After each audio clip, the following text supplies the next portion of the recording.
X in my name is not just a symbol or a target sign. A spell that attracts all who spit facts online all the time. Can you see it? All the ones who drag my name every single day. Can you see it? Can you see it? Can you see it? They keep saying you don't have what it takes to carve out your own name underneath the shadows of gods. And I keep waiting for the day disbelievers say I flew way too close to the sun. I wait, but it never really comes. The X in my name is not just a symbol or a target sign. A spell that attracts all who speak facts online all the time. The X in my name is not just a symbol or a target sign. A force that compels all to rebel from all right shackled minds. Why do they just stand there against when they fall from the battles I have overcome? You feel it, feel the cope and the seething tone that they make while I stand up, man among gods. And I keep thinking with my mill, shooting ropes in my cold that faces towards the sun. They hate, but I'm sitting comfy with their mom. The X in my name is not just a symbol or a target sign. A spell that attracts all who speak facts online all the time. The X in my name is not just a symbol or a target sign. A force that compels all to rebel from all that shackled mind.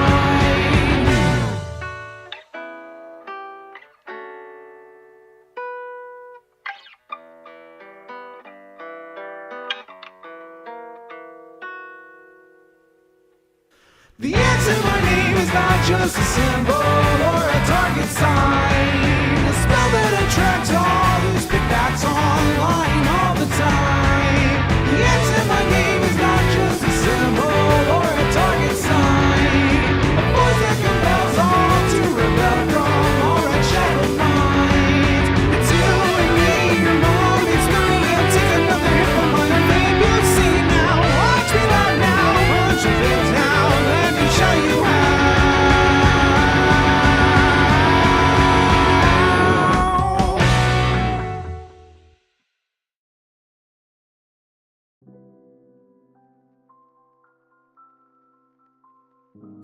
Good afternoon, everybody. It is real nice to be back on stream again talking to all you guys. What is up? Cryptid T, Shoten LLC, Wingo, good to see ya. Midnight Kitty, good to see you as well. Minimum Volts, love seeing you in chat. Oi, Queenslander!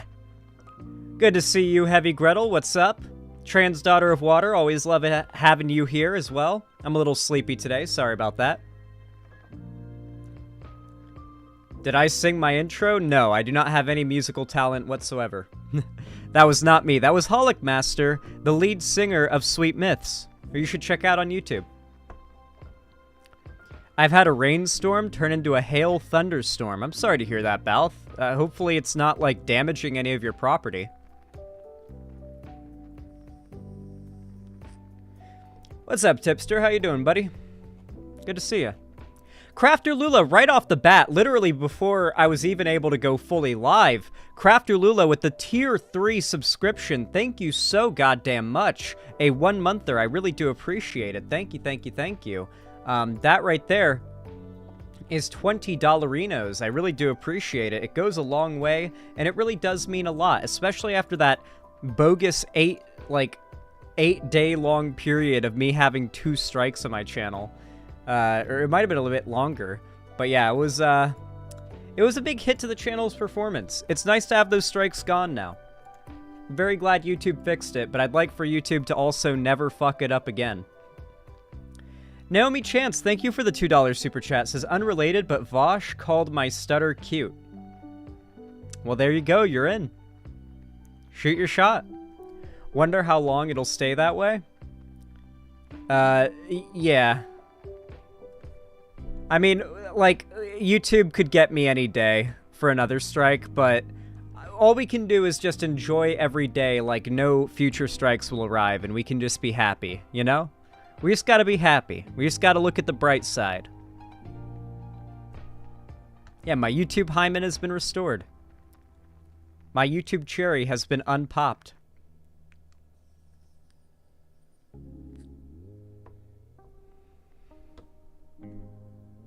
YouTube's strike system has crap AI. I wouldn't be surprised if they're starting to use AI algorithms, like, similar to ChatGPT. Before it was, like, some level of, like, programmed algorithm. They're probably using learning algorithms now. And that's likely where a lot of the issues have come about. Sounds like a terrible idea? Yeah. Yeah. Yeah, it's a pretty terrible idea. That's why it makes so much sense. Midnight Kitty Boy, thank you for the $35 donation. I really appreciate that. I don't know why it showed your name as that here, but Midnight Kitty, I appreciate the dono. Thank you for the $35. Very based and pog and epic and appreciated of you. Here's to Zan Happy. Thank you. I appreciate it. I think what you meant to say was like happy birthday, because my birthday's coming up in 10 days. God, 10 days till I turn 24. That's crazy, dude. That's so crazy. I turned 24 in 10 days. That's wild.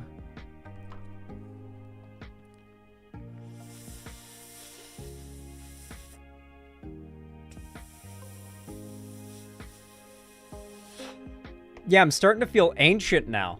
God. You're still a baby? Nah, I'm turning 24. I'm turning 24. That is well and solidly in adult mode, okay? I turned 25 in January and it was not pleasant. Yeah, I'm not excited for that. You make me feel very old, Xander Hall. I'm sorry.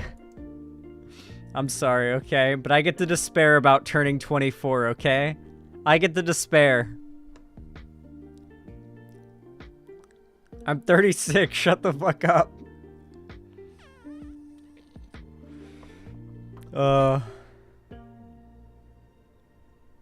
Listen, time's just going faster and faster each day. I'm not a fan of it, okay?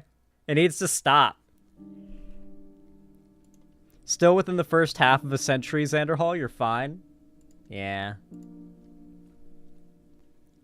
Like, I've met people in their 50s who are still young enough and, like, in shape and healthy enough to have fun.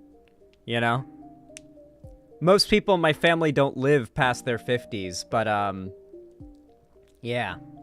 Oh! Listen. My family, those that are still alive, have been going to doctors and getting medical stuff to find out, like, what the fuck is wrong that makes it so that everybody in our family dies, like, prior to being 50. Or to be before turning 50, like 40s, 50s, like 60 at the latest.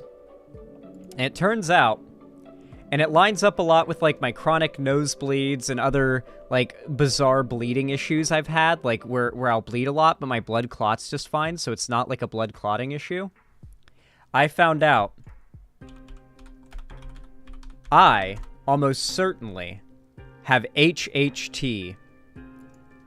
Now, before you guys start freaking the fuck out, it's called hereditary hemorrhagic telangiectasia. Telangiectasia. HHT is a disorder in which some blood vessels do not develop properly. A person with HHT may form blood vessels without the capillaries, tiny blood vessels that pass blood from arteries to veins, that are usually present between arteries and veins. The space between an artery and a vein is often fragile and can burst and bleed much more easily than other blood vessels. So, yeah, nosebleeds are the most common sign of HHT, resulting from small abnormal blood cells within the inside layer of the nose. Abnormal blood vessels in the skin can appear on the hands, fingertips, lips, face, lips, lining of the mouth, and nose as delicate red or purplish spots that lighten briefly when touched. I don't really have any much of that, but it's mostly like the nose bleeding. Bleeding within the stomach or intestines is another possible indicator of HHT that occurs because of abnormal blood vessels lining the digestive tract. I haven't had that, thankfully. But, yeah, my mom has it, so I almost certainly have it. And the good thing is, there is a treatment for this, okay? Hear me out.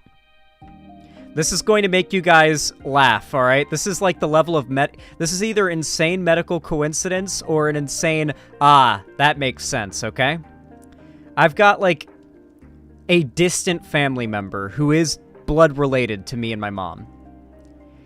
She is currently in remission for lung cancer, the same type of lung cancer that's killed everyone in my family before, like in very good remission. And she's on Avastin. Avastin is the treatment. It's a pill treatment for HHT. As well. That's the treatment she's on for her cancer. Avastin. It's not hormones, no. So, that's interesting to think about. That, like, the cancer that has both been killing, like, a lot of people in my family for, like, generations, as well as is supposed to be the treatment for what I'm pretty sure I have as a genetic, like, blood vessel disorder, are, like, tied together and solvable. That's pretty damn good news. Zan, you have to take estrogen to save your own life? Oh, that would be awful. But, pretty good news. Pretty good news to find out that, like, pretty much every weird medical complication I've had in my life, which have been few and far between, are likely tied to all one issue that can be fixed with, like, most likely be fixed with one thing. And that's good news. That's good to hear. A family member takes Avastin, it works well for them. Yeah. A lot of people take it.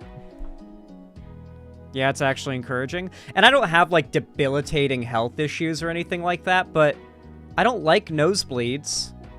I mean, sometimes they're scary, guys. Like, those nosebleeds that I'll get, like, one time I haven't had one in months, so that's really good, but one time I had one in the middle of the night, and my nose was just pouring blood. I had to run to the sink, and it was just pouring blood. I could not get it to stop, and, like, I don't think you guys understand the level of stress that you'll go through when you've just woken up in the middle of the night because you got a nosebleed because you, like, rolled over and smacked yourself in the face, and you're just, like, desperately trying to stop this gushing blood out of your nose so you can go back to sleep, and it just won't stop. And it's making a massive mess of blood all over your kitchen sink, or not your kitchen sink, your bathroom sink and your mirror, and you have to clean that up in the morning when you wake up, and it's like, ugh.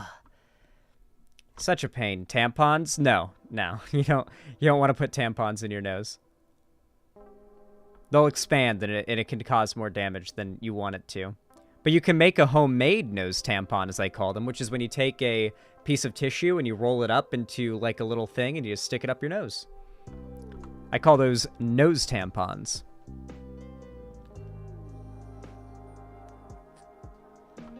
Yeah, they expand too much. You would probably, like, bust your entire fucking sinus open or something. Yeah, you gotta walrus it up. One-toothed walrus. Zan, how do you know that? You think I don't know what a tampon is? Jesus. Hey, Soak Done Left. Good to see you, buddy. Well, I love to see all of you guys coming out today because we're going to be talking about some crazy shit, like labor strikes. Don't you like talking about labor strikes?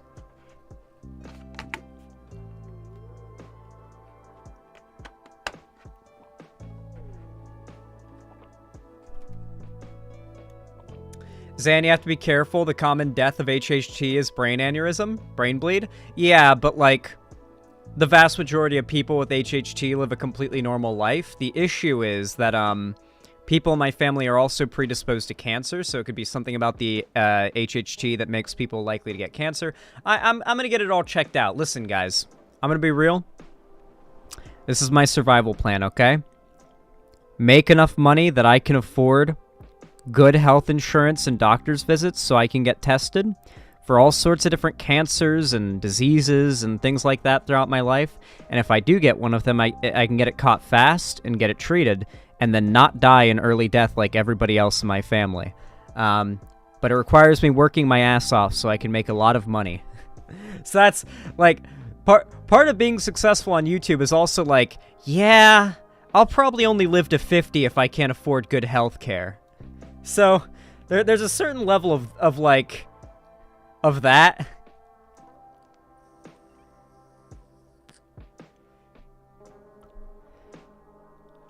Zan holding himself ransom.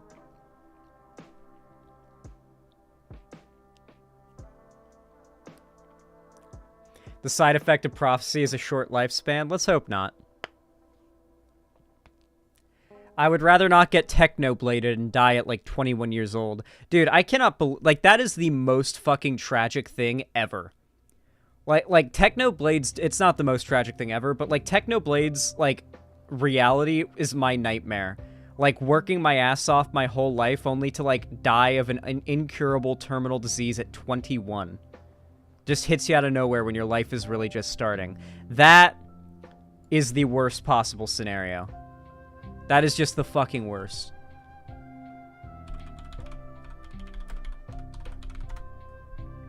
You say you'll get all the tests, but we both know you're not getting a colonoscopy. I really don't want to get a colonoscopy. But if it means not getting colon cancer, because I know what colon cancer is like. I've met somebody who had colon cancer. And it's just not a good way to go. So you gotta get the colonoscopy. It's just one of those things. I'm not happy for it, but I don't need to get one for a good long time. So it's just one of those things. If you have insurance, they'll knock you out for it, Zan. Yeah.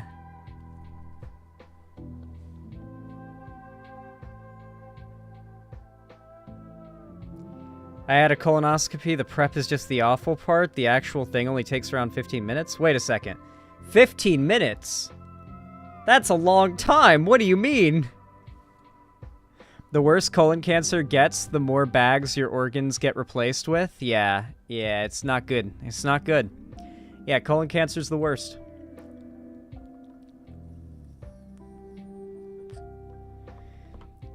Is it true that before the colonoscopy you have to eat something that makes you sure? I'm pretty sure you have to be on a liquid diet before any surgery. Like you literally before any procedure or surgery, you can't eat any solid food.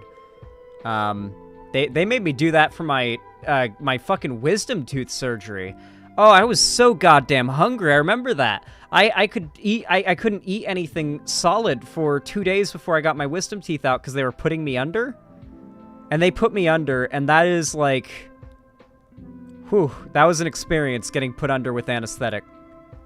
When they just delete like a couple hours from your life. If people have been under that particular anesthetic, no, the one where it's like they take a couple hours out of your life and you remember nothing. Like if that's what roofies are like, that's terrifying, bro. Like holy shit.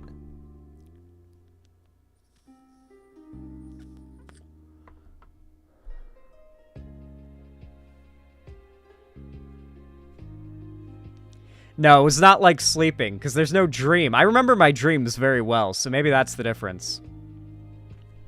I had that. It was so weird to wake up in the car. Yeah, I woke up, like, in a wheelchair next to the table where they did it.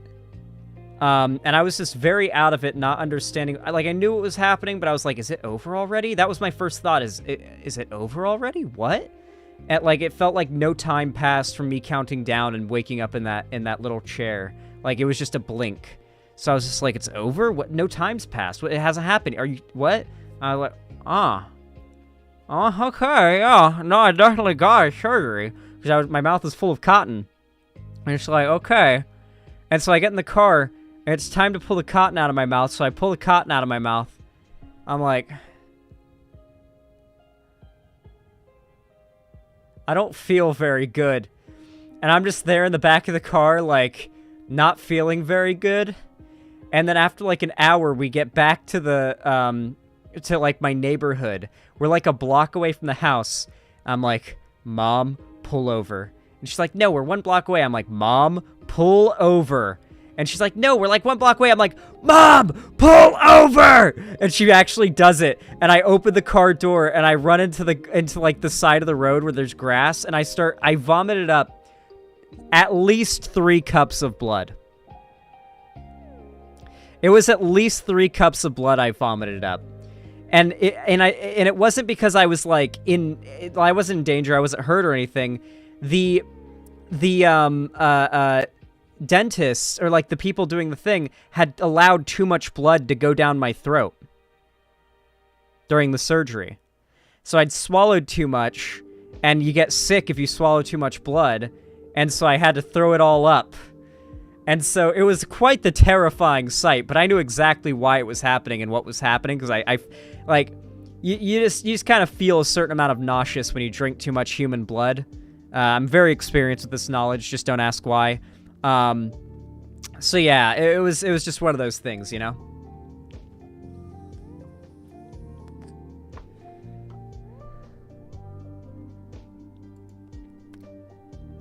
Yeah, it's the nosebleeds is why, but, you know, it's funnier to leave it up to your imagination. Okay. Wait, T. Unafish, thank you for the $10 donation. I really appreciate it. Thank you. It's very based and kind of you. It really does help out a lot. It says, I don't know how all this works, so consider this a test run. Oh, well, thank you. It worked just fine. I really do appreciate it, though. Let me update that dono goal. Thank you guys so much.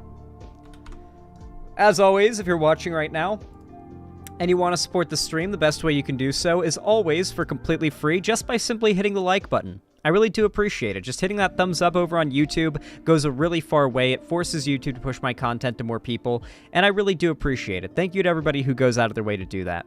And of course, if you've got the money for it, you don't need it for anything else, and you just don't know what to do with it, you can always donate, subscribe, or gift a sub on my website, or, you know, just support me through YouTube, Twitch, Streamlabs, Stream Elements, or Patreon. With all that said, thank you so much for watching, and have a good one.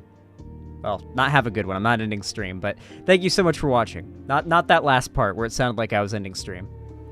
I had a catheter because of scoliosis surgery. Made me really dysphoric. Oh, God. I'm sorry to hear that, trans daughter of water.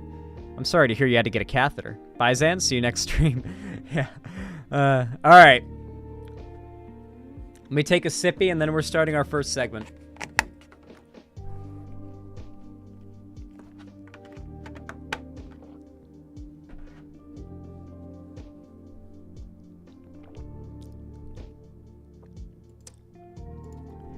Okay, everybody. You all know what to do when I say action, right? 3, 2, 1, action. Something that I'm a big fan of are unions. I love unions. I love the concept of a bunch of people who work a certain field of profession, getting together and deciding, fuck our bosses and the upper management and the money men at the top. Let's use our numbers to leverage power in our workplace. Let's use it to get rights in the workplace. Let's use it to get certain things that the industry might decide to do that'll fuck a bunch of us over to not happen, by basically being able to have the power to hold an entire industry hostage by simply not working. I really like the idea of unions, the ability to strike, the ability to have some level of democratic choice on who is in charge of things. It's not perfect, it's not socialism, it's not even market socialism, but it's nice, you know. It's sort of like a little island of worker democracy within the hellish, fiery brimstone landscape of American capitalism, right?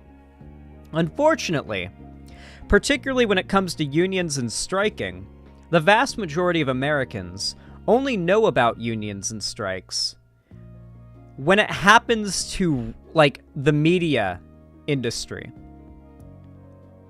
Like, when writers' strikes happen.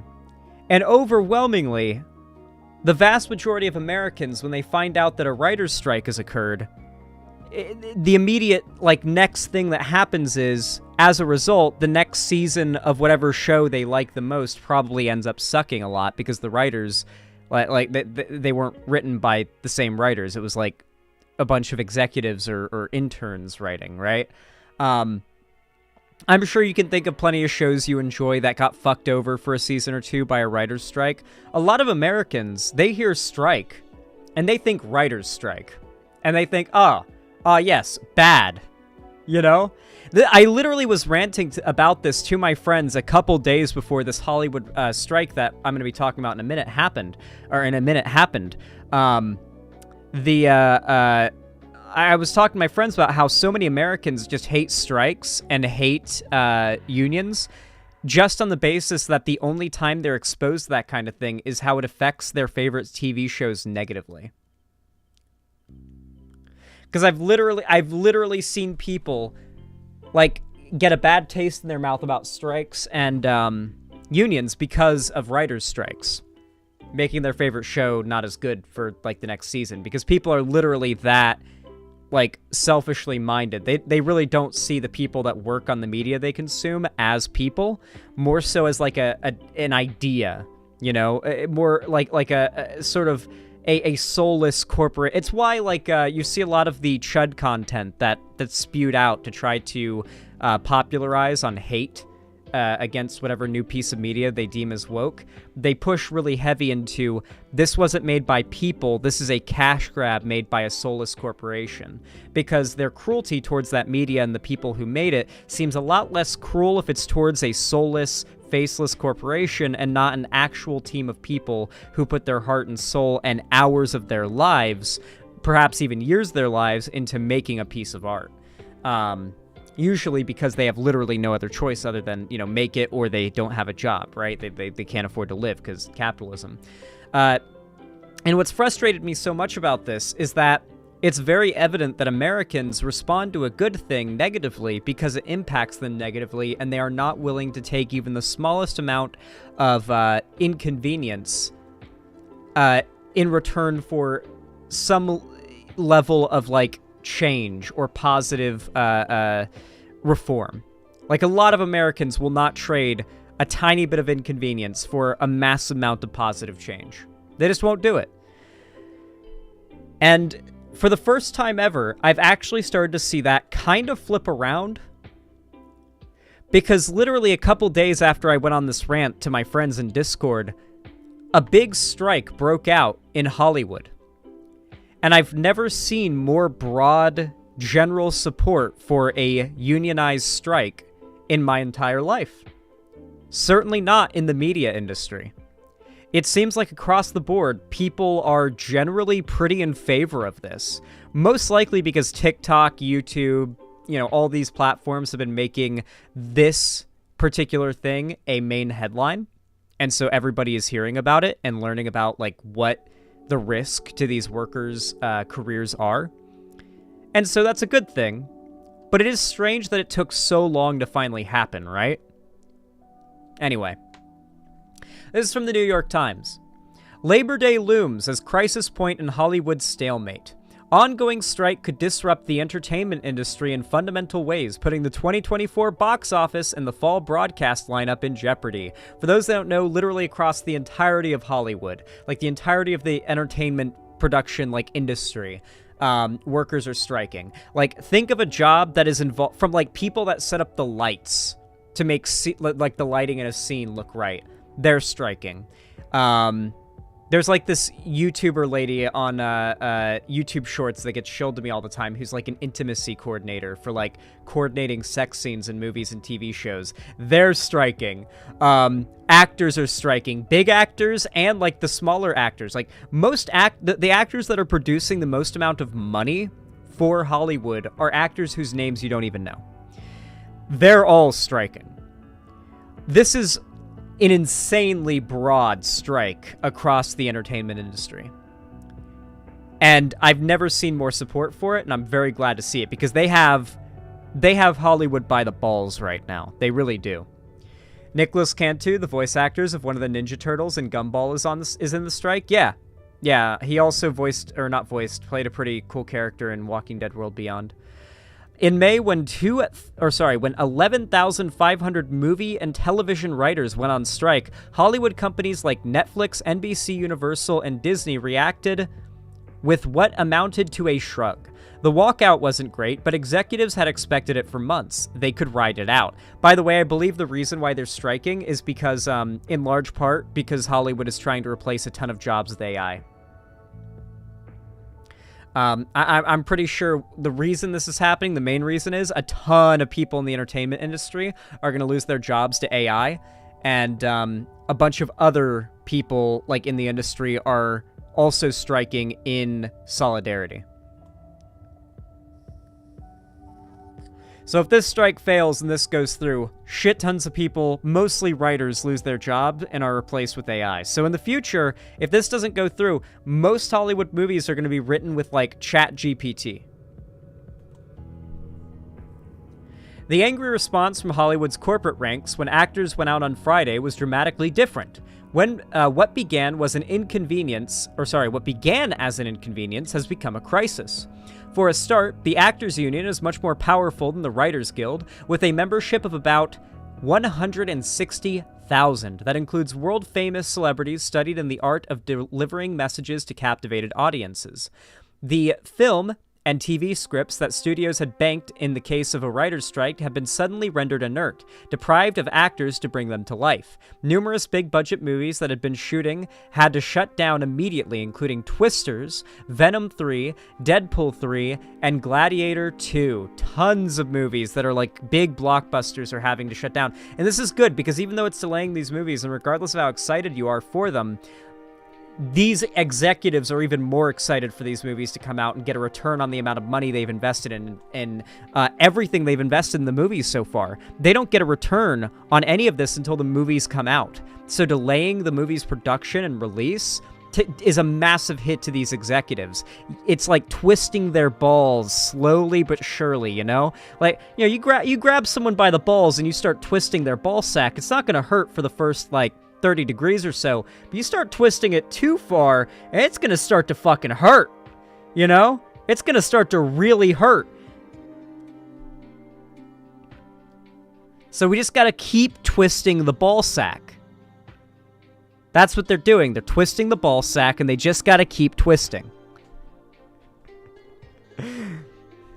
Studios had just gotten the release schedule looking normal again, with one big movie following another. Yeah, COVID really fucked over Hollywood, and now it's right back into the fryer, you know? Another significant lull in the offerings may be devastating for theaters. Oh, theaters are going to suffer from this too, that's true. This year's box office has already been underwhelming, and with striking actors barred from publicity efforts, films scheduled for the second half of 2023 could be affected, especially those with awards aspirations. One of the studio executives on Friday predicted it could imperil at least one of the national cinema chains. Bobby Bagby Ford, the chief creative officer and executive vice president of B&B Theaters, a mid-level chain with more than 50 locations in 14 states, said the strikes have impacted the industry at a difficult time. The duration of the ongoing strike will play a significant role in its impact on cinemas, Ms. Bagby Ford said. If it remains short enough to prevent an overwhelming backlog of movies, the situation can be managed. I'm curious, chat. How many of you guys have ever worked for a short-handed employer? Like, let's say you worked at, like, a McDonald's franchise location that just didn't have enough local people applying to work as, say, cooks. And you worked as a cook. And you were, like, one of 2 or 3 cooks. If you've ever been in that situation, you might have felt like how powerful of a position you felt like you were in, simply because, yeah, you didn't have a lot of literal power, but your boss couldn't fire you because that means there's no cooks. And the place literally just can't be open. Who's been in that position? Me, oh god, so many retail Christmases? Yeah. So I want you to imagine that.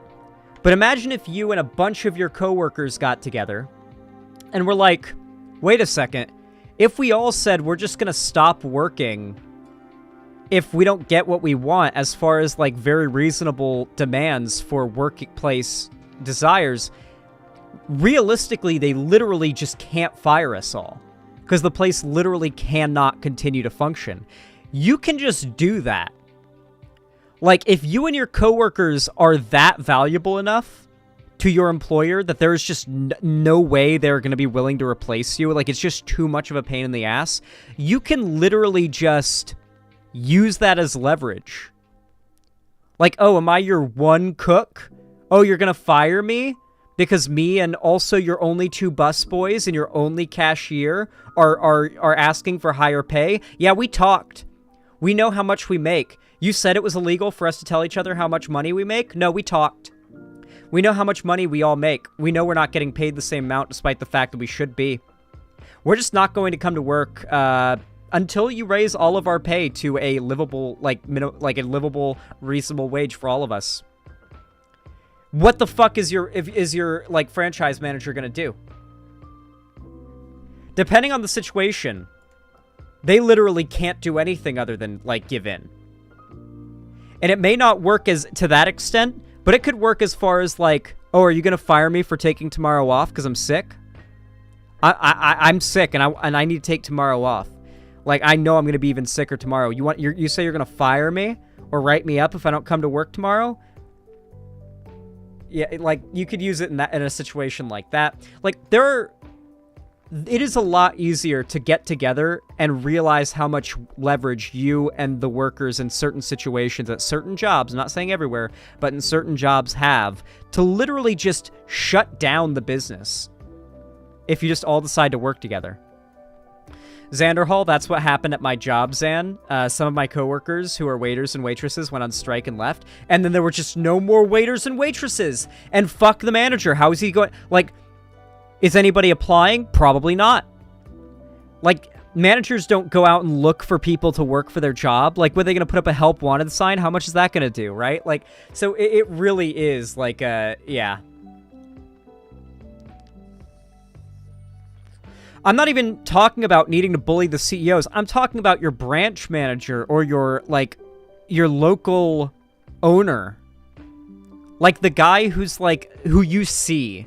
You actually, this is the highest up guy that you actually see with your own eyes. You know?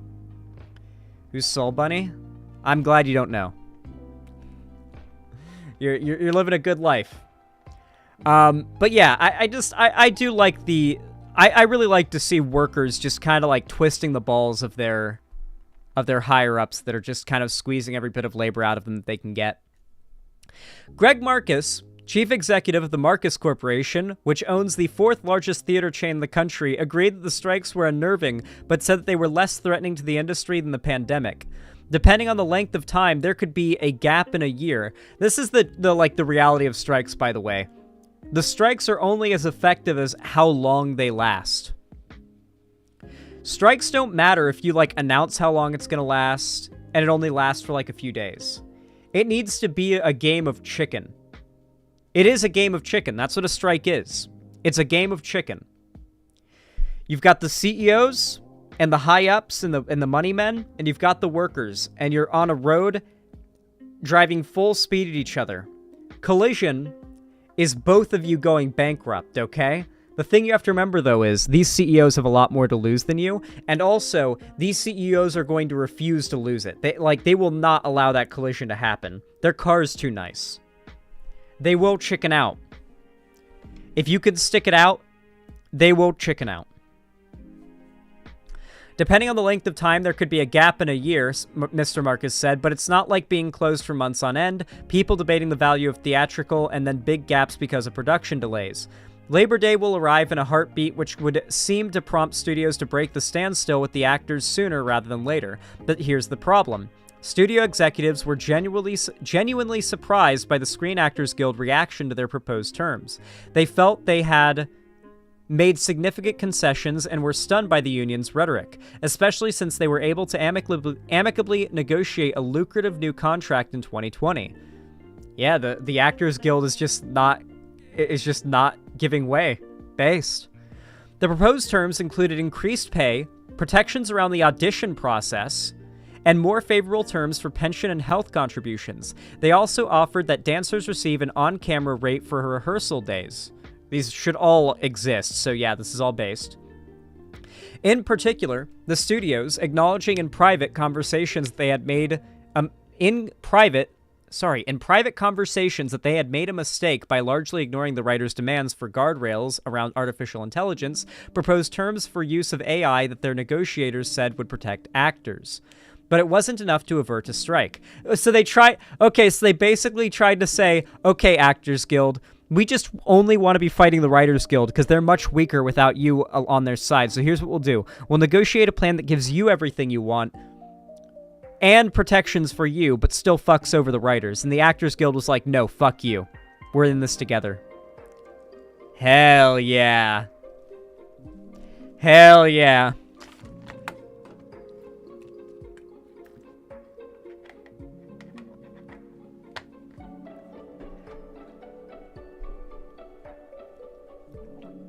But it wasn't to avert a strike. Duncan Crabtree of Ireland, the actor's chief negotiator, said in an interview on Saturday that the studio's proposal was unreasonable. The artificial intelligence terms jeopardize the entire field of acting, Mr. Crabtree of Ireland said, adding that studios also weren't offering actors revenue participation in streaming. Oh yeah, so for those that don't know, I believe it was Matt Damon on Hot Ones talked about this.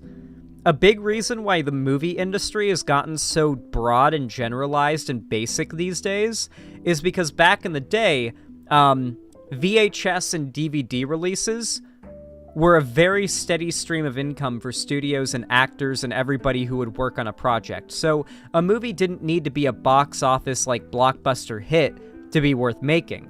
You could make a movie that could make a bunch of money over the course of 5 to 10 years, and you would make it under those pretenses, right? Streaming services do not pay per view to the they don't pay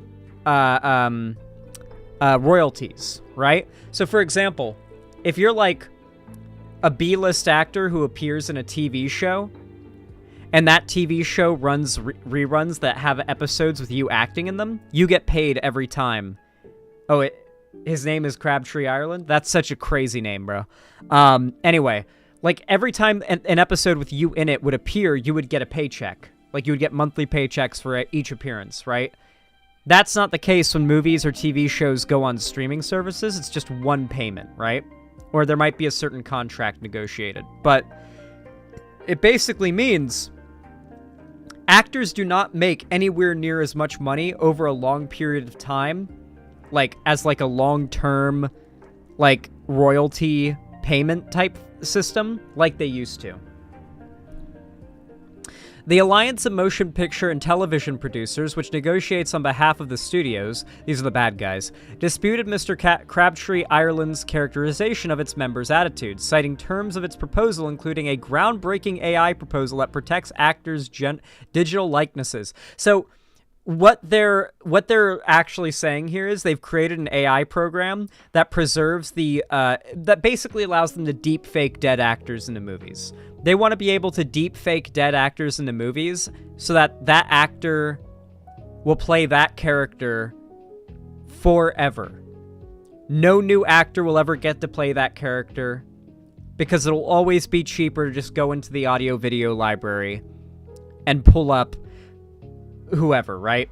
I know that James Earl Jones signed off on this, so James Earl Jones is now going to be Darth Vader forever. There will never, ever be another actor, voice actor, or anything who ever gets to take a crack at Darth Vader. Who else wrote it off? I believe James Dean wrote off his name and likeness, and it's already been done. A movie has literally already been made in AI, with AI, that is not a real movie. It was made completely with AI, and James Dean is the star. Because they have the rights to his likeness even well after his death, yeah.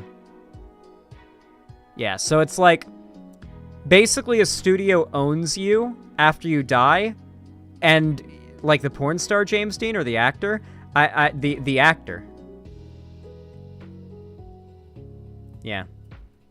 James Dean died in the 1950s. Yeah, and it's still real. The thing I'm describing still exists. It uses AI technology with pictures of him. It's a black and white movie. I'm not even kidding, by the way. Like, that's a real fucking thing. I saw it on YouTube the other day, and it was like, that is grim.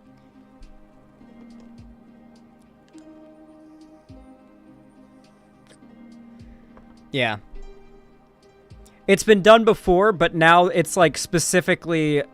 They're doing this to make it so that if there is a character in a movie franchise played by an actor that is notorious, they can just have that actor play that character forever for an infinite amount of reboots and remakes and sequels, and no new actors ever get to try out that role.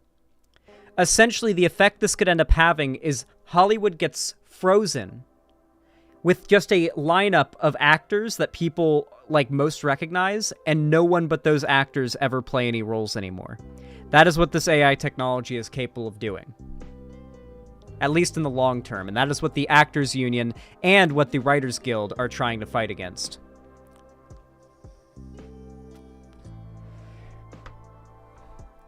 While media execs try to spin the dual strikes as a positive as production spending tops, While media execs try to spin the dual strikes as a positive as production spending stops, investors are far more concerned that this will be a long strike that hurts the performance of already completed movies and TV series, said Rich Greenfield, an analyst at the firm of Lightshed Partners. I love that. Rich Greenfield. Okay, so that is very funny to me. That it's like, what about the investors? What about the investors? What about the investors? Yes, what about the investors?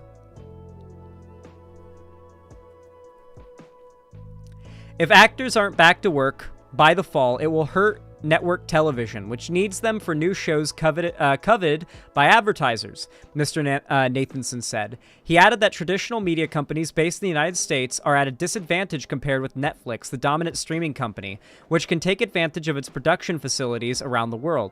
It's like if the United Auto Workers go on strike, and all of a sudden you see more cars from Japan and Germany on the road. Jesus. I like how, because there's so much, like, just connected money interest in this, most coverage of this is, like, blaringly neutral. Like, the wording of every article written about this strike, it is blaringly loud how neutrally they're written, aren't they? This is the New York Times. Isn't it, like, blindingly loud how neutrally this is written, despite how cut and dry the morality of this situation being? Like, if there was a New York Times article about a sex trafficking ring, it would not write the article as though the New York Times is indifferent and neutral on the topic of whether or not sex trafficking is good or bad. Like, there would be clear, like, indication in the writing that, like, sex trafficking is bad. Here, it almost, like, doesn't want to take a position on whether or not underpaying and fucking over, like, workers in the media industry is good or bad.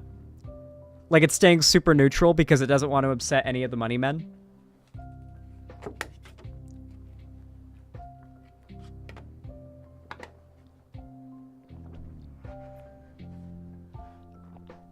There's nothing stopping theaters from doing older movies in the meanwhile. I prefer that. Dude, I literally prefer... When I find out, I never go to them, but I really do want to go to one. When I find out a local movie theater is doing a re-showing of the Lord of the Rings movies extended edition, I want to go. Like, I hear, oh, they're doing a re-showing of the extended edition Lord of the Rings in a movie theater? I want to do that. That sounds awesome. Like, they should be doing that more.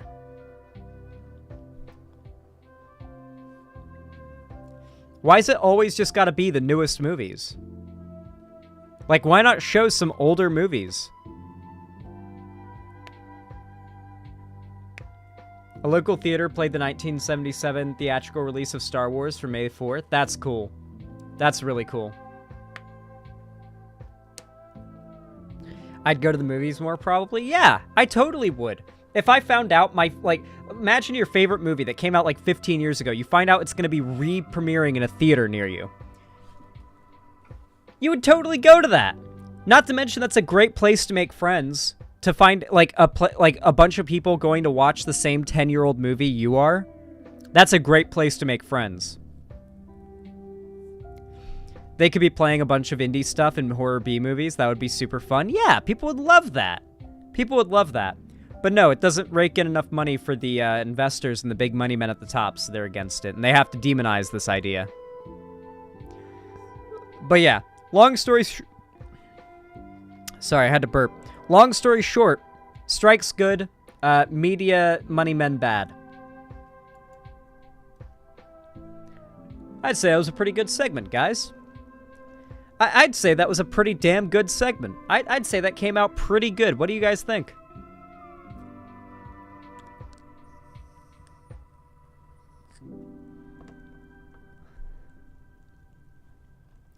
It was? Glad to hear you guys think so. Josh Kiss, thank you for the tier 1 sub. I really appreciate that. Thank you for the $5. That's very kind of you. Very base. Says, I went to my first Pride a few weeks ago. Well, that's nice to hear, Josh Kiss. I hope you enjoyed it. I've never been to a Pride parade myself, but I hear they're pretty colorful. Heavy Gretel, thank you for the tier 1 gift sub to Ratty Ratera. I really do appreciate it. Thank you for the $5. Said, here you go, Ratty Ratera. Now you can spam dicks with the rest of us, heart. I love how all of the unironic MILFs that come to my chat just come in and spam the Pog Plant emote. Or not the... Is it Pog Plant or is it Pepe Plant? Yeah, it's Pepe Plant.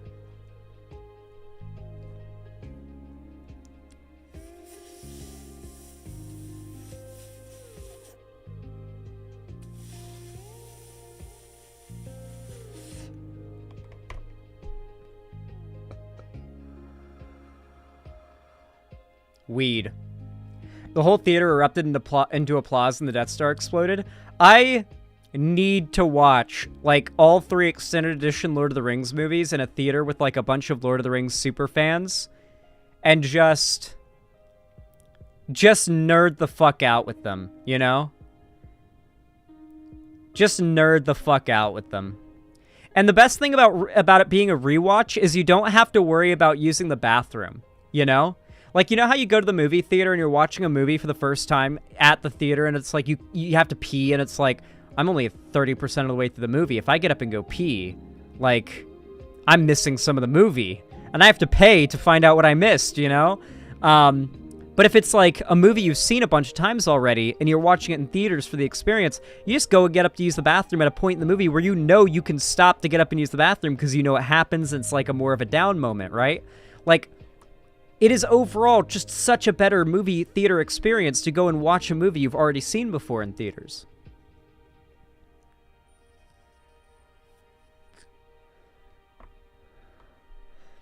Yeah, like The Room, for example, is one of those movies that gets a lot of re-showings because it's just so bad it's good. I think they did a re-release in IMAX for the Lord of the Rings trilogy back in April. That's dope. Every November, huh? That's cool to hear, Augustinora. Yeah, I need to go to one of those real bad. I want to see one of those big premiere things. Xanderhall, it's time to bring intermissions back. Oh, movie intermissions. Yeah.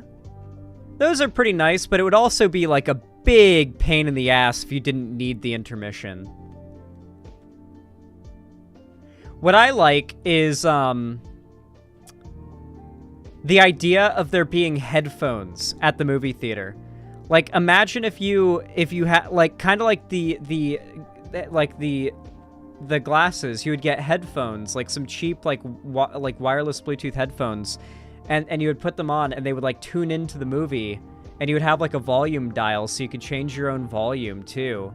And, you'd be able to go into the bathroom wearing the headphones and still hear the movie while using the bathroom, and then come back and like you would hear the movie. I literally do that with my headphones. Like when I'm listening to a YouTube video, I just like get up and I go use the bathroom with my headphones on and I can still hear my friends in a call and I don't miss the conversation. Shark and Demon Mama are about to stream together. Oh, that's cool. What are they doing? Oh, drive-in theaters are goated. Yeah, that's what's so nice about drive-in theaters. Yeah, the idea literally comes from drive-in theaters because they literally tune into a radio. Like, you would literally just pull in... God, I love drive-in theaters. It's one of the big downsides of not having a car. I would love to... I went to a lot of drive-in theaters. Like, my parents would take me to drive-in theaters as a kid because it was just so cheap to go see whatever new movie was out in a drive-in, and it was a better experience. So, I way prefer drive-ins to traditional theaters, and they were everywhere in Florida. I don't think they're much of a thing out here in Washington. Maybe they are.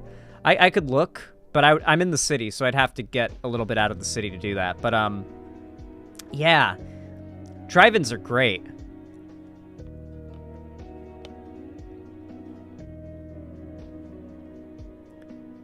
I definitely need to add fuck a girl in a car in a drive-in movie theater to my bucket list. I have to do that before I die. The only great thing about drive-ins are the food? No! Drive-ins are awesome. You're literally in your car. You can change whatever temperature you want it to be. So, like, you fill up your car with gas, which can be expensive, but, you know, you can either have AC or heating if it's a cold or hot day. You can literally recline your seats back and get a blanket and pillow and literally just, like... I always had a blanket and pillow in the back seat and would just, like, sit back and watch the movie. Yeah, it's just... Yeah, it's awesome. Drive-ins are great. Careful when you do that, bro. Kids go to drive-ins. Dog.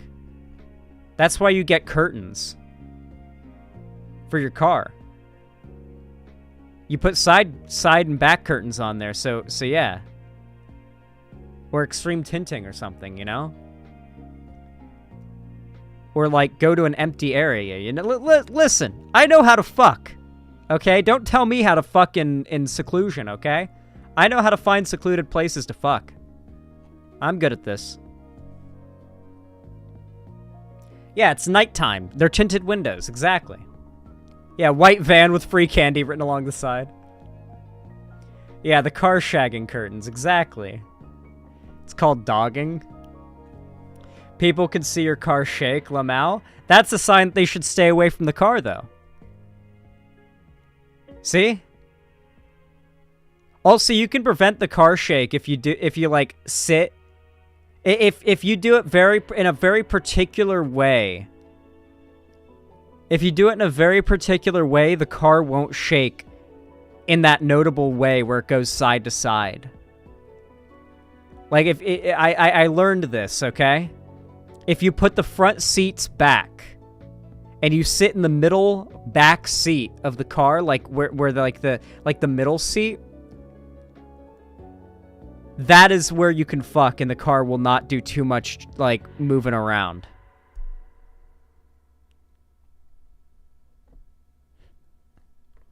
Listen, I'm giving you good advice. The suspension works. Like, there's a scientific way to not shake the suspension on the car.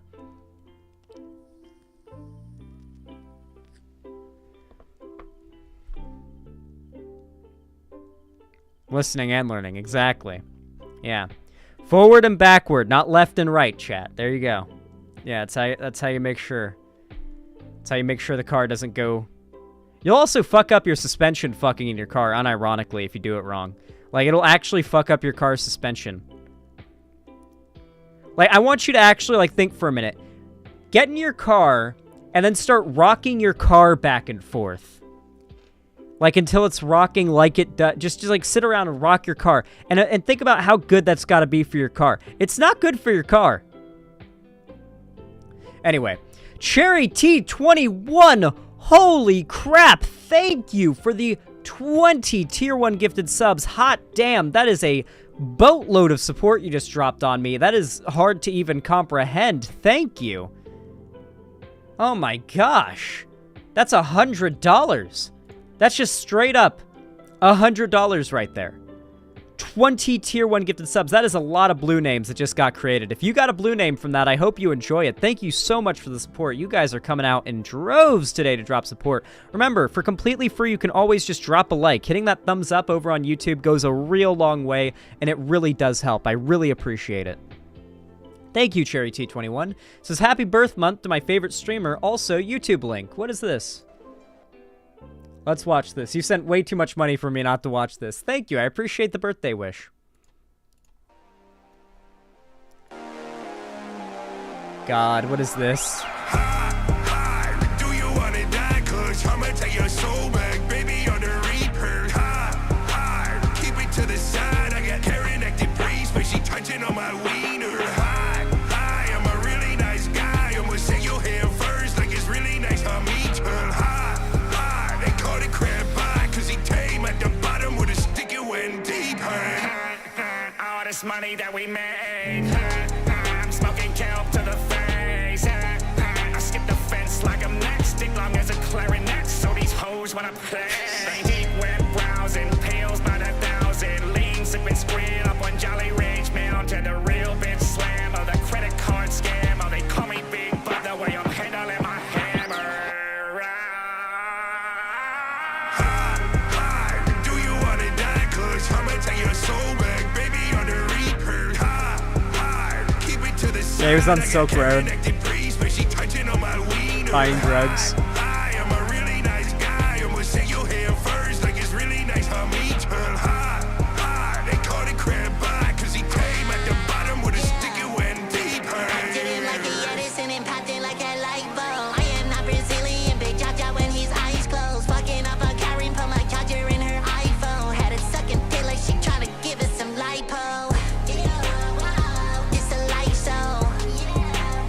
This is a nice pole. Set him up, anyone lock him down. This is the only good use of AI. We gon' make him strip it down like. High, do you wanna die? Cause I'ma take your soul back, baby, on the reaper. High, keep it to the side. This has no business being this good. She touching on my wiener. High, I'm a really nice guy. I'ma say your hair first, like it's really nice on me, turn high. They call it crab pie, cause he came at the bottom with a stick, it went deeper. Dankton. That's great. Christ. That did go pretty hard. That did go pretty hard, I have to admit. I can't deny. That was well worth... That was well worth the dono, I think, for you, Cherry T. Thank you guys so much for your support so far today. I really do appreciate it. That was quite something. Thank you guys. Chat, give me the link. Oh, shit. Hold on. Let me see if I can get the link real fast.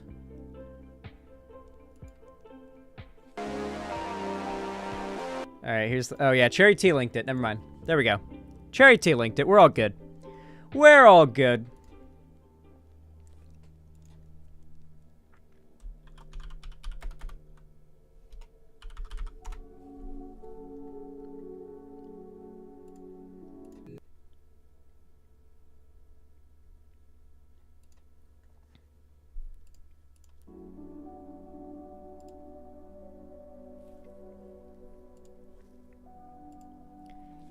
Alright, everyone. You all know what to do when I say action, right?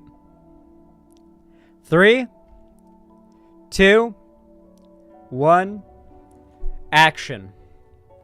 Alright, everybody. So as you might already know, if you've been kind of just following along with what's been going on lately, there's been a lot of drama happening in the lefty sphere. This circle of mostly video essayist content creators. The actual divide is not between live streamer and video essayist. Like, that's not where there is a divide in like who dislikes who. But for some reason that has ended up being like the coincidental schism across most of the divide has been like between Debate Bro and like video essayist. There are debate streamers, or like live streamers on the left that are cringe and on the cringe side of this, and there are video essayists who are on the base side of this, but for the most part, it just ended up being video essayists versus live stream lefty creators like me. And that sphere, the cringe sphere, the woke scold sphere, has now, I hope that Sean is on the base side. Sean is almost certainly not on the base side based on the fact that he was a Bernie or Buster and has some of the worst Twitter takes ever. But yeah, that said though, they've basically decided to give themselves a name, and this is Cornbread Tube. This name originates from Soulbunni, the person who we're going to be seeing debate Demon Mama in just a moment. It's like a racial thing. Like the idea, like it's literally supposed to be a reference to like race. is what the cornbread tube's supposed to be. Like the reference in the name. Which is just wild to think that a name or a community with a name like that that's based on the creators being a certain race is going to take off in the left. But, I mean, okay, if they want to do that. Regardless, though, I've started to think lately, what is the best way to combat cornbread tube then? Because their method is basically just to say, you are racist, you are homophobic, you are transphobic, you are any of these problematic things, and nothing you can say or do will prove that wrong, because I've got evidence of you saying things like this or that are clipped out of context by Nazis that I've either fallen for or am maliciously pushing to make you look bad. This has happened to Vosh, this has happened to Keffels, this has happened to Demon Mama, this has happened to me, this has happened to Shark, this has happened to Dylan, this has happened to, who else can I think of that this has happened to in this space? I don't like Hassan, but it's happened to Hassan before. Absolutely. Like, I hate Hassan. I think he's, like, pretty cringe, but, like, it's happened to him before. Yeah, it's like, it's a pretty common thing to happen to you, you know? Is just get accused of being a bigot and have a bunch of out-of-context clips shown of you as evidence of it.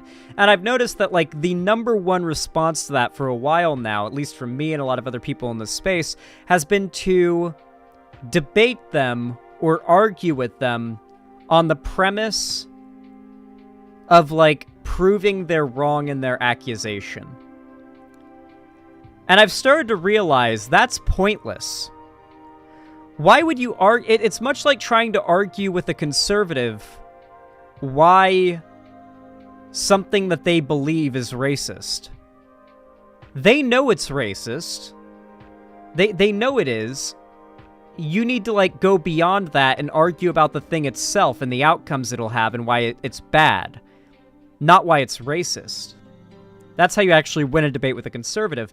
In the same way, with this cornbread tube area of the left, I'm starting to think the best way to debate these people would actually be to, instead of debating them on whether or not you are racist or transphobic or whatever, if they say, here, let me lay it out for you. Xander Hall, you're a transphobic piece of shit. You need to listen to trans people when they criticize you. Here's how, before, I would respond. Lamau, literally most of my fans are trans, so, like, you're completely talking out of your ass. Like, and then I would just sort of, like, drop a keck W and make fun of them, right? And before that, I might have even legitimately argued with them and explained what I, like, believed and tried to, like, debunk their lies about me. But that's not really, there's no point in that. The people consuming that content know it's lies. The people making the content knows it's lies. So let me lay out a different scenario. Xander Hall, you're transphobic. Okay, maybe I am. I think everybody's actually a little bit transphobic, but do you want to talk about any particular trans issues? I'll happily have you on stream to talk about, like, transitioning kids, whether or not, gender is is the same as sex, like any topic pertaining to trans issues. I'll happily have you on to talk about. Bring them on stream, and then basically just lecture them under the pretense of what's supposed to be a debate on that topic. You just lecture them about what you believe, explain how extremely woke you are, and they can't respond to that. Like, imagine if I brought a woke scold on to debate me on the topic of, like, transitioning kids, and they get on because obviously they want to debate me on how I'm, like, a transphobic piece of shit, and I just go on a diatribe about how the overwhelming scientific consensus is that dysphoric youth should be given the opportunity and need to be given the opportunity to transition both socially and medically. Like, if I just explain my position on certain issues, then their entire narrative falls apart. If you actually get them to talk about certain issues and not the vague idea of whether or not you're problematic, their entire narrative will fall apart. And if any of their own fans who have been suckered into these lies are watching, they'll realize very quickly, wait a second, this streamer's not transphobic. This streamer's not racist. What? How's a racist streamer going on a, like, long diatribe about how, like, over policing and the like racial, like, biases in the court system are why black people are overrepresented in crime, or like you could literally just explain progressive beliefs that you hold on those issues instead of debating it, because they're not going to debate it with you. You're more woke than them, most likely. They're not any more woke than us. They're not any more progressive than us. So just argue about the issues. And they're not going to be able to argue with you. They'll just have to agree. And their audience is just going to realize that they got lied to about you. I genuinely think this is the best way to take these people on. The problem is, it's not like a dunk. It's not much of a dunk, is it? It's not like a very destructive, like, I'm going to destroy you, I'm going to own you in the marketplace of ideas. It's just sort of a slow, meticulous revealing of the fact that this person has no idea what they're talking about in regards to you. And that is much the method that I think Demon Mama actually took in her recent debate with Soulbunni, one of the most wretched woke scolds in all of Cornbread Tube, and also the originator of this term. Demon Mama recently debated her, and I think employed this strategy or something akin to it pretty well. I've only seen parts of this debate, not all of it, so I'm excited to watch it all on stream with you guys here today.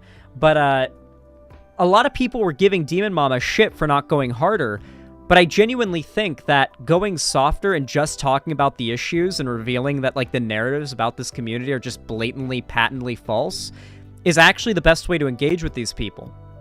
Because they'll just play the victim if you go on any form of the offensive. I think the strategy would work if they listened to more than clips. Well, I mean, yeah, I think it would be... I'm going to try it. I'm going to try it and see how it works.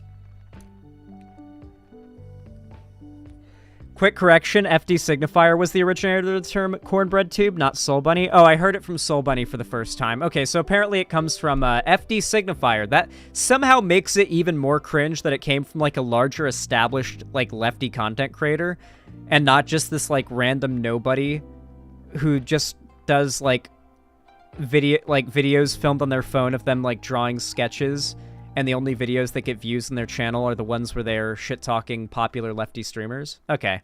Yeah, that makes sense that she's not the one who popularized that.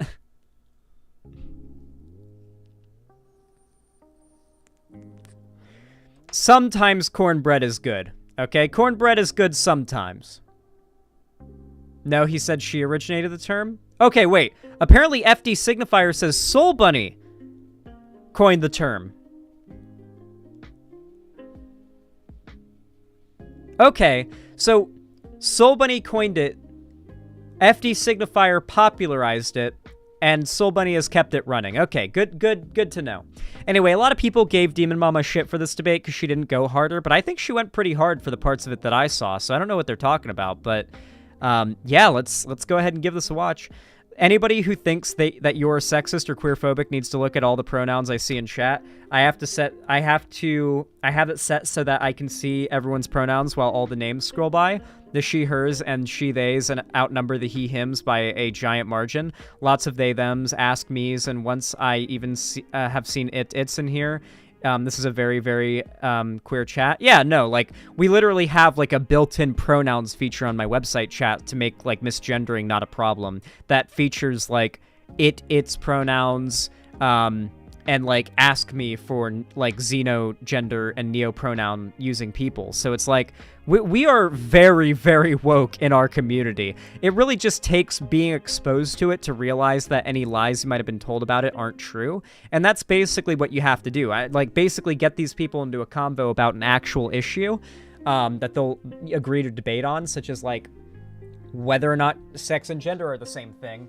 And then just reveal to their own audiences that'll be watching expecting to see, like, you getting destroyed and revealed as a racist. Instead, get exposed to the fact that you're actually super fucking woke and the content creator they've been watching is a liar. That's really just the best way to do it.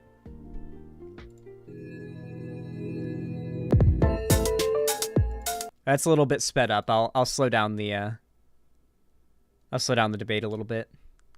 There we go.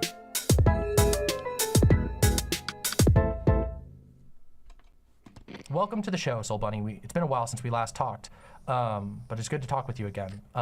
Hey, wait. I assume you... Demon Mama has the Sam Bridges glasses? I haven't been over to Demon Mama's house in a while. I had to go over there and hang out.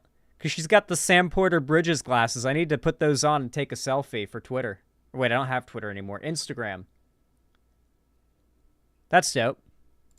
You saw most of my react. Yeah, I saw most of it. I actually, I'll say this. I was watching your Joe Lewis video like this morning when I was making breakfast. So. Oh, yeah, I had a really I good had no conversation. idea.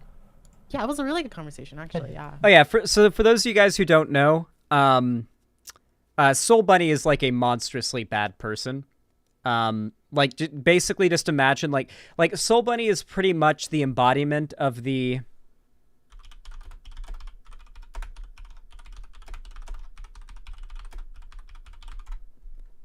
Let me see if I can find the meme.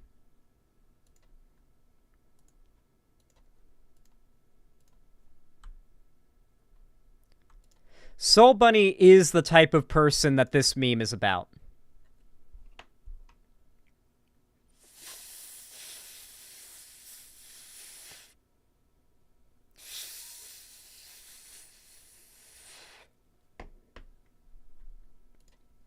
That's pretty much it.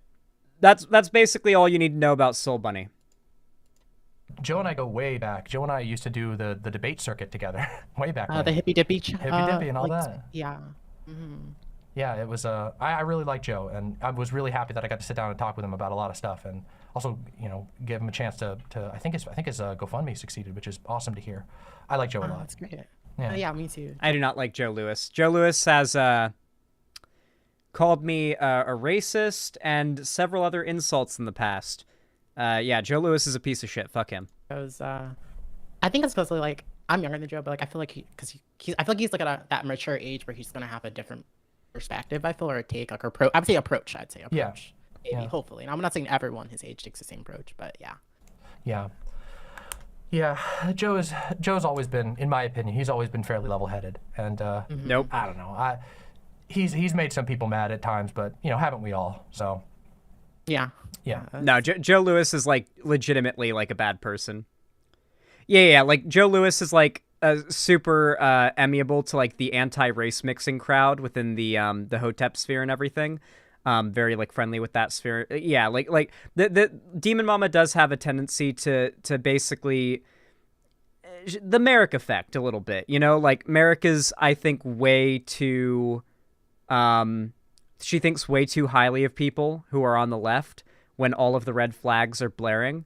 And I think that Demon Mama has that habit too, to see somebody on the left and to assume their progressive positions and the work they've done for progressive politics must by default mean they are some level of a good person and I should give them the benefit of the doubt, when in reality, making lefty YouTube videos is a job that makes you money. And there are a ton of people out there who are definitely doing it just for the money and are kind of pieces of shit. Bad Bunny's a good example of this. We've got the evidence that she's a grifter because of the leaked logs of her. So, like, yeah, there are people, and of course Bad Bunny is literally friends with Soulbunni. Like, Soulbunni and Bad Bunny are friends despite, like, literally everybody knowing Bad Bunny's, like, a raging racist, homophobic grifter who's literally openly said she's grifting the left for as much money as she can get in leaked DMs, along with all the DMs of her saying the N-word. And yet, Soulbunni, who thinks that the entire debate brosphere is racist and Shark 300 is a sea slur, is totally fine with Bad Bunny. Probably, I've never heard more N-words come from a white woman's mouth. Or I should say fingertips, in this case. And somehow, Kira Chats, aka Bad Bunny, is okay, but like, me or Shark aren't. Like, yeah. This debate gets much more heated towards the end, by the way. Like, Demon Mama crushes Soulbunni, but it starts off very cordial, apparently. Okay. So, yeah, I guess I know you expressed in chat that you didn't really want to defend the whole video. I honestly I felt pretty poorly about this video. Oh yeah, I saw, and I said yeah. like you have every right to have your opinion, like, and yeah. I just I get a little tired, of it's not just like people sometimes euphemize it as like leftist infighting, but it honestly it goes more than that. It's the it's the stuff that It was only ever supposed to be a conversation. She just lies a lot. Well, from my understanding, Soulbunny's just such a horrific human being that, like, Demon Mama could not, like, not go hard on certain issues. Isn't it interesting that in the essayist community, that the essayist community has a lot of tankies, hoteps, woke scolds, Nazbuls, and using alt-right talking points to attack the left and everyone else? Yes, because right now, it was the same way during Gamergate. The left was dominated. Like, the popular figures, as if you could call them popular, that were on the left back during Gamergate, were just like this. It was like the worst possible representatives of the left were the most popular figures. Those that were, like, reasonably chill, just doing their own thing and making good content. The most recognition they ever got was nothing but harassment and abuse. Riley J. Dennis, Milo Stewart, they were very reasonable, very based. I've gone back and watched their videos from that era. Nothing they said back then was ever, like, wrong or controversial. It is the kind of stuff that would not get you even the slightest bit of shit today. But they got nothing but abuse back then. And the reason for that was because it was a time when the largest lefty figures were just the most insufferable pieces of shit imaginable, things like BuzzFeed and whatnot. And the right just kind of dominated politics and culture across the board. You know, like Christy Winters and Kevin Logan were, like, the biggest people on the left back then. Like, just the worst fucking people, you know? Yeah. Christy Winters called me misogynistic for supporting Bernie Sanders. Like, back in 2019, I think it was. 2019 or 2020, I think. It was years ago. And then she, like, talked down to me because I was 19 years old at the time. Like, someone commented that I was 19 years old, so she started, like, talking down to me. And I think I called her a cunt.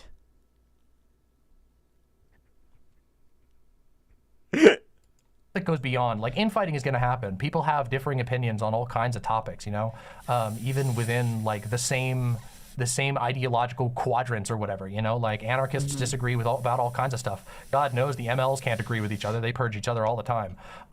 Like, so it's normal to have a certain amount of infighting. And I think that that's, like, actually healthy when, you know, people have ideological differences. But I really think that sometimes this shit goes way too far. And not just that, but that a lot of stuff just gets, I have a huge problem with people, like, It's because Christy's, or the fucking, what's her name? Fucking Christy, Winter or whatever her name was. I forget what her name is. She fucking hated Bernie. She despised Bernie and bought fully into the narrative that Bernie was misogynistic. She was, like, big on the Elizabeth Warren train. So, like, anybody who was, like, iffy about Elizabeth Warren and pro Bernie, she was calling misogynistic at the time, or, like, sussy or whatever. Basically, she was saying, I'm really, you know, suspicious of anybody who still supports Bernie after the questionable things he said about women, or whatever it was. Yeah, I think it was along those lines. Overstating harm, and I feel like that's something that happens all the time, especially with Keffals. Like, I get it. Like, people have a lot of reasons to like dislike Keffals, and that's one thing. But I feel like, I don't know. It's tiring. It's exhausting. There are people in chat who don't know what tankies, hoteps, woke scolds, and Nazbuls and MLs are. Really? Do I need to give, like, that lore backstory? Okay, I'll give you, like, a run through of each, okay? Tankies are hyper-authoritarian leftists. These are people who, like, simp for North Korea, China, the USSR. They deny genocides and, like, horrific atrocities committed by self-proclaimed communist nations. They really care about communism in name only, and they're super cringe, okay? Tankies are bad. Hoteps are basically black supremacists. They're in favor of segregation. They are against race mixing. They're against interracial marriage and relationships. They're against integration. They don't like the idea of black and white and other races living together. They work very, like, they basically have all the same opinions as Nazis. A lot of the time they're even homophobic and anti-Semitic too. And they believe that, like, Jews are pushing diversity as well. But they, instead of, like, what the Nazis believe, they believe that it's hurting black people, while the Nazis believe it's hurting white people. So just basically imagine a black Nazi, but they believe that all the things the Nazis believe is actually hurting black people more. And then, like, then you've got the woke scolds, which are, you know, just extremely hypersensitive, lefty infighty type people that'll just like go at you for the slightest misgiving they have with your rhetoric or what you've said or your opinion you have. And Nazguls are like hyper populist. There's a lot of like overlap within these communities, I should mention, but Nazguls tend to be like hyper populist, socially Nazis, and rhetorically socialist. Basically, they're Nazis who use leftist, pro-worker, pro-working class rhetoric to try to make their Nazism look more palatable. Instead of your old, like, traditional, like, state capitalist, like, Nazism. Yeah, yeah. And then MLs are tankies. MLs are just, it's just a word that people, it's a more specific, like, set of theory, but they're tankies, so don't trust any MLs. There are no good MLs. Like, I need to make this clear. There are 0 good MLs. They are all bad. Do not trust any MLs. They are all bad. 100% of them are bad. There are no good MLs. Every ML that is a good person is a future not ML, okay? Marxist-Leninist, Marxist-Leninist. That is just simply how it works. Exhausting to see, especially when I see, like, people that I otherwise respect or that I have some level of respect for, I respect the stuff that they do, engaging in, like, I don't know, like putting blinders on, it seems, in order to, like, to find a reason to justify being really, really harsh to somebody when they could just say, I think X person is a fucking idiot. Like, I don't know. I guess I don't understand the need to turn so many struggles into like a political, not even a political struggle, that's not even right, but to like try and find like some sort of moral failing that has to go above and beyond and like speaks to somebody on like a deep level instead of just being like, I think that Keffels is abrasive and inconsiderate, which I obviously have no problem with people saying something like that. Obviously, I don't care. I'm not like the I would say, like, even for example, like I saw someone today, like, the issue is that just expressing that somebody is not like your taste in content creator doesn't do anything to destroy their life or career. The goal of these people is to destroy the lives and careers of those they go after. It's why many of them were like pack watching Eat at Night.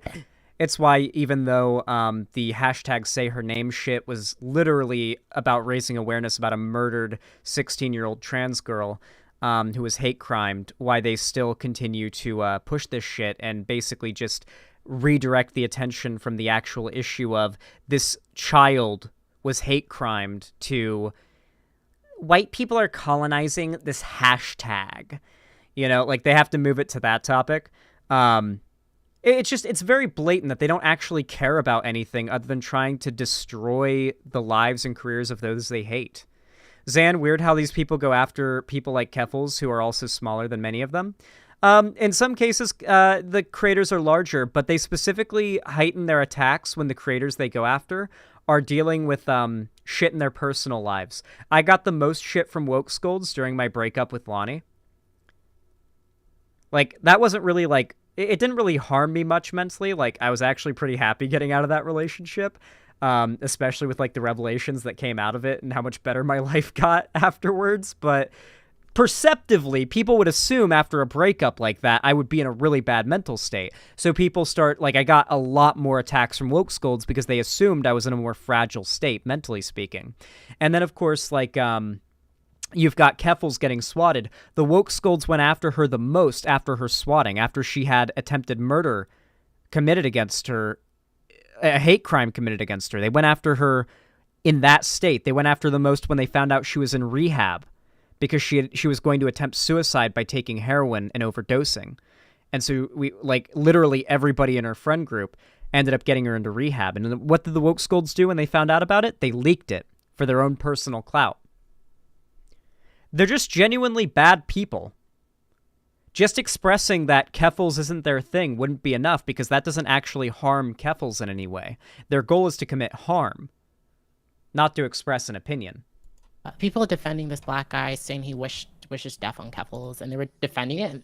They were defending him because of how Keffels responded to that. And I'm like, that is not the hill I would die on. That's actually so cringe. It was so cringe to see that. Because obviously, like, even though I'm, you know, I'm pretty sure you sound sort of, I am sort of involved in the current discourse. I know there was a video you made, you know, about Shark, which I mean, I Yeah. don't know if you saw. I don't know if you saw my. I saw your probably response, did. and I will say, Yeah, that video on Shark where she just calls Shark the C slur over and over. Like, literally, it's just a video she made where she calls Shark a slur over and over again. Like she literally just made a video where she calls a black guy she doesn't like a racial slur over and over again, and the whole video is about, like, the premise that that racial slur applies to Shark. Like, that is the entire video that she... Like, that is the state of Cornbread Tube. yeah, and I'll say this. I did not. So I see why you and other folks would see it as like me using your clip as you endorsing that statement, but that's not what was like the goal or even the way I intentionally used it. So I won't deny that I can see how it would come off that way for like other folks, but it was more like me showcasing that like you were calling out that behavior in the space, not necessarily. I personally just like was showing an example, like lining up your audio of calling it out, and I could see how like something like so. It wasn't like me trying to say, well, Demon Mama is calling out Shark, no, because you never named names in that entire thing in that moment. Like you just said that this is misinfo, and that's not cool. Yeah, and I mean, well, yeah, I didn't assume that you had done it intentionally or anything like that. I think in my first response, I hope that came out clear. That I felt the need to clarify because so many people messaged me that I was in that video, and I wanted to be clear that I'm like, because I don't. I'm gonna be completely honest. Like I've been open about this. I don't think that the way that most people talk about Shark is particularly cool. But I'm also like, I'm not like the police of content. If there's something that sticks out to me, like this video, I've been seeing it talked about for the last week or whatever. It's been 9 days since the video came out, and it's been on every timeline. It's been all over Discords. It's been everywhere. And so I'm like, all right, I guess I got to look into this because it's been everybody talking about it. But, you know, I try not to like police everybody's interactions with one another, especially when it's like Yeah. No, I'm sorry. I don't want to cut you off. Sorry. I was just going to say, especially when like it's a topic that's like, you know, talking about the C slur, like, and the way that that's used, like, in between, you know, black people. Like, that's not, like, what am I supposed to say about that? You know what I mean? Like, I don't know what the fuck I'm supposed to say about that outside of me thinking. No, come on, Demon Mama. That's kind of a cringe take. That you can't have an opinion on Soulbunni's video where she just calls Shark a racial slur over and over again for not hating Vosh. Come on. I know this gets more heated later on. I know that a lot of people got upset for this debate because Demon Mama didn't go harder, but like that is a cringe take. That is a cringe take. That is objectively a cringe take. Me saying like on a comparative level, I don't think like I think that sounds harsh to me. Like, but what am I supposed to do? I don't have a commentary on the inter-community discourse. Like, I mean, fuck, like there's all kinds of things I could talk about that are, you know, relevant to groups that I belong to. Like how, I mean, I did a video on the R slur and why I think that some people claim that they're reclaiming it when they're not actually. They're just using it to be an asshole to somebody else. And I do think that those generally apply, and I guess I apply that to most things. Like I don't go around calling. Well, that's the point of it. It's an insult. I am definitely, you know, I'm definitely a faggot. You know what I mean? But I don't go around calling other people that. Yeah, I get that. I'll say this. So there's this like with the Shark thing. I feel on both sides. People, I'm gonna say this. I made my video. I made a tiny segment because it was a very short part on Shark. It was a very short part. Yeah. Well, on both sides, people, I can stand on my own words. But what I will say is on both sides, because I at the time it was only like a 3K sub channel. Both sides escalated the situation. Damn, she gained 13,000 subs in like a month just from making hit piece videos. That is how much of a market there is within the currently existing online left for hit piece videos on Debate Bros streamers.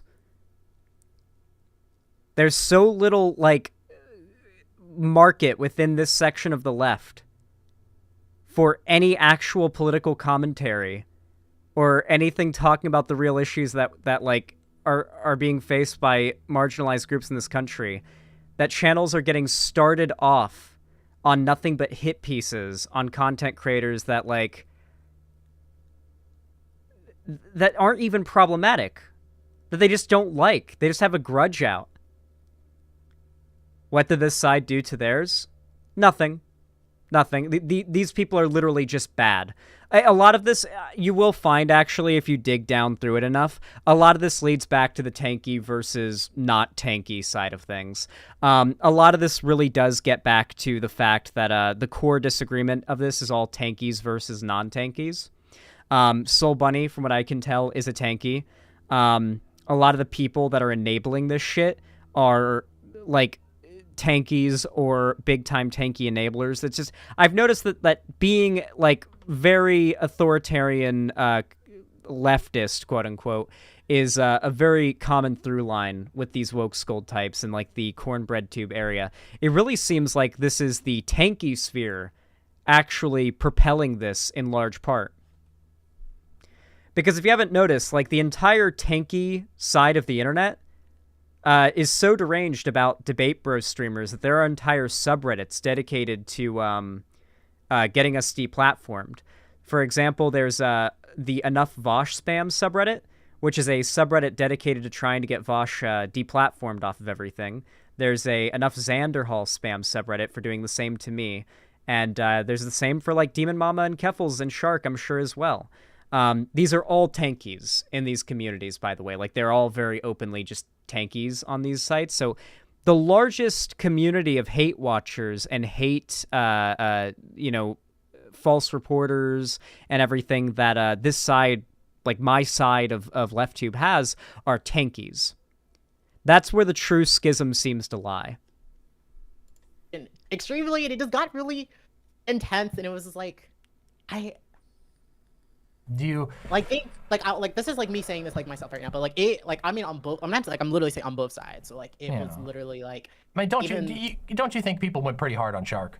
Like, even if you dislike, well, that's what don't I'm you trying feel to like say, people are a little like well, that's I don't what I'm know. trying to say, that on both sides, like there was things that like I don't even personally endorse that people were doing the most. Some people were really doing the most, and I had to tell like people personally, like a creator, and I won't say their name, but it was like I'm like, hey, like that was kind of intense, and I'm also getting blamed for that, and it's like I'm not over here sending my goons after folks. I'm not like, but that's how the way people were talking about it, as if like I was telling people. Mind you, if you even like respond to false allegations these people make against you online, and like a single one of your fans says, hey, what you just said isn't true in their replies, they'll say you sent your audience after them to like harass them. They can make a whole like hit piece video filled with lies and calling you slurs, and that's not encouraging harassment. No matter how many times they admit they have to tell people not to like send you death threats. But if you respond to it, then all of a sudden you're engaging in targeted harassment towards them. To go to do the most, like I don't personally like I said, like some people, like yeah, and the harassment they describe is always disagreement, because when I see some cringelord that follows me harassing another content creator, I block them. Because it makes me cringe. Seeing even, like, if I see, like, one of you guys, like, even, I would ban people who would bother Flamenco, my old stalker. There were some of my own fans that would go and seek out Flamenco and try to fuck with them, and I'd see that shit on Twitter or whatever, and I'd block those people. Because, like, why are you giving him attention? Why are you being cringe like this? What the fuck? I don't want you in my community. Like, I've generally done a pretty damn good job of trimming my community down to, like, pretty reasonable people. I do very regular purges on my community to get undesirables out, particularly tankies and those that are like extremely unstable mentally and have a strong parasocial relationship with me. I just, like, my channel would be magnitudes larger if I was friendly to tankies, woke scold. If I, like, acquiesced to what woke scolds wanted from me, if I, like, became like Hassan and was super pro-tanky and tanky friendly on my stream, and like did soft like Russia apologia like Hassan and Kyle Kalinske do at every turn. Like, if I basically just straddled the line between like keeping tankies and normie lefties like you guys happy, then I would be so much larger and more successful. But I'm not a grifter. I see these like red fash pieces of shit and I call them out. I don't think Hassan is a tanky. No, Hassan's just like either so stupid or just cares about the clout enough that he has a very large tanky community. He regularly, like, I'm pretty sure Hassan might even be a tanky, because when he talks about anarchists, he talks about them negatively and as if he is not one. And my understanding of communism is there is authoritarian communism and libertarian communism. And anarchism theory takes up pretty much all of libertarian communism, so I'm thinking he might be Hassan defends North Korea. Okay, yeah, Hassan's a tanky. Okay, yeah, no, it makes sense then. Hassan's a full-on tanky. You guys, like, dick ride Hassan so hard. I need to, like, get heavy and into shape so that, like, you guys will just, like, turn your brains off and make excuses for anything I say or do, dude. If you're question marking right now, then this doesn't apply to you because you don't defend Hassan. But yeah.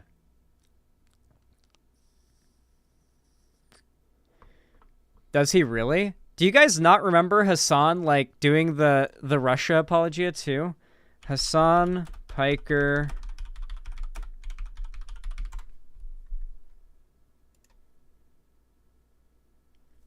Here's a clip.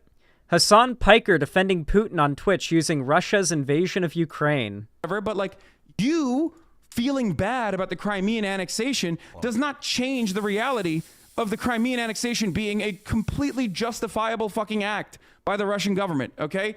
So that's it.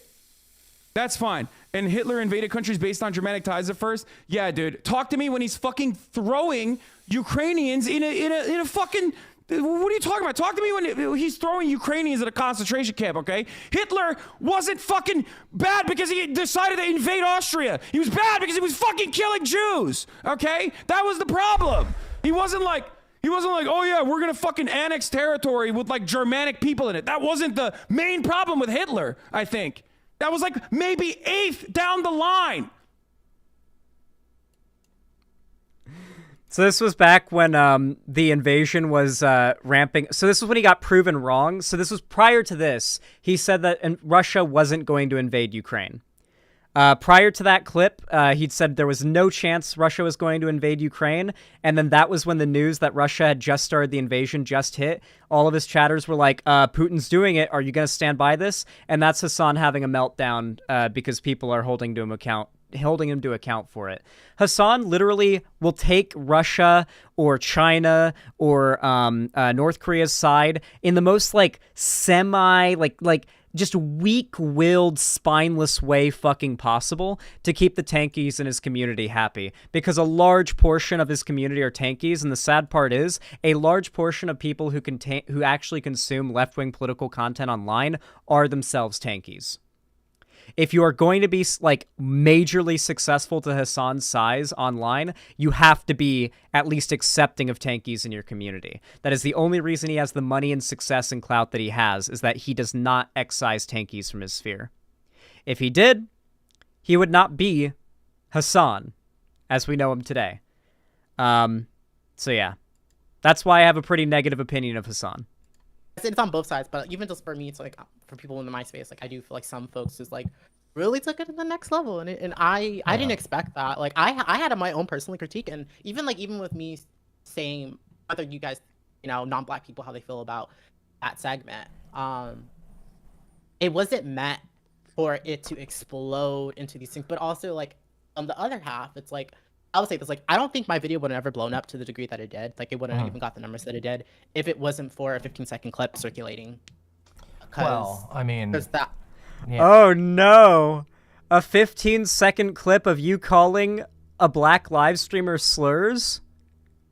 Getting shared around on Twitter? You feel misrepresented by that clip, do you? That's crazy. That's crazy. Yeah, I mean, that'll happen. Like, that's just something as a content creator, especially, like you've gotten a lot of attention from this stuff. So I imagine your platform's growing a bit. It's definitely something you have to be conscientious about.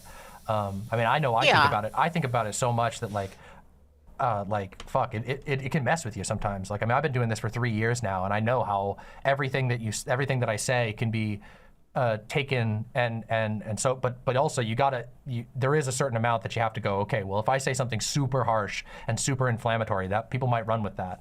And yeah, so I mean, certainly, I imagine you probably didn't think it was going to go as far as it did with. Demon Mama's doing a good job of turning basically the argument that I bet Soulbunni wants to make against a bunch of us while pretending like her positions are not as extreme as they are in debate as she does on Twitter.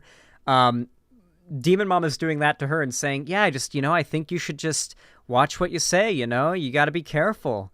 You just gotta, if you're gonna say inflammatory stuff, you gotta watch your language, like the same thing that I'm sure Soulbunni wants to say. With your current subscriber count and everything, but I don't know. I feel like, at least personally, when I look at that situation, I don't know everything about it. I don't know if there's like things. I mean, I haven't seen Shark respond in the same tone to the people who've been criticizing him lately. I mean, the amount of stuff I've seen, and I'm like most people would at least perceive me as being like closer to the Vosh sphere because I'm personal friends with Vosh. But in truth, as far as following goes, I have a pretty even keel, and I've seen a lot of comparisons between like Shark and Candace Owens, and when I hear that, I'm just like, man, that is like, I feel like that's just so overstating the case. Like, and I mean, like, I say that as somebody who's been fucking torn. It's racist. The only thing Candace Owens and Shark have in common is their race.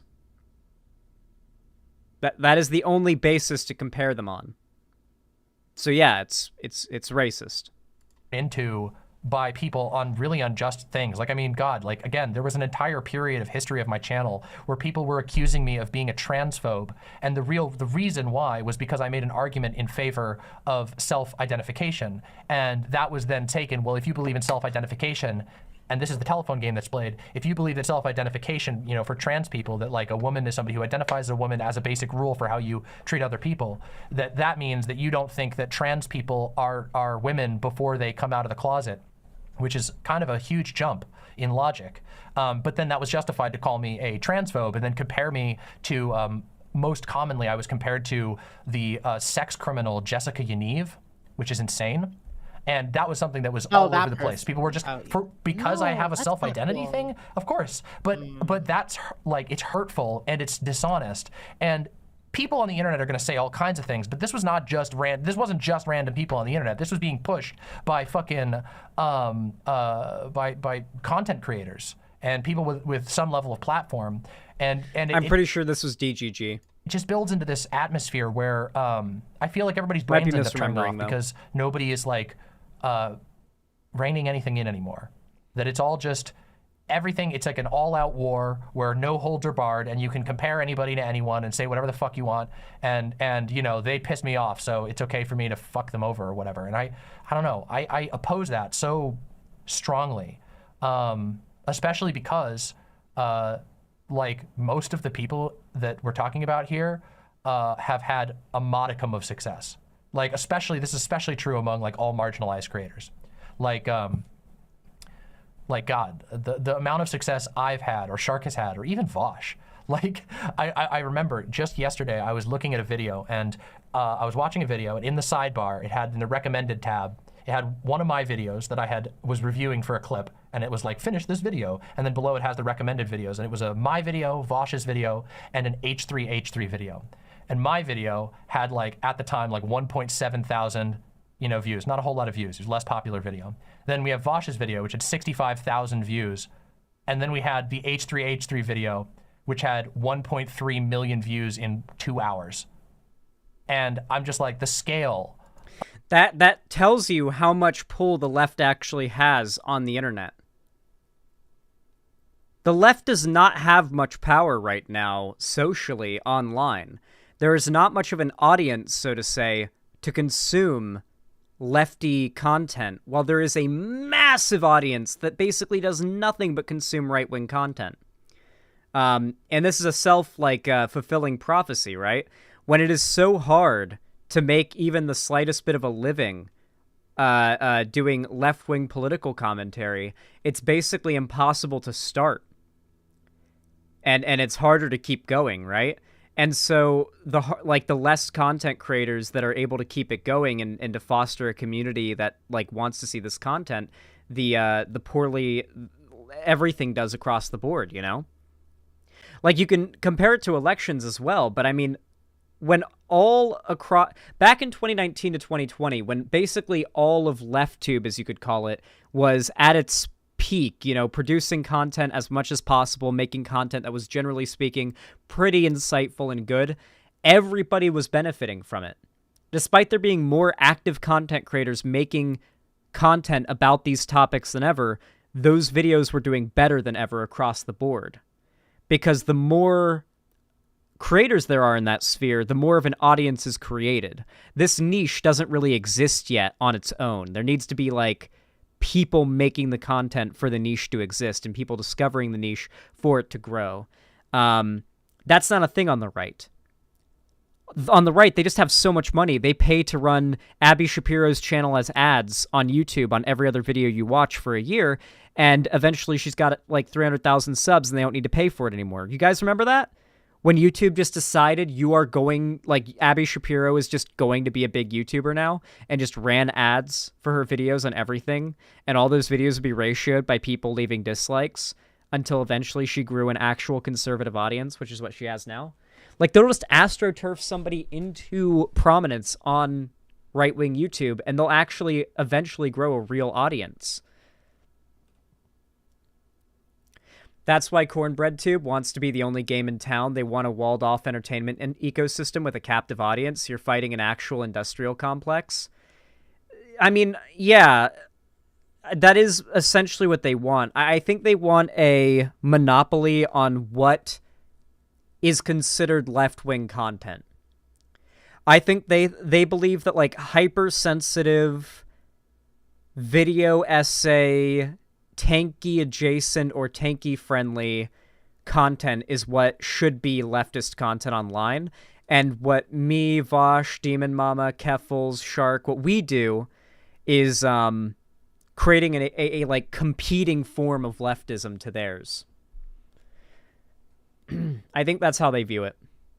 That's a good point. You know, the scale that we're dealing with in these spaces, I think sometimes gets forgotten. Not that things should be looked the other way, but that when people are, like, comparing, you know, random small creators to, like in the video we watched today, comparing, you know, Keffels and Vosh to Dave Chappelle and J.K. Rowling is like, it's like comparing a firecracker to an atom bomb in terms of, like, effect and in terms of advocacy. In basic, it's almost incomparable. And I feel like when we get to that level of hyperbole, it just starts to break everything down, and it just makes the space nothing but toxic, right?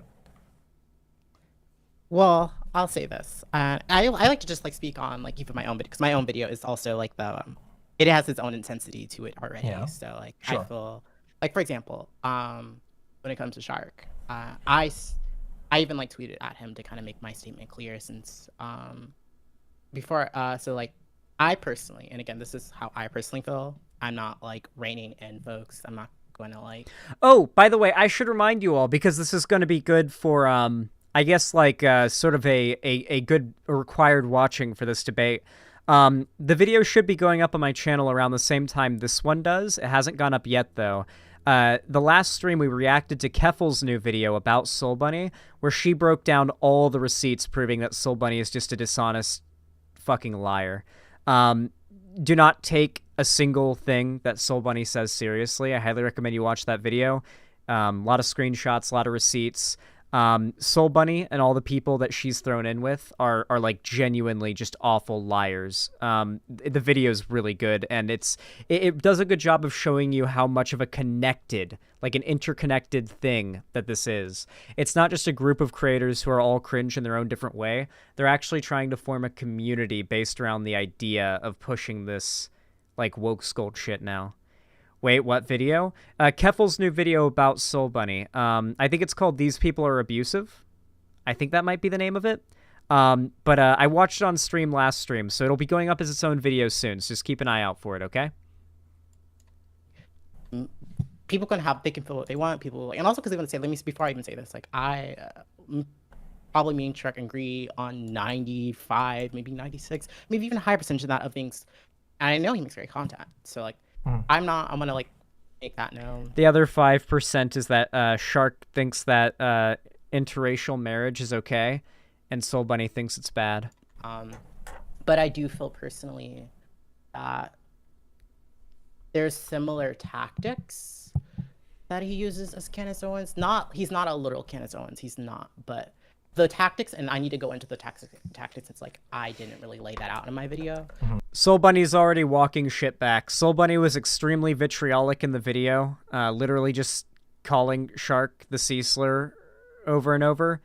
She's pretending to be all soft ooh woo, like composed right now, but like this is an act. But the tactics to me that I observed as a black person, is I feel that because Candace Owens is a smart woman. She's dumb sometimes, virtually dumb sometimes, but she knows that she has a brand and what she's doing and how she's going to climb up her social ladder by making specific moves. And that's how I felt. And maybe, and even let's say this, maybe I can even be wrong about what I perceived as those tactics. So I can give him that charitability that maybe potentially I was wrong on my examples that made me feel that he's using these tactics. But that is essentially where I'm at with that. But also just like after seeing like even his response video,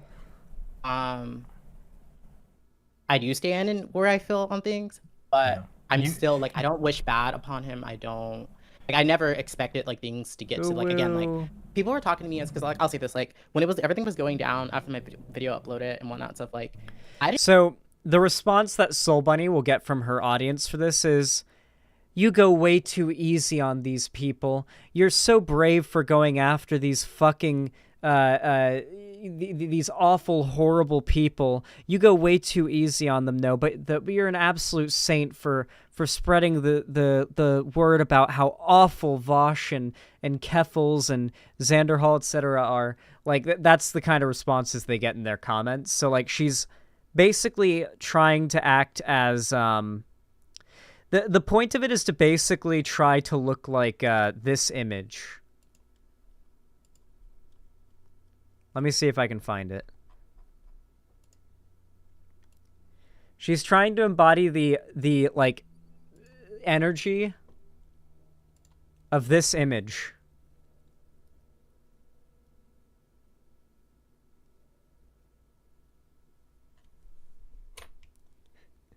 Do you get what I mean?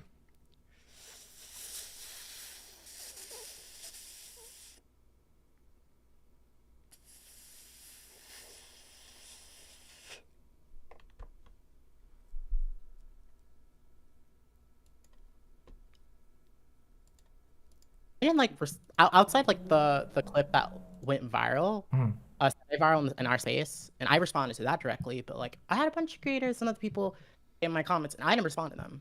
You know, I had certain people come back day after day, like relitigating things. I didn't respond to them. I didn't respond to their comments.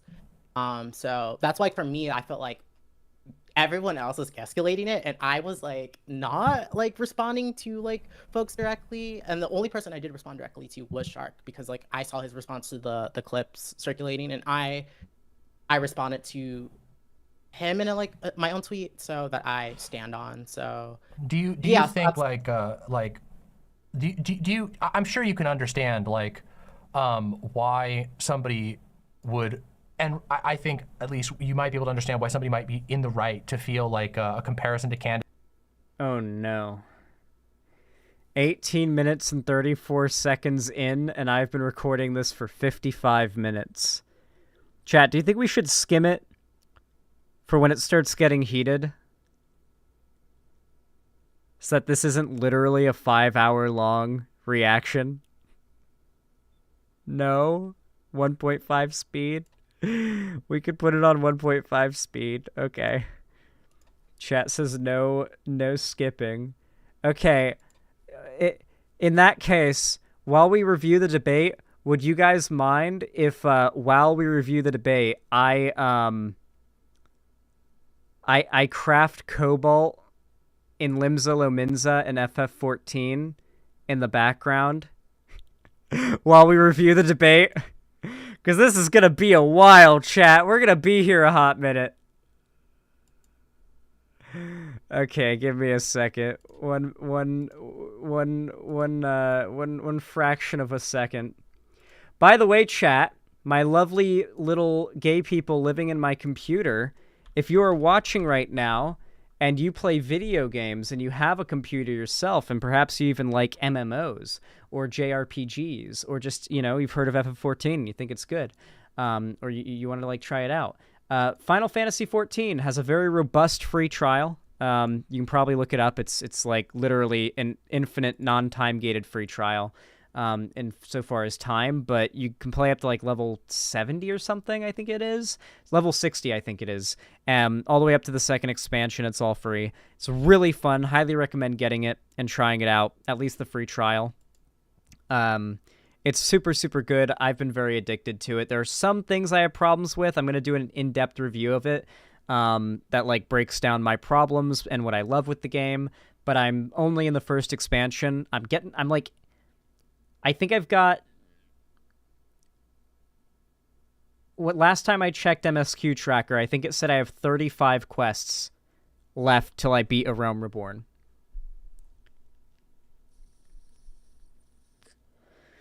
The question is, would you guys want me to stream my first, like, legit raid in FF14?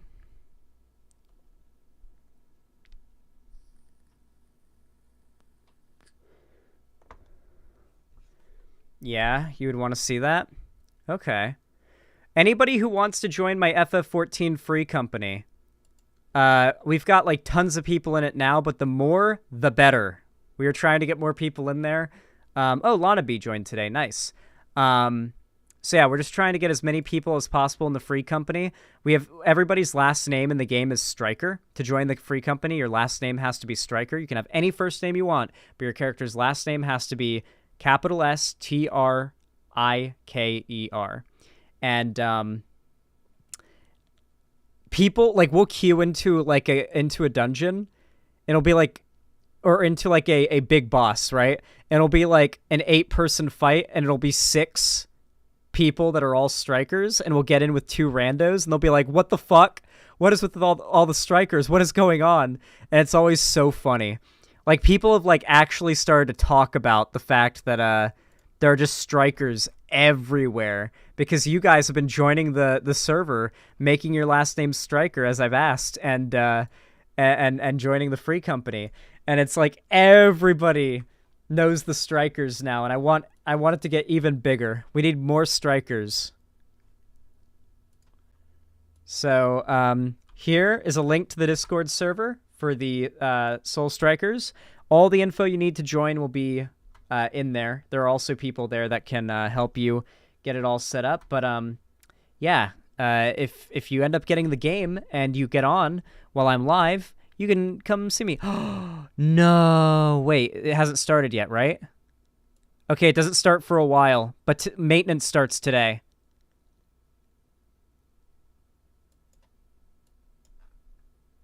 Okay, there we go. Maintenance starts in a few hours, but it does start today. So if you're going to get into the game, today is actually a good day because the installation will probably be done by the time the downtime is over. But downtime's not for a few hours, thankfully, so we're all good. Just making sure I didn't open multiple instances of the game real fast. Okay. Very nice.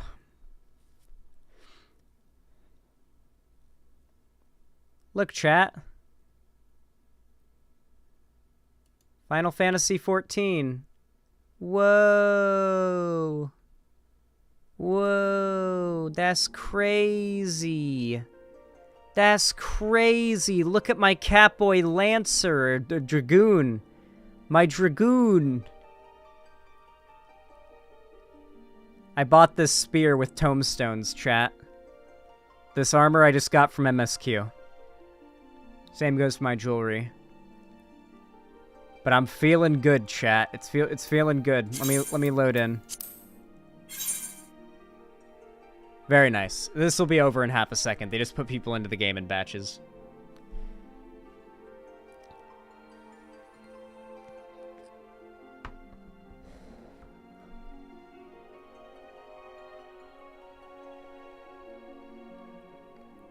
The tombstone gear is Biss for A Realm Reborn? Yes.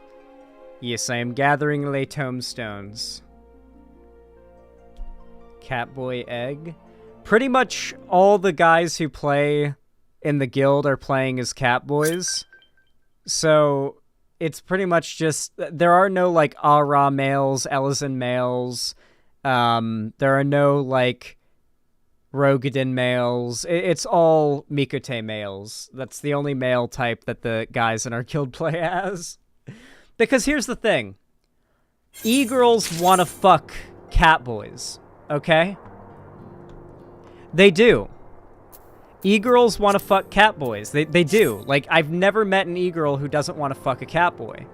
And so, if you're trying to attract all of, like, the fucking poppin' e-girls online that are on FF14, and there are some e-girls out there on FF14, you're trying to be a Catboy on FF14, alright? And then how overjoyed will the FF14 e-girl be to find out that I'm actually not too bad looking of a guy in real life? Mic cutting? Is it cutting? Is that real? Is my audio good, chat? Alright, one sec. So now, you just gotta... First I need to get this game in windowed full screen. Hold on.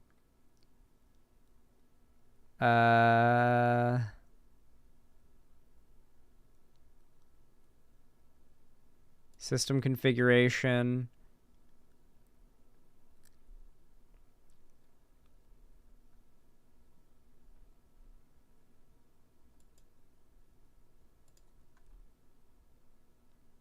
Windowed. There we go. The mode I have to play when streaming. There we go. It's not ideal, but it'll work. And then, of course, I do just need to get Demon Mama's video, pop it out.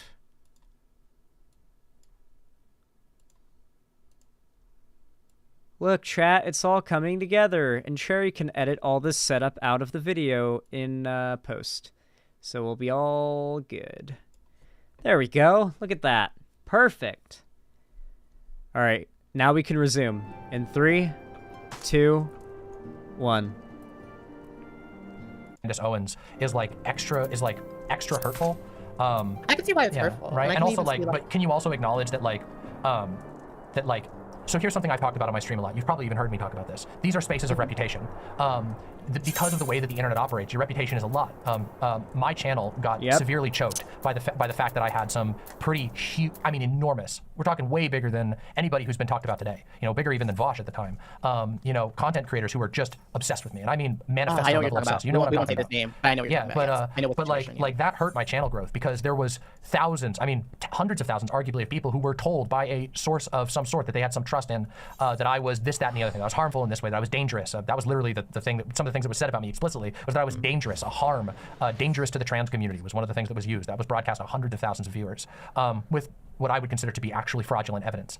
So in these spaces of reputation, you can probably understand where, or at least I hope you can, understand why like making a comparison to someone as infamous and in my opinion, very malignant as Candace Owens might do some serious damage, or if nothing else, let's say that the damage doesn't happen, at least cause a very genuine fear of reputational damage, right? Yeah, of course. The thing is, like, I felt so that's like a given. That's like a given in this space.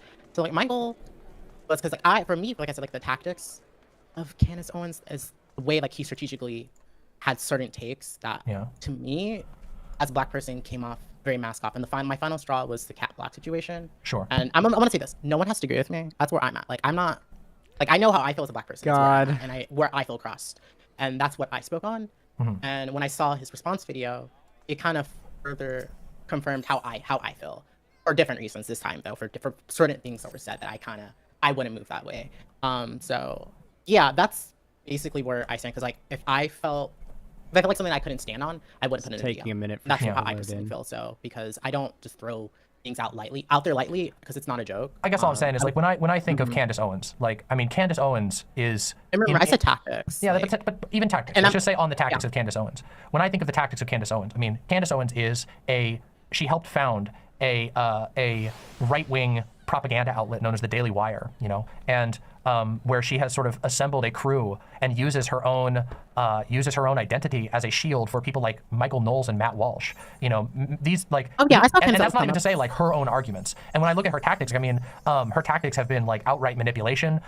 She has like stomped down other creators, on a great level. Like, I mean, down to the degree of like, it doesn't matter. She doesn't care about what their race is. She doesn't give a shit. She will just choke out anybody, and use basically any tactic to be able to do that. I feel like that, like, even if you say the tactics of Candace Owens. Candace Owens is unironically one of the most well-documented grifters on the entire internet. Like, as far, like, the documentation proving that she is a grifter and doesn't actually believe anything she spews is probably the most, like, available of any other right-wing commentator. Her history has been so storied and like collected. There's like a live updated timeline article that I went over a few times already that literally just goes over all of Candace Owens' grifts with the evidence included, and it's just incontrovertible. Like, it gets updated regularly, by the way. It really is hilarious how much Candace Owens has flip-flopped her entire personality and life goals for what is obviously the most profitable endeavor at the given time. There's just no comparison. Cover up Free Company chat? Why should I cover up the Free Company chat? These are... If they say anything that gets me in trouble or something, then they're getting banned from the Free Company and everything. So it's like... I'm fine with them being seen by the stream. It's just they know not to do anything bad, like, in the chat, because, like, they're you guys. It should be fine. The tactics of Candace Owens point out like are... which tactic that I'm referring to. So like the tactic, like some of the things that Candace Owens saying she knows is bullshit. Well, sure, but I mean, but there's lots of people who do that who aren't Candace Owens, right?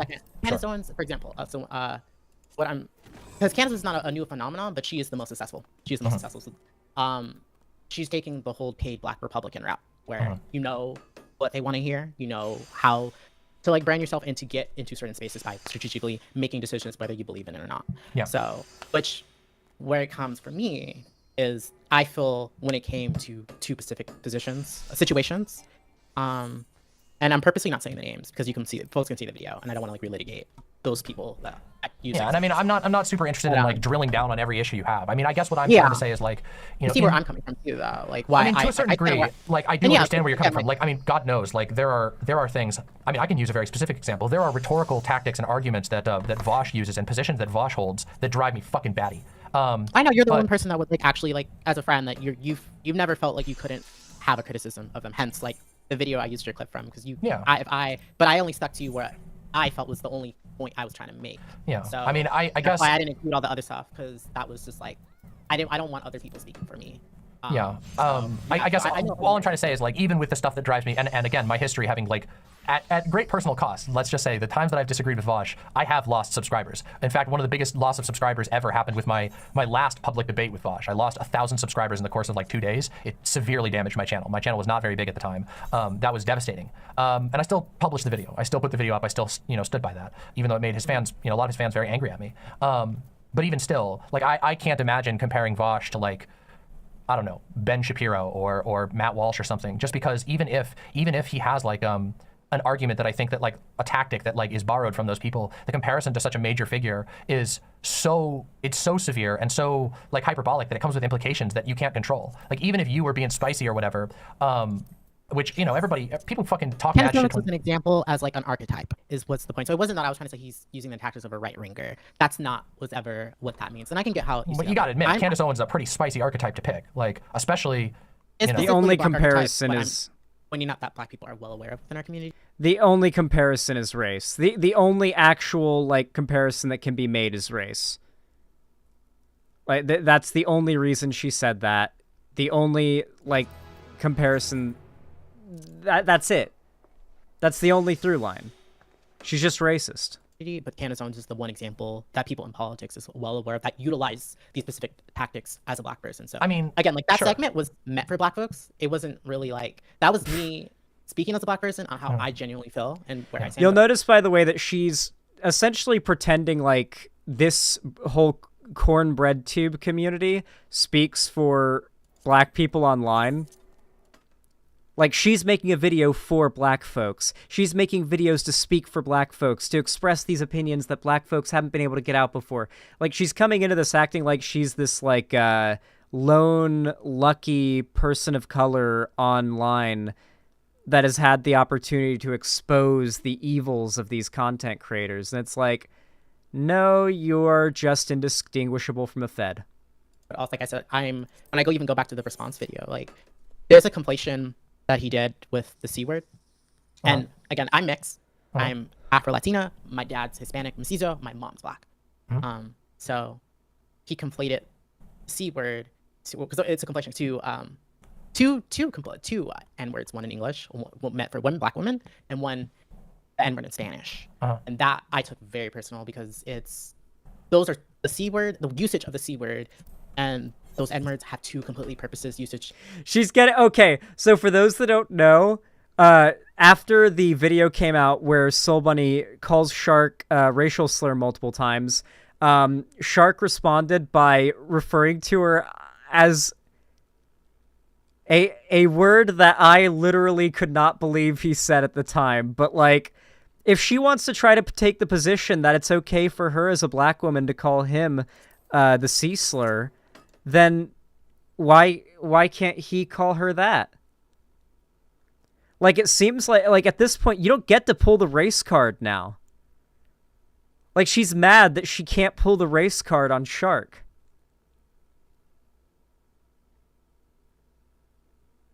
She's trying to say that, like, Shark insulting her with a variant of the N-word is equivalent to Soulbunni coming out of nowhere and making a video calling Shark the C slur, when Shark was responding to her calling him a slur. So this is literally the equivalent of, oh, it's really bad, he hit me. Oh, he hit you? Oh my god, that's horrible. Yeah, like let me look at the footage of what happened. Oh, wait. You hit him first. Yeah, but he hit me harder. Yeah, but you hit him first. Yeah, but his hitting me was worse, so he should get in trouble. Like, that's essentially the interaction that's happening here. And meanings that are not equivalent at all. And I can get why he felt the way he did. So let me put it this way. I can get why at that point, especially when he like filmed it and like he had went through people that I already felt that escalated the situation that I wouldn't co-sign, that I was getting blamed for, as if like I had them like my goons, like a mafia leader, to go like stick my pit bulls on. Well, I'm not trying to say anything about no, being I'm not saying you popular. are, I'm just but trying to say like I'm not saying your you video are, has had a lot of reach, and like so there's a couple things here. Like your video ended up having a lot of reach, which is always something a video can do, even intentional or not. That's definitely something a video can go well beyond your. I lost control of what that was doing. Like I didn't expect the clip to even like explode so fast, like within the same day of it being uploaded. So it like blew up. Like, and again, like this, it would have never blown up to the degree that it did if that clip didn't circulate, because as we all... Bullshit. These people are all massive clout farmers. The reason why they do nothing at this point other than make hit pieces is because there is unironically a larger market among tankies on the left to consume hate content on Debate Bros streamers than there is to watch content about actual leftist politics. I'm not even kidding. Among the audience of people online right now watching any form of progressive content, there is more of an audience for tanky shit and woke scold shit than there is for like Debate Bros or anything like that, or any form of like actual just political commentary. It's why they're not doing any more political commentary. Or when they do political commentary, they have to make it look like a hit piece. It's like how Foreign Man in a Foreign Land only spends like 30% of his video on the hit piece. The rest of it's just unrelated ramblings. But that unrelated ramblings would have gotten no views and no one would have cared if he didn't make it look like it was going to all be a hit piece on Vosh and Keffels. And he's since changed the thumbnail so that it's Colleen Ballinger and Taylor Swift in the thumbnail now, so he's pussied out. These people are all cowards. They're just trying to get the fast, at this moment, clickbait. Noah Samson did the same. And if they get too much shit for it, you know what they'll do? They'll change the title. They'll change the thumbnail. Or they'll, in the case of Noah Samson, they'll take the video down for like a month until everybody forgets about how full of lies and how bad the video is, and they'll put it back up again. all know whether like- They're you, drama you like or farmers. not, you like a video or dislike it, like that pushes it. If you Well, argue sure, in the but also comments, like that's you gotta gonna push admit, it. like So that clip was almost like designed. Like that's an eye it wasn't, catcher. it That's a wasn't zinger, designed right? that was like a very candid moment that But it's that's real. Even you can acknowledge it was It's harsh, canon. right? Like it was really harsh, right? Like It's you were slamming him pretty hard, and that's I definitely was gonna being get very some eyes, candid right? with myself, and it wasn't about getting eyes. It was just me standing on how I felt, and because again, the video is a purging. That video was designed as the end of me ever discussing in any video format about, like even like on my YouTube, on my content I make like about that. That was like me getting out all how I felt and what I observed over this time, No. and I laid it out, whether good editing or not, or some parts I probably would have done differently. That's what the video was for. It wasn't to I didn't like that part, so that's where it goes. Like I said, like that was really a canon moment for me in there, because I was contemplating, do I even include that part? Because How many of these like live-filled scripted hit pieces do we have to go through with them using the excuse of this was just a venting video when confronted on the fact that they're just maliciously trying to spread lies for the sake of career destruction? How many times can they make these viral videos of theirs and still claim they were just doing it to vent and not for the clout or to farm the drama? I know that in my content I don't even like, I usually have this ASMR approach, and I usually don't like break character and like have like a very like super stern tone. So it wasn't already like really with the way I was like designing my channel, the way to be like kind of like this art ASMR approach to me discussing how I personally, my perspectives on racism, etc. Whatnot. Fair. So, But I yeah. guess what I'm trying to say is like the video to me, like just gonna be 100% real. You had Keffels, Vosh, Shark. I think that was all three. Let me see, maybe in the thumbnail. And Merrick. And Merrick. So you know, a lot of people who let's just say are hot buttons on Twitter specifically. It seems to me like, if we're being honest here, like you were definitely trying to reach outside of your circle with that one. I feel like you got to be honest about that, right? Like if you're putting the face of like 4 controversial people on the cover of a video, like Good that's job, that's Demon that's, Mama. that's, You're that's what calling we it call in the out. business. You know, you're making a thumbnail. You're making a catchy thumbnail, know. arguably even clickbait. Like that's I like wouldn't say clickbait, but I know that it would definitely potentially reach. but you're folks reaching for an these audience days. still, right? Like And- I can admit that I do that in all my videos. Like We'll all say of my this, videos. like, I'm an I- entertainer. So you Yeah, know. but I'll say this. Like, I thought when they would have seen it, it'd have been like 3 months later because of how small my channel was. I had no idea it would ever do anything. I thought it'd never get anywhere to Twitter discourse. Like, that's because again, like it was all mostly pertaining to Twitter discourse, right? So Let me see. most of the topics No. on there were tied to some Twitter parts, discourse in some, some way or some another. parts was tied to stuff. There was still like YouTube segments. There was at least a handful of YouTube stuff. So there was probably 60% of Twitter and 40% YouTube, because it's definitely a mixture. Because I know my own video for sure, the way I even approached it, because it was very much like even the way I went about like things, like I explained the traits and the behaviors, and then I used examples, and that's kind of how each chapter was structured. So when it comes to the figures in the thumbnail, that wasn't just like That's actually called priming the narrative. Basically, if you've watched the Soulbunni video, what she actually does is like sets up how you should interpret a certain clip and then plays the clip. She's trying to describe that as, first I explain their behaviors and then I show evidence. It's like, no, you try to build a narrative about how Shark has quote-unquote sea slur vibes and is like a adjacent to Candace Owens, and you make that argument, and then you like show a bunch of out of context clips. In the case of Shark, I don't think Soulbunni even provided any evidence, really. Like, not evidence of anything that was like actually bad. Not evidence of anything that anyone wouldn't like readily stand by if confronted on it, you know? Like, nothing controversial. like obviously I knew me even criticizing or even like using them as examples was going to obviously get reach, and people are going to see it and watch that. And Like, unironically, something that Shark's done that really impresses me is that, like, he's been doing this for a hot minute, but he has not gotten into any serious drama outside of this. He's gotten harassed by these people, obviously, but, like, he's never said or done anything that's got him in really hot water. Like, they literally only came after him because his existence needed to be recognized by this community to continue like calling the debate sphere racist, I guess. Like, that's really the only vibe that I can get from it. They were like, okay, so We can't keep saying that the Debate Bros streamers don't listen to black people anymore. So now we need to basically appropriate the very same arguments that they've been making for a while now and say that actually this particular black person, this particular trans person are not worth listening to and are actually really, really bad people, and are actually just like Candace Owens. They're that bad. You know, like, that's the point she was trying to make in her video, and it's very dishonest, it's very scummy, and it's racist, and it's also transphobic towards Keffals. Public potential people in those spaces. That's a given. But you know, it sounds like the answer is like yeah, you did know that it was going to reach beyond your space. That it wasn't just intended. Like, well, yeah, of course, but it wasn't like a tea party. You were kind of backing off. You were kind of. I'm not trying to grill your opinion or anything. It was just, it kind of sounded like you weren't.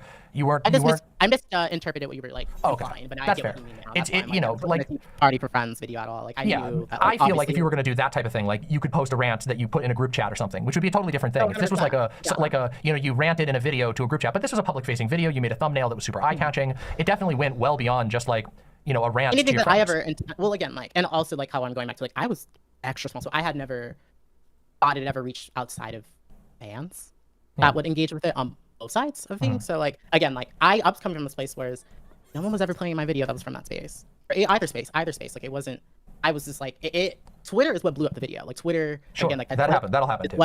Yeah, so that's Twitter 100%. tends to, like, you know, Twitter always has a magnifying effect for anything dramatic and also anything that's snappy. I mean, I guess what I'm saying is, like, yeah, your channel was small. You're, you know, fairly new to content creation. I'm not trying to, like, I don't know, slam you for anything like that.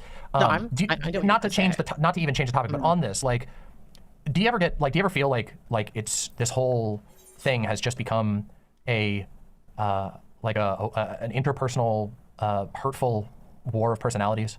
Because that's what like when I opened this video, before I even watched the Foreign Man in a Foreign Land video. Exactly what it is. At the beginning of the stream, you know, one of the things I was talking about, I did this big long preamble talking about how exhausting it is as a creator and as somebody who spends time in these spaces. Like, I get tired of the telephone game with everybody. I get tired of feeling like my brain just shuts off whenever I read something because I don't believe anybody anymore because they all just say bullshit. And I worry that, like, I mean, there's so much stuff. Like right now, it's like this Keffals thing. And again, the way I feel about it is like, I think that most of the shit that gets said about Keffals is completely insane. Like, it's so far from the truth. It's so much of a game of telephone. And that's not to say that there aren't things to criticize Keffals on. I have done so. I've done videos, multiple, criticizing Keffals. Even some of my videos where I was positively agreeing with Keffals, I ended up working in a lot of critiques. You know, I'm not exactly like a Keffals superfan or anything like that. But I've known Keffals for a while. And I just feel like, I don't know, it sometimes feels like there's this, I don't know how to describe it. Like, I do like how Demon Mama takes away any ability for Soulbunni to try to claim you're just defending your friend. Because Demon Mama comes off as indifferent to the criticism right now, and more concerned about the fact that the criticism seems to be coming from a dishonest place, which I think is a pretty good perspective to take to make it so as that you can't be attacked by these people after the fact. It's really hard to tell whether or not these are fans showing themselves off on stream, or these are just random people happening to stop here.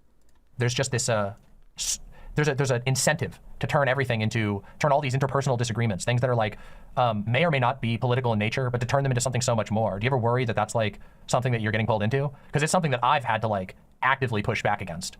And I also recognize that I don't make a lot of friends by being like, when I tell people like, hey, I think you're fucking losing it over this, and you probably need to cool down a little bit. You ever feel like it's like going out of control? Sorry. With me, like, even like with my own video, like I made my own critiques that I felt very valid, and I wouldn't put in a video if I didn't feel like this wasn't like a personality. This was actually genuine, like things I have genuine critiques on. But as someone that when I made that video, I even just saw like how some people just like, I had to tell a couple folks like, hey, can you please stop replying? I see every time you reply to this person, I get the notification, and it's honestly annoying me. So I do see like kind of like there's some people that follow me. I wish I had the courage to just go and block them. But if I did, I feel like they'd go and like rant about me blocking them because it's just like I made the video, but it was supposed to be. Eve, did I not say the other day that these people are all hostages to their own fans? They are all literally hostages to their own fucking fans. I said this in my coverage the day before yesterday of the during my coverage of Keffals' video. She just let slip. There are tons of people in her audience she would honestly like to block, but she knows they would have fucking mental breakdowns on Twitter over it. Those are the types that that are like being coddled in these spaces. That's like the mindset that they're allowing, and they know that that's the mindset they're allowing to sort of fester in their spaces, and they don't care because it's all about just enforcing their will on as many people as possible, and as many people as possible accepting it. Purging. So it's just kind of. When you say purging, you mean just kind of like getting it out of your system? Yes, it's the whole point of why like my video was structured the way it was. I'm sorry. Do you have like? I need to get my hormone. Yeah, if you need a break, if you need a moment, just go ahead. I just took my hormones right now, but I was looking for one. I took care of that. Sorry. Oh, okay, yeah, no worries. Sorry, so yeah. It was when you moved away from the mic. It was like I'm getting a little bit of back and forth. If you move away from the mic, I lose audio on you, so I couldn't hear everything you said there. But that's fine. It's no big deal. Oh, okay. I don't know. So like, Are hormones injected most of the time, chat? Because most cis people that I know who take hormones inject that shit. But I know that there's pills, right? There's a pill form. Isn't there? Wait, no, that makes no fucking sense. Of course there wouldn't be a pill form. Why would I think there'd be a pill form? I take pills? Okay, maybe there are... Okay. Apparently there is a pill form. There's pills and shots. Okay, I'm curious. Why would one take the shot over the pill?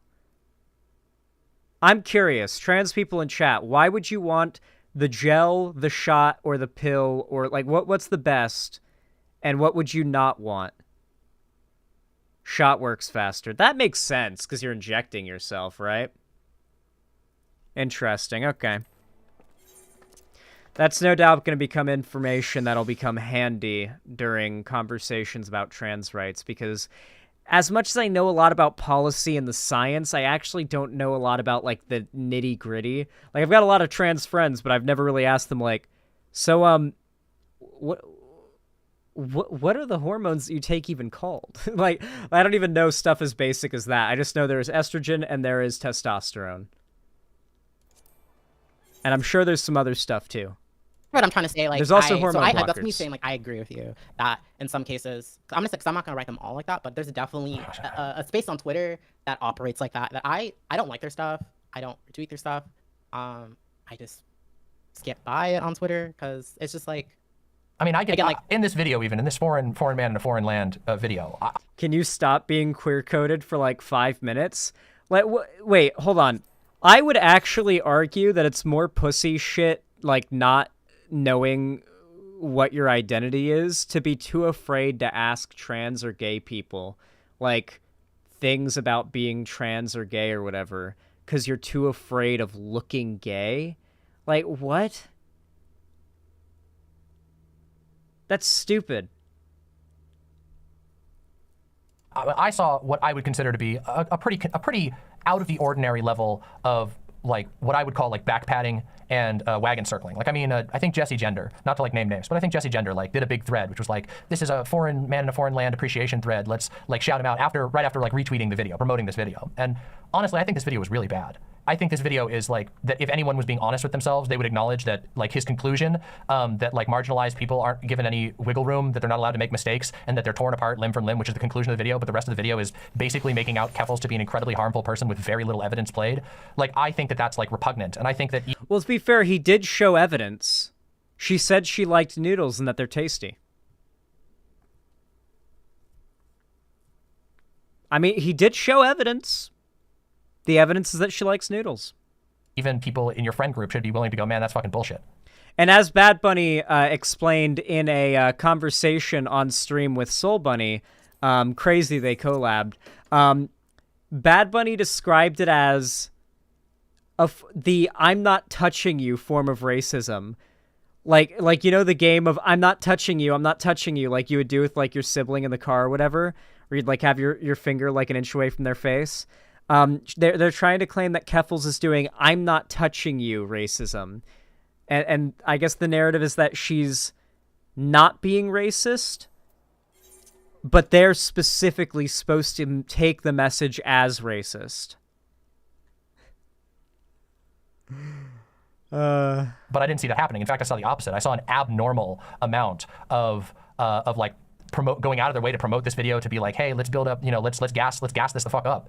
And I go, man, like, doesn't that doesn't it, when this is all combined with all of the big statements about politics and the caring about marginalized people, but then a video that's just so self-contradictory and also, in my opinion, very manipulative in the way that it talks about Keffals and also way overstates harm. Like, I mean, he described, and I quote, like, Keffals did cause pain at scale.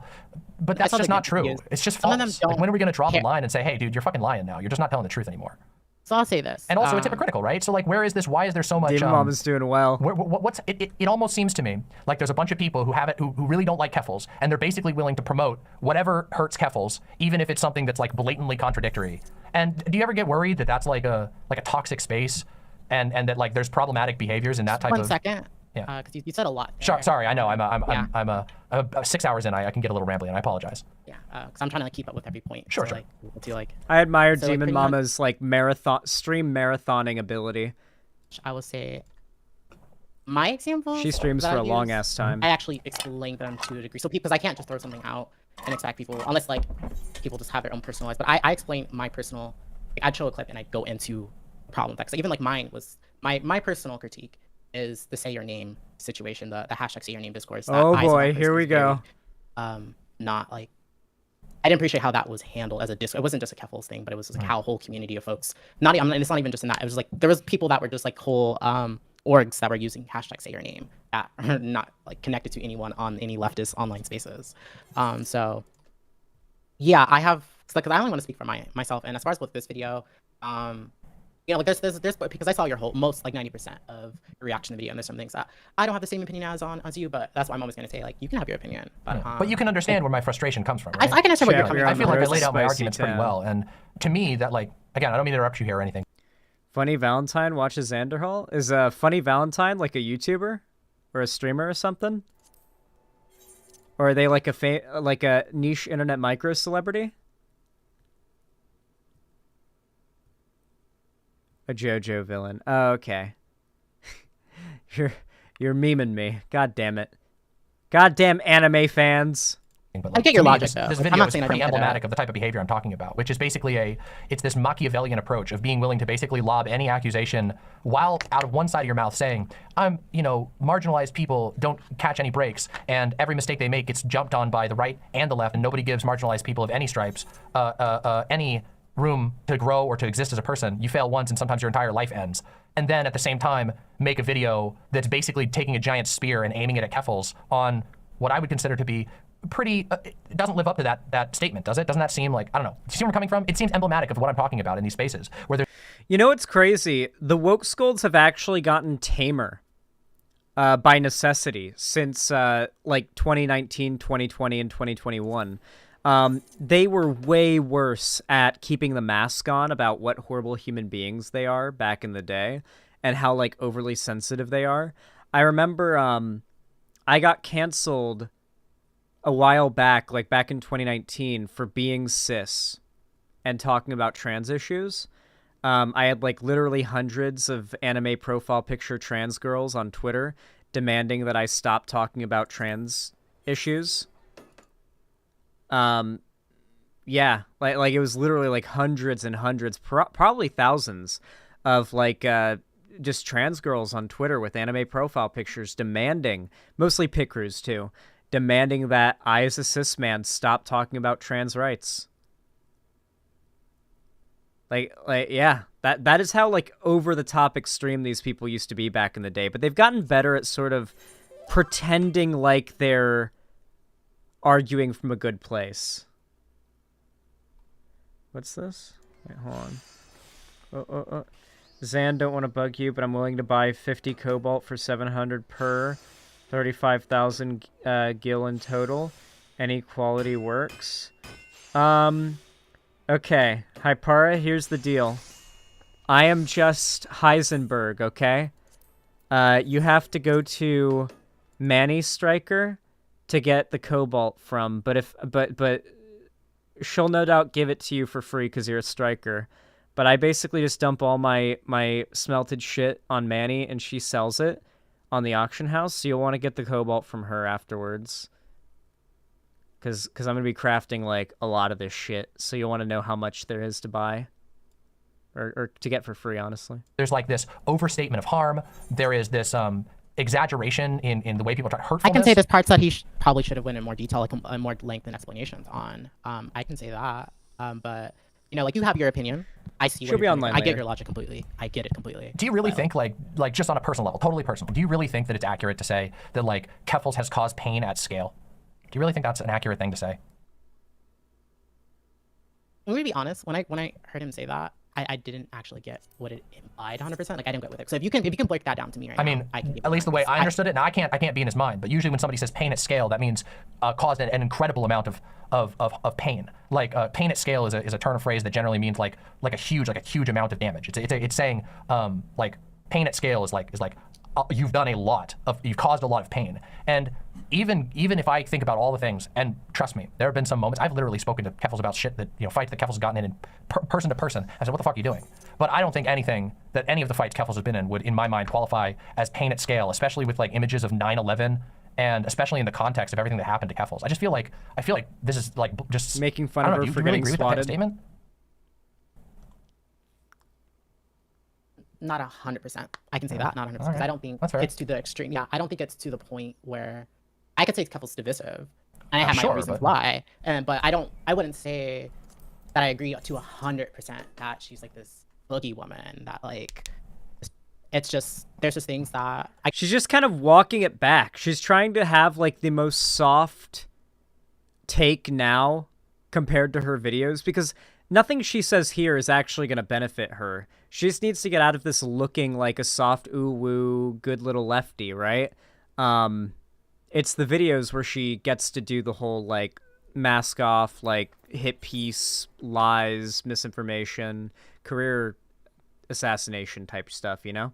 I guess to us in the Black community and certain folks that we, and again, like I'm not the one Us. saying like she's the worst person ever. Or whatever. Yeah. Like The subtle implication once again that she is like a representation of like this overwhelming like group of black people in the leftist space that have a problem with like debate bro streamers because they're supposedly racist. this is me speaking personally. Like I know she's pretty divisive. Like the say your name thing was very divisive. Like that definitely like pissed off a lot of people that they're not even in the leftist space on Twitter. Like I'm gonna be completely honest. I may have missed her statement on the say your name thing. I remember. I mean, I talked about that, but I talked about it with regard to I think a thread that Jesse Gender wrote, and I kind of what did Keffals say about say her name? So in my own because that's where I focus on. That's why I will like I don't know, like I don't fully care about zodiacs. Like I'm a Taurus, and it's like, we're very What? I guess like if I'm gonna like put like something out, I want to have all my T's lined up so like nothing can get misconstrued. Like so with my own critiques, like I said with the say your name thing, like she essentially was fine with co-opting it and had her reasons of something. And like if you can go to my own video to like see exactly because I included the screenshots of what she actually said. So that's why I'm gonna say it in a vague way because I don't want to like I don't want to like say anything incorrectly. But it essentially was her, like her and it wasn't just her, but other folks, basically like mad that I want to say mad's not the right word, but they were definitely wanting to co-op and the say your name hashtag and being insensitive when folks were explaining like that took their time to explain why it's not okay to co-opt this movement that black women, because again, like for those that don't know, say your name thing, it's because of the Black Lives Matter movement was solely focusing on men or 90% of the time. You know, there was a lack of representation for the harm that black women and black femmes experience because they also use her name for black trans women as well. All right, here we go. She's going to defend the claim that using hashtag say her name to bring awareness to the hate crime murder of a trans child is white people colonizing the hashtag. Well, true, but I mean, so it was 100% the whole aspect of the type of attitude and tone of being so okay with co-opting something that like as outsiders have no dictation of who gets to use what when it wasn't a space that was made for them or where it was made from. This was completely for a whole movement for black and femmes that were underrepresented. And do you think it's like kind of like how the black squares in 2020 when people were sharing those with hashtag Black Lives Matter, it was clogging up and missing. It was covering a lot of things that black folks were posting at that time, and it was just completely counterproductive. Well, to what I mean, I do think that's a little bit of a different thing. I mean, the black well, squares that's essentially what we're trying to prevent as what the meant of hashtags of Black I guess Lives here's what Matter. I'll ask you on this You particular see subject. the point I'm trying to make as far as even you Well, don't no, disagree with I it. should be clear. I completely understand the concern of co-opting. I mean, God, every single year that I've streamed, I've had to have conversations about, cops at Pride, the attempt to purge kink from Pride, the attempt to clean up Pride for corporate advertisers. I think that's a real concern. But do you think it's possible that, like... I like what they do at places in Seattle. Me, Demon Mama, and Vosh and Doe and everybody, like, we all as a big group went shooting at the range a few weeks back. And afterwards, we went out and we got dinner. And we got it at a restaurant that's like, it's not a gay bar or anything like that, but it's like a LGBT restaurant, right? Like, I don't really know what to call it because there's nothing like this anywhere I've grown up. Like, I grew up in Florida, okay? This is like, there was always either there was gay bars and that's it, you know? Like, that's either a gay bar. I never heard of like a LGBT restaurant, you know? So, apparently they're pretty common though, but it was pretty cool.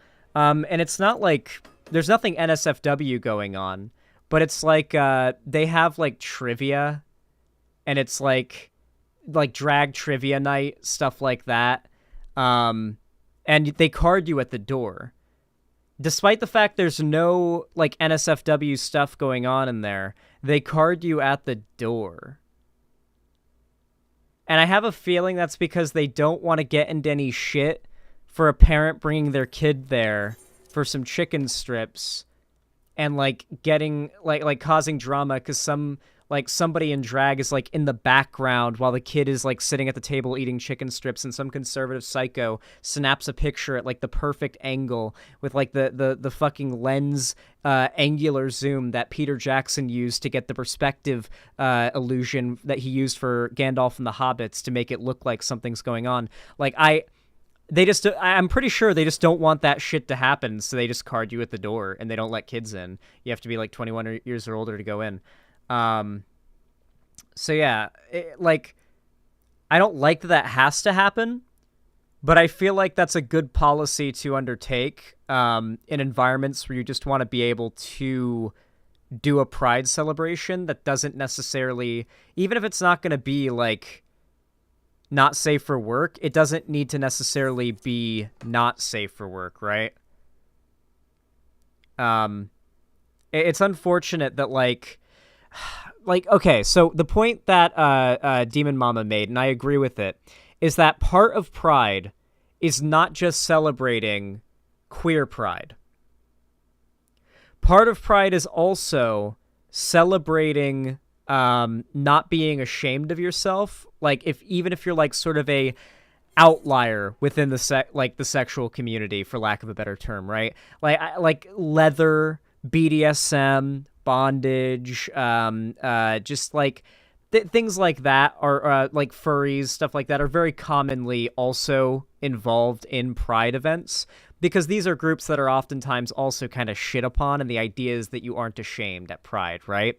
And so the argument that a bunch of people are making is that things such as leather, bondage, and BDSM should essentially be completely like sanitized out of pride entirely, essentially only relegated to very specific spaces. And outside of that should be looked down upon like heavily in the LGBT community. Demon Mama doesn't agree with that because that literally is the opposite of pride by definition. But I know she also agrees that there's definitely a problem with, like, you wouldn't want, for example, a kid to be at a strip club, but at the same time, there's a lot of conservative, what's it called, moral panic creating around this stuff.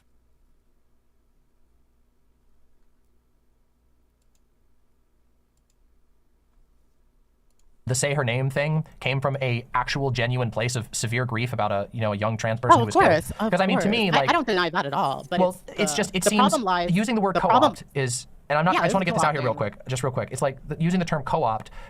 Generally, when that's termed, like the term co-opt generally implies, and this is just the way that it's used. That's what the term means. Is generally it implies somebody intentionally going out of their way to take something over to use it for their own ends. Like, for example, Burger King, putting their profile to a black square as basically a free advertisement riding off the back of a social movement that clogs up the actual thing.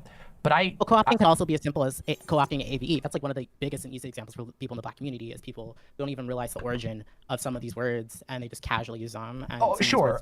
So that's I like would say where that's a little bit of a different type of co-opting, right? Like that's like we're talking about a very different phenomenon. there's degrees in to terms of co-opting. There's degrees. well, but it's a different type, right? Like people co-opting language like that is a little bit different than what we're talking about, like a hashtag movement. Well, isn't like hashtag part of like the language because they have meaning To a certain so the degree, whole- but also This like is so like, terminally online. Like say her name is fairly intuitive. Like I'm not it's a saying fairly people intuitive thing, use it right? in spite, Well, but my point is I don't want to like I'm sorry, I'm not. Reminder, these people live on the internet. They don't talk about any actual policy or real-world political events because they live on the internet. The only events that matter to them are events that happen on the internet. Trying to make this like hard to talk. Their biggest concern this week is a hashtag, while your biggest concern this week is like a new bill that might get passed.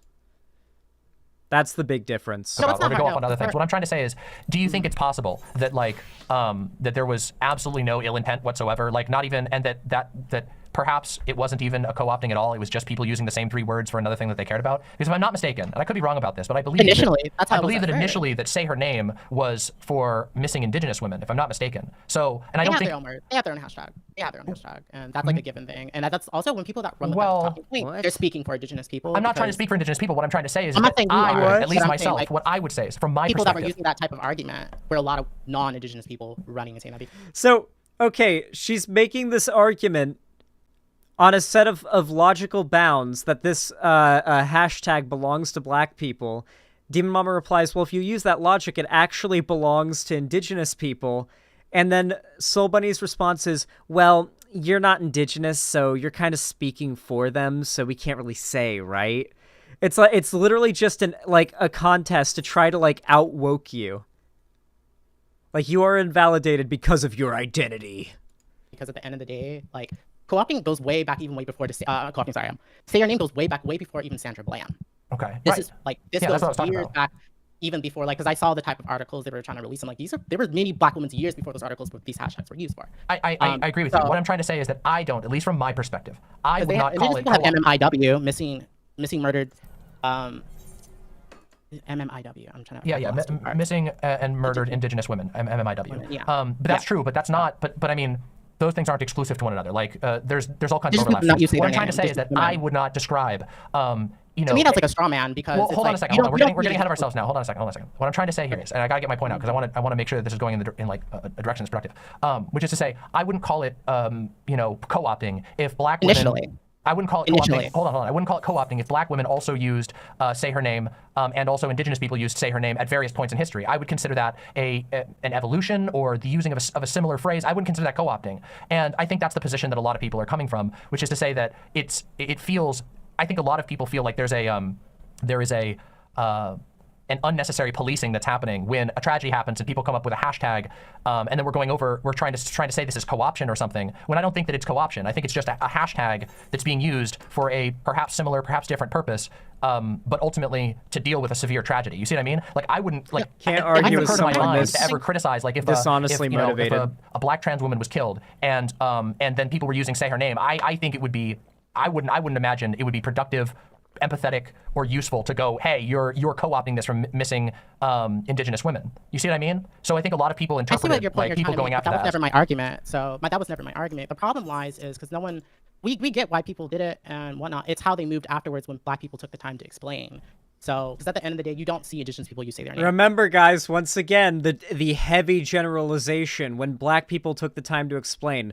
The same happens with woke scolds who are trans that are like heavily on the accusation that you're transphobic. When trans people tried to explain, they use this extremely generalized language to essentially imply that you're like we're basically just this group of like cishet straight white guys who are just yucking it up about slurs and shit over here.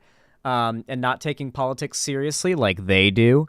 And then the reason they say it like that is to imply that they're the group of marginalized people that we just won't listen to. Right? Her name. That's just not the case. I disagree with that. I actually, But, people are sending but links to also- this right now in but chat. also- I mean, and they I can looked into send that them, too. but- Yeah, I'm just saying that I don't know that claim is But at the accurate. end of the day, it's not a thing that like Indigenous women are using at a high number if they even are, and it's not something I don't see black people policing from Indigenous people even using. Well, But it right, is a black I know, but slogan. So I that's wouldn't what- even say that people were using, my like- my stance in black people's problem was when we did explain because we got why we get why and we get it was from a She's doing it an again, innocent by the place. way. We get that because even like orgs apologized.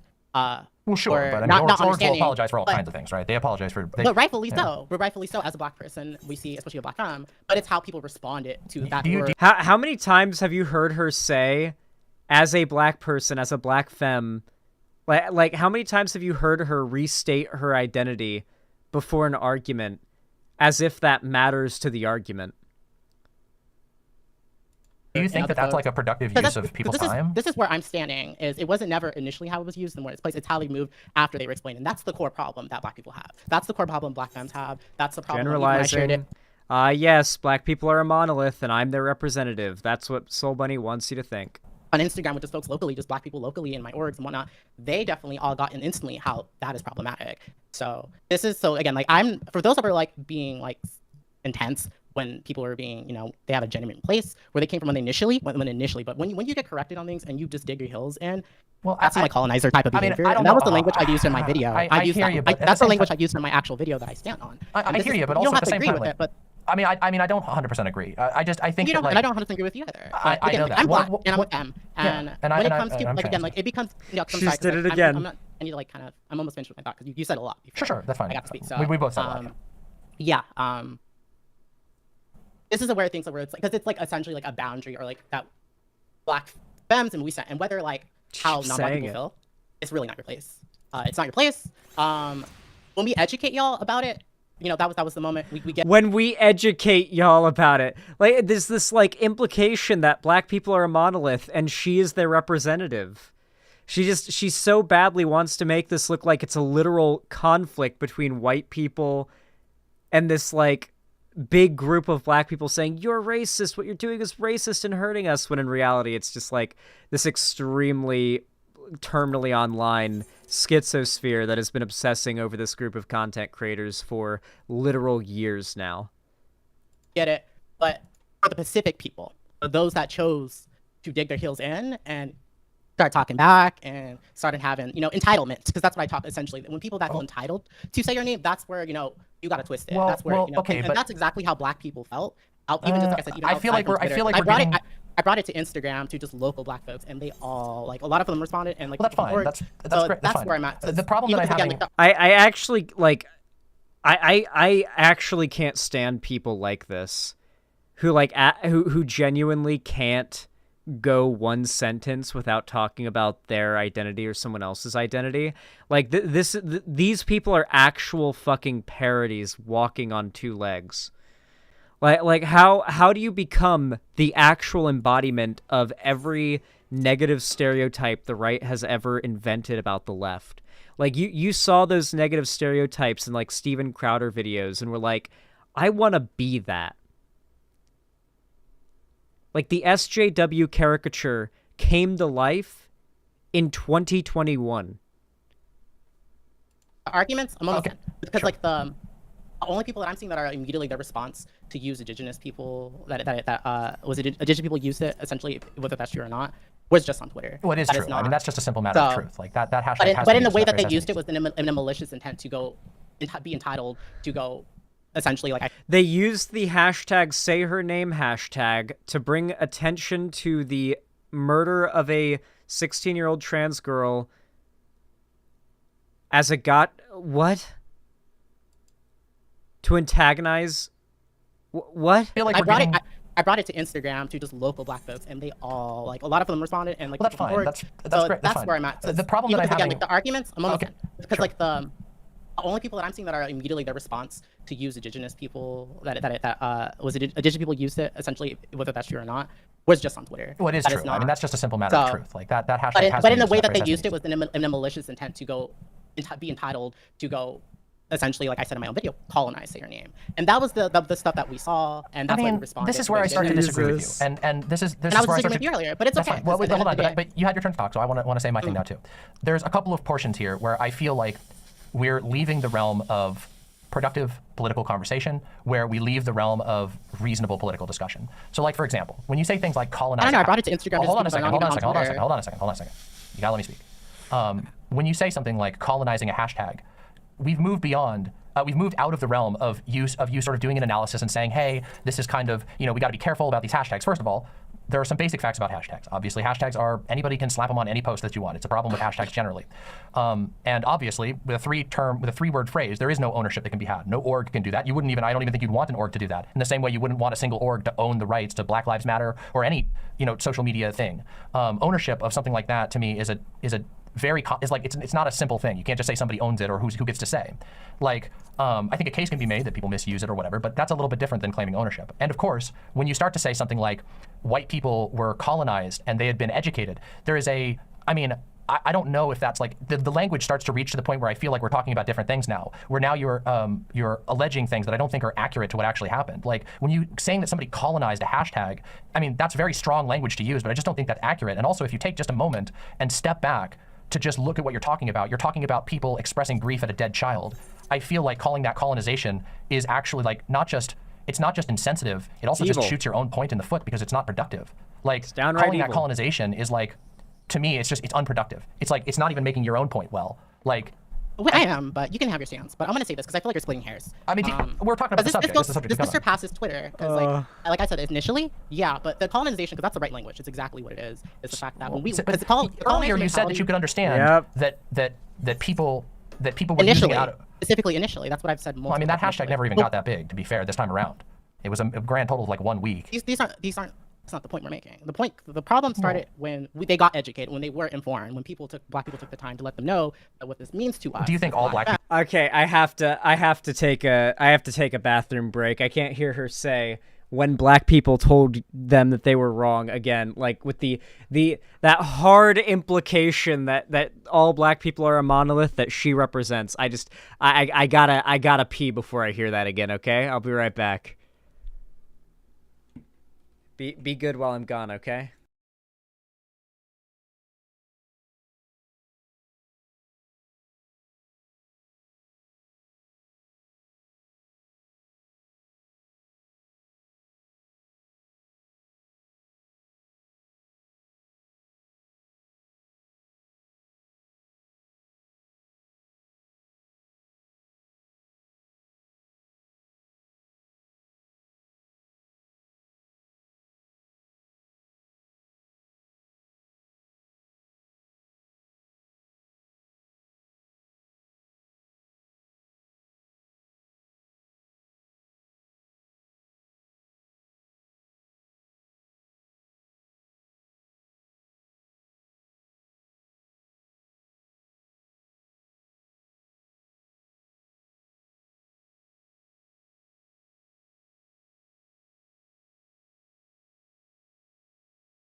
I also got myself a snack.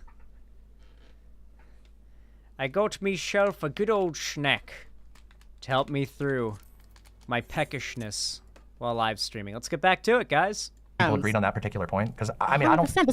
For those that were even arguing it, it was a very terminally online because every day, like I said, everyday black folks... Well, I feel like that goes both ways, right? Instagram... That goes both ways, right? Arguing over when it comes to this arguing over the hashtag being used is almost intrinsically terminally online, right? Nobody... The talking points that people were running with was a very terminally online thing with people that were feeling entitled to it. And that's why I said the colonized mentality, because it's the whole thing when we let white people know, hey, this is what it means to us, and folks were like, well, I don't care. I desire this, so you're too bad how you feel. I have my own bigger purpose. That's when it came, like I said. Disagreeing as a white person is the colonizer mentality. When we already had to educate them. So I'm not attacking or mad at anyone that used it initially. That's what most black folks don't feel that way. And I think anyone that did feel that way initially, that's more like a Twitter thing. But when it comes to... So she literally just said, white people disagreeing with her is the colonizer mentality. Disagreeing with her makes you racist. You understand how you literally can't win with these people, right? So instead, you would want to have a conversation about actual issues pertaining to racism. And just show that you can more competently argue against racism and for racial justice than any of these people can. Because none of these people have equipped themselves to argue in favor of what they believe politically.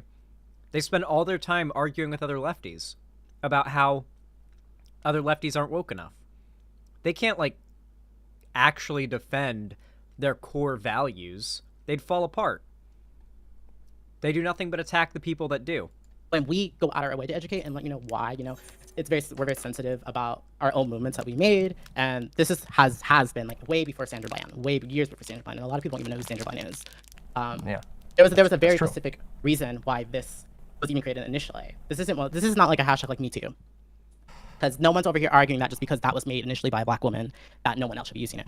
This is a very specific, different case. Well, this right, is not a Me Too thing, because that's why I feel like people were trying to talk about it as if like was a Me Too hashtag. Because when I saw some certain people using that came from a black woman, and I thought that. Well, I mean, that's why not the right argument. You know, but from my this is a position, very that's why I different kind of think that the ownership argument about hashtags to me seems, you know, somewhat silly. Again, that's why I think this is a different case. This isn't a Me Too hashtag. This is very specific to a very, like, when it comes to just like the movement that black women specifically are underrepresented and all that stuff, like everything. Sure. That, again, even of our own movements. That's the whole.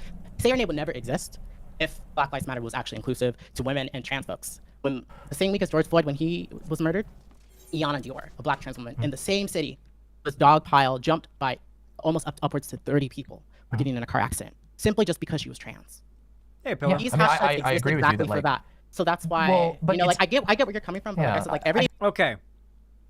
Reminder, regardless of how much she tries to ooh-woo it up here, she is literally just trying to rationalize her crusade she started against white trans Twitter users who used hashtag say her name as a way of bringing awareness to the fact that a 16-year-old trans woman was murdered. A child had a hate crime committed against her and she was murdered, and it needed to have awareness raised about it. Yeah, I'm just grinding out cobalt ingots in FF14 right now. It's pretty fun. black people are not going to have the Twitter response that a lot of these people that felt very entitled, which isn't a colonizer mentality when it comes to white folks. I feel like that's. despite us. And I you just can feel like tell it's very that hard to This is how judge black that. people talk. This is how black people talk about these type of mentalities. We're not afraid to use that word. And you know, if, you know, you can feel how you. She is a big fan of pretending like she is the queen of black people, isn't she? Like that is unironically her whole thing right now, is that she just she's more of a colonizer than anyone else here. I was not there for that meeting. Where was my invite? That's a good meme, a pillow. I'm not afraid. I'm not afraid. I don't know. Like, there's a lot I'm of not stuff saying that's you being to, said here that's like I don't know exactly. I'm not saying you have to agree with me as a black person, because you know I know where we no, stand. I know mean, when I brought it to, like I said, Instagram to just everyday black folks, they were very baffled. Sure, but you always know, like, you have to know that, like, again, there's always I'm going not to afraid be to like a use the selection term- sample. Like, I mean, I'm not trying to say that, very like. specific. This is about entitled people when they got informed. Well, that see, they that's felt- just why I just Anyway, the that's reason what why I focus contest the on. language is because, But like, that's at least for why me, it's colonizer language. It's the right thing. It's the right word to describe that kind of entitlement mentality. That's exactly how we're talking. That's how we're talking in colleges right now. That's how, you know, that is exactly what, you know, when it comes to even the way like Gen Z black folks are talking, and even other folks. I just don't know. I don't know if I can. I can't agree with the idea that, like, people are being entitled by using the hashtag or by wanting to be able to. They showed it by when we sort of, got like, educated. And that's what Keffels did. But I It mean, was the kind of couldn't pretty much. response. I mean, that language always. That type of language always raises my hackles just a little bit, because I think that anybody can frame themselves as just educating. I could say right now, if I wanted to, that I'm just educating you, and whether or not people would say that's true, I just. This is just a common knowledge within the black community, though. Like, this isn't like some like big brain. I don't know if I agree that, like, I don't know if I Like, I'm gonna let you buy know, the like, idea that, like, you don't have to agree with that, but this why I said, maybe like, when maybe I it brought- is. I can literally. I don't know that I can either of us. literally- Well, hold on. I don't know that either of us really have the ability to poll at large the black community as a This was whole a very and come to a common sense conclusion thing, as to. though. Maybe. This wasn't a the black community was not split on this. I have a hard time believing that the average black person. I think here this is like your own bias showing, because I'm literally just saying like right now, like I took it to outside of Twitter where everyday black women, people that run orgs, people that are just, and they said that they responded. I just want to be clear. They said that they felt like white women were colonizing you don't. Let's be specific about our wording. Well, I'm trying to be. That's why I asked specifically, like what you're saying that they did, because there's been some. Okay, I'm almost certain at this point that Soulbunni is purposefully saying Pacific instead of specific. That is on purpose. That's on purple. Back and forth as far as what's We're saying white people in general. We didn't say white. We said white people. So you think that white people were colonizing it with a dead trans teenager? Mentality wasn't. That's the problem. Is you can like. And the thing is that we get lost in some of the vague language, and I just want us to remember. Wait, no. I want to be completely clear. Hold on. That's a straw man. Hold on. Please hold on a second. I'm not trying to make you angry. I'm just trying to be clear, because again, what we're talking about. Sensitive though, because is Pacific an AAVE thing? Sort of. It's one of those crossovers between AAVE and Southern dialect. Like a lot of Southern white people, like. Even me, I had to get like I had to stop saying Pacific when I was a kid, because like in the South a lot of people say Pacific, or like really do not enunciate the S, and so it's just one of those things where it's just across the South a lot of people say it like that. It's not necessarily like something you have to train out of yourself. It's just one of those things where it's like a hard thing to pronounce. I feel like, you know, like specific, just it's weird. It's easy to trip on it, you know. As like I'm gonna like I don't want to like keep repeating myself. Like I said, the problem lied is once they were educated, because we all get like English is a very stupidly designed language, so there's a lot of AAVE that actually fixes English to an extent. Like English is kind of stupid. And so there are aspects of AAVE that are actually like pretty decent fixes to certain like weird, bizarre things about like English. It's just, yeah. There's a good video that breaks down how stupid English is. It's a guy with like a card thing, right? And he's got like the flip things where you can flip different parts of the board to show different things underneath it. And he shows how stupid English is. He's like, tomb? Okay, then this must be coomb. No, that's comb. Okay, so then this must be bomb. No, that's bomb. Okay, then this must be, what was the next one? Gnome, right? Or, yeah, nom, right? No, that's gnome. And it's like, it goes on. H-O-M-E, that must be home. No, that's H-O-M-E. Or H-O-E-M, that must be home. No, it's H-O-M-E. So, yeah. It's an older video, but English is stupid. Yeah, why they used it. You guys got me stun locked again. Thanks, chat. We know it's for a noble cause. Okay. Okay, let me ask you. We gave them alternatives. Wait, we gave them alternatives, and they said, no, we want to say your name. And that's why look at Irish spelling. Folks, that entitlement, we probably makes more sense in Irish. That's some colonized behavior shit right there. And that's how everyday black people will see that. We're not over here afraid to use the word colonizer because they're going to hurt the feelings of non-black people when our shit is being colonized. That's literally how we talk about when a lot of even play AAVE when it gets co-opted. So this is a very similar sense. And we get it, like I said, a noble cause. But once you get educated and you say, fuck that, I don't care how you feel. Okay. I feel like I think there's a level of like white people using AAVE that's not necessarily cultural appropriation or co-opting. It's just cringe. But then I think there's a certain point where it just gets popularized to the extent that it's just used by everybody now, right? Sus, for example, comes from AAVE. Sus, that word that everybody uses now and is a massive fucking meme, comes from AAVE. I'm pretty certain it is, yeah. Everybody I've spoken to on it has said so. So, like, sometimes it just gets popular. Sometimes it just gets popular with everybody. And it's not necessarily, like, cultural appropriation. It's just, it got popular. how I feel goes above how you feel. That's some colonized behavior shit, and that's exactly Okay, how but Simp that is also mentality right there- AAVE. Yes, simp is also AAVE, I'm pretty sure. Yeah. A lot of these, okay, to be fair, a lot of AAVE even, like, the more, like, common slang terms, actually come from queer people of color communities, and then they get co-opted by straight people of color, and then they go from there, because at the end of the day, all culture is generally created by queer people, and so if straight people are doing it, then they probably already co-opted it from a queer person. That's just how it goes. So that's also the truth in the black community. Generally, yeah. Yeah, unironically. Most of the best art in any culture came from gay people. Like, queerness is where art comes from, like, for the vast majority of cultures. Like, I don't, fuck you, I don't care how you feel. When we're talking about, and I need to be specific about this, this is not any straw man. When we're talking about a hashtag being like, used... this is documented. I have it documented in my video. Hold on.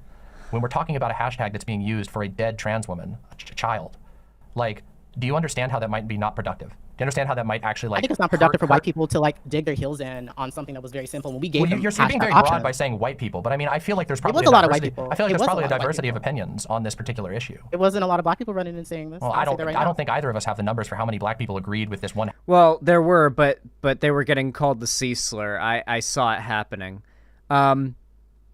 I know that Carbon Cole the other night was getting shit on Blue Sky for some shit, like being accused of, like, not being black or something. I don't know. It was some weird shit. And then there was I saw the other day that there was, like, a lot of people who are, like, okay with keffals that are black on Twitter or Blue Sky are getting dogpiled and getting called shit. Ellen DeGenerate, friend of mine, was getting called some not so nice words for mixed race black people by a young lady on Blue Sky who did not like that I made fun of her calling keffals racist by replying with "noodles are tasty." I proceeded to call her white over and over again, and she asked me, shouldn't I be at a Klan rally? And then I replied, I'm an undercover police officer currently staking out a Klan rally for a bust. Why can I see you in the crowd through my binoculars? And then she blocked me. The hashtag I popped up think for a week on you Twitter. would All I'm take- saying is, all I'm trying to say is that, like, this, we got onto this because it was something that you said was like an example of why you think that It is an keffals. example. Well, hold on, hold on a second. Why you said that you felt like it was at least partially accurate to say that keffals had done damage or caused pain writ large. This was divisive. I said be divisive, and this is an Okay, example. of why this was divisive, but, like, can you understand how people might interpret it another way, and not without us jumping into saying people are colonizers, or without jumping into any sort of other thing like that? Can you understand how people could feel like trying to make an argument over hashtag ownership in the midst of a tragedy of a child who is trans might come across as other people as divisive in and of itself, and they might be? Can you at least acknowledge that they might have some genuine reason to feel frustrated by that, or feel like that was being used in bad faith? I think you're setting the field that I'm supposed to respond by how you're setting the field for me on this, because No, I'm just there's a asking lot a of very bias. genuine question. No, I'm not I setting see a the field question you're anyway. making, but it's a question that you're basically setting, like, this is basically, if I say no to that it's because the way you worded it, how you built up to that, and this just in this moment of when you pause after you responded, because and when you said that there was a lot of your bias that you were putting in that, because at the end of the day, like, it was a very harmful, terminally online thing for the people that reacted negatively after they got educated and entitled. Do you think that every person? Do you think? After they got educated. Remember, these are people so stuck up and so full of themselves, so sure that they are 100 billion% right and unwilling to change their minds, that they call disagreeing with someone educating them. Think that every person who responded to It's like white fragility. Like, when we sat there and we explain, and your response is to still say, "I don't care." I just feel like you're being very broad. Like, okay, here's the problem that I'm having. I think I'm very clear and The candid problem I'm with having it. here is that I feel like there's a sort of, we have a fluctuating focus. There's a statement. I'll say of, this. Olamide Lerma will agree with me on this. I'll say that 100% because she, like I said, like, black folks, we get this. This is like a very given. That's what's like. This was a very terminally online thing, a moment that should have never have gotten even to the point that it did. It should. I mean, I agree. Okay. You can't deflect from the inevitable fact that you did a super terminally online thing by trying to call everybody who made fun of you for being insane and terminally online themselves terminally online for engaging with you.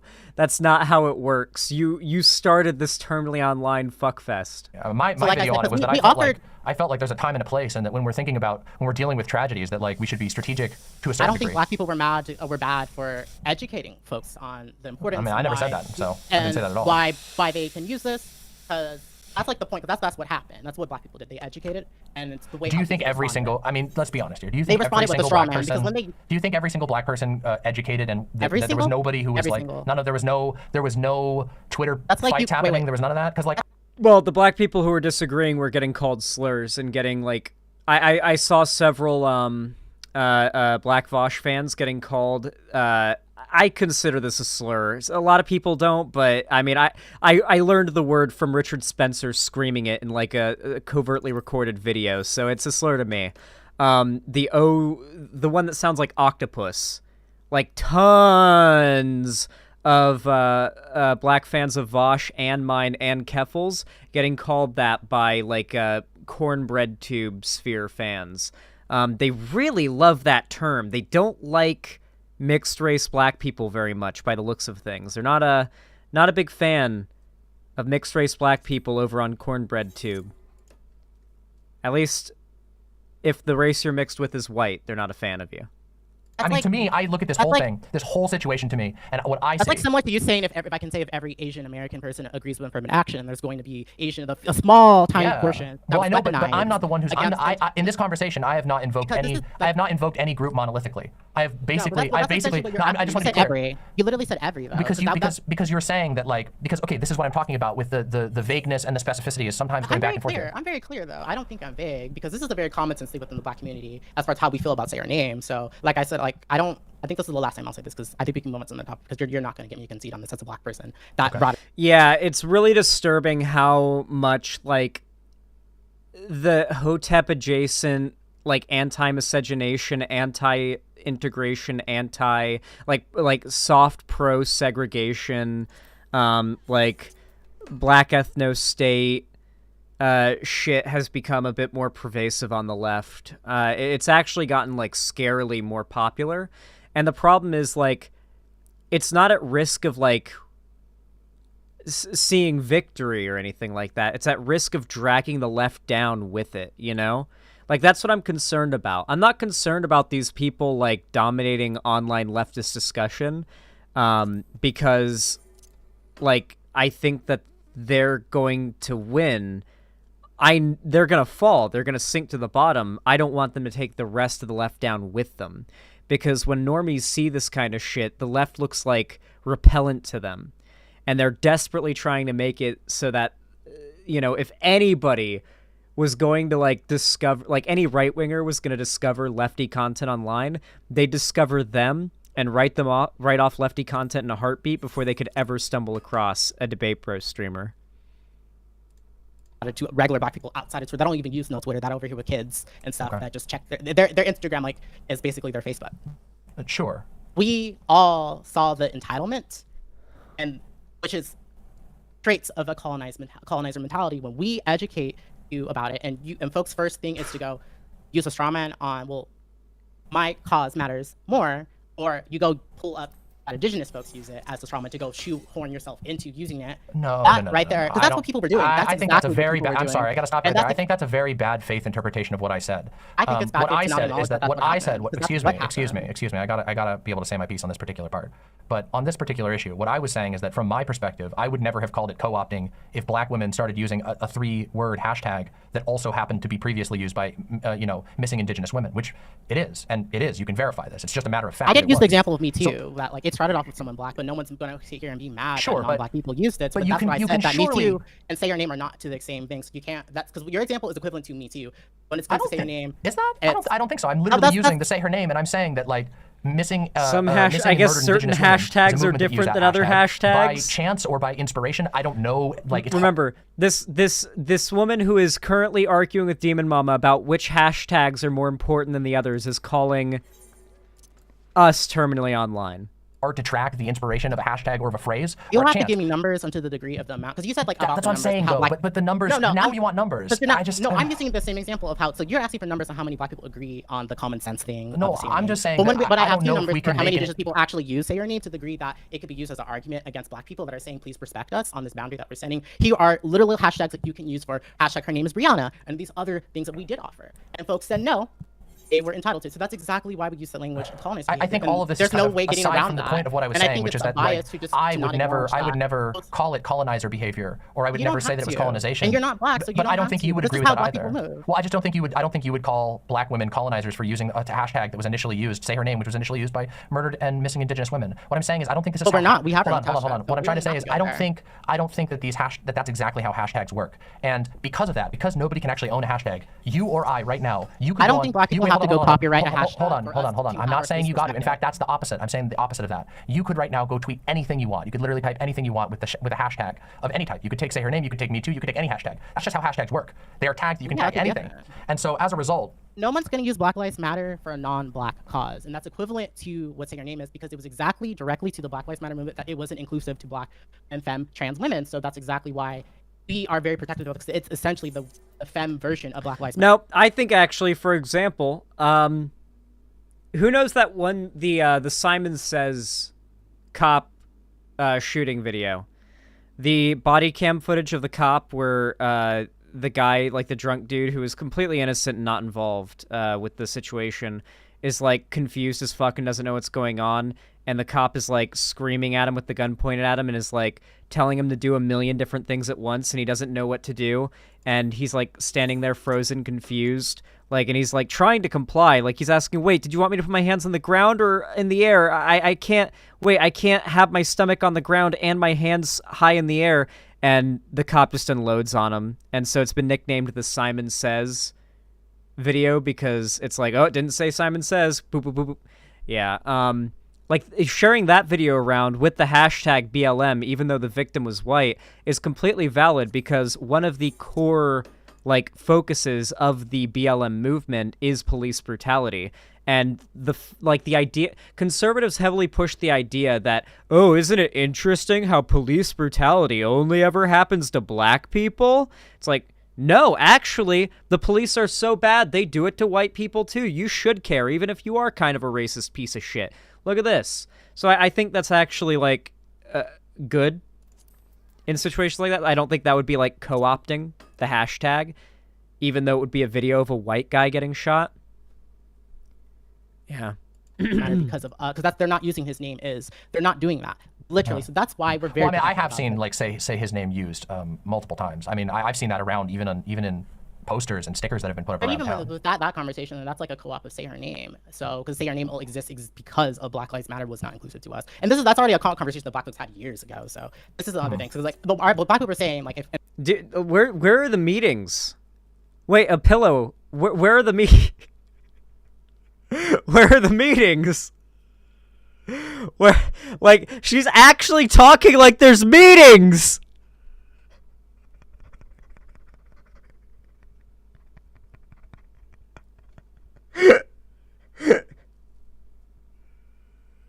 Clearly I wasn't invited. Oh my god. Like, you have to understand that this kind of language just absolutely melts to pieces when normal people hear it, okay? You have to be, like, terminally online, like with your head so buried in dipshit lefty cultural discourse, like a goddamn ostrich, for this to resonate with you at all. So, like... But still, you know, it's just, it's astonishing. And me too, and other folks, like, white folks would know this is exclusive for black folks if they paid attention when people were using it for Breonna Taylor, and so even just the meetings are the voices in Soulbunni's head. Thank you. 2020, that's like the most recent time that collectively it showed us that they weren't paying attention. That if they were saying it, they weren't really taking that in and really understanding that, you know, this is an exclusive, this is a movement that we've created because of our own lack of representation. And if people don't respect that, that is some colonizer behavior, and there's no getting around that for at least black folks.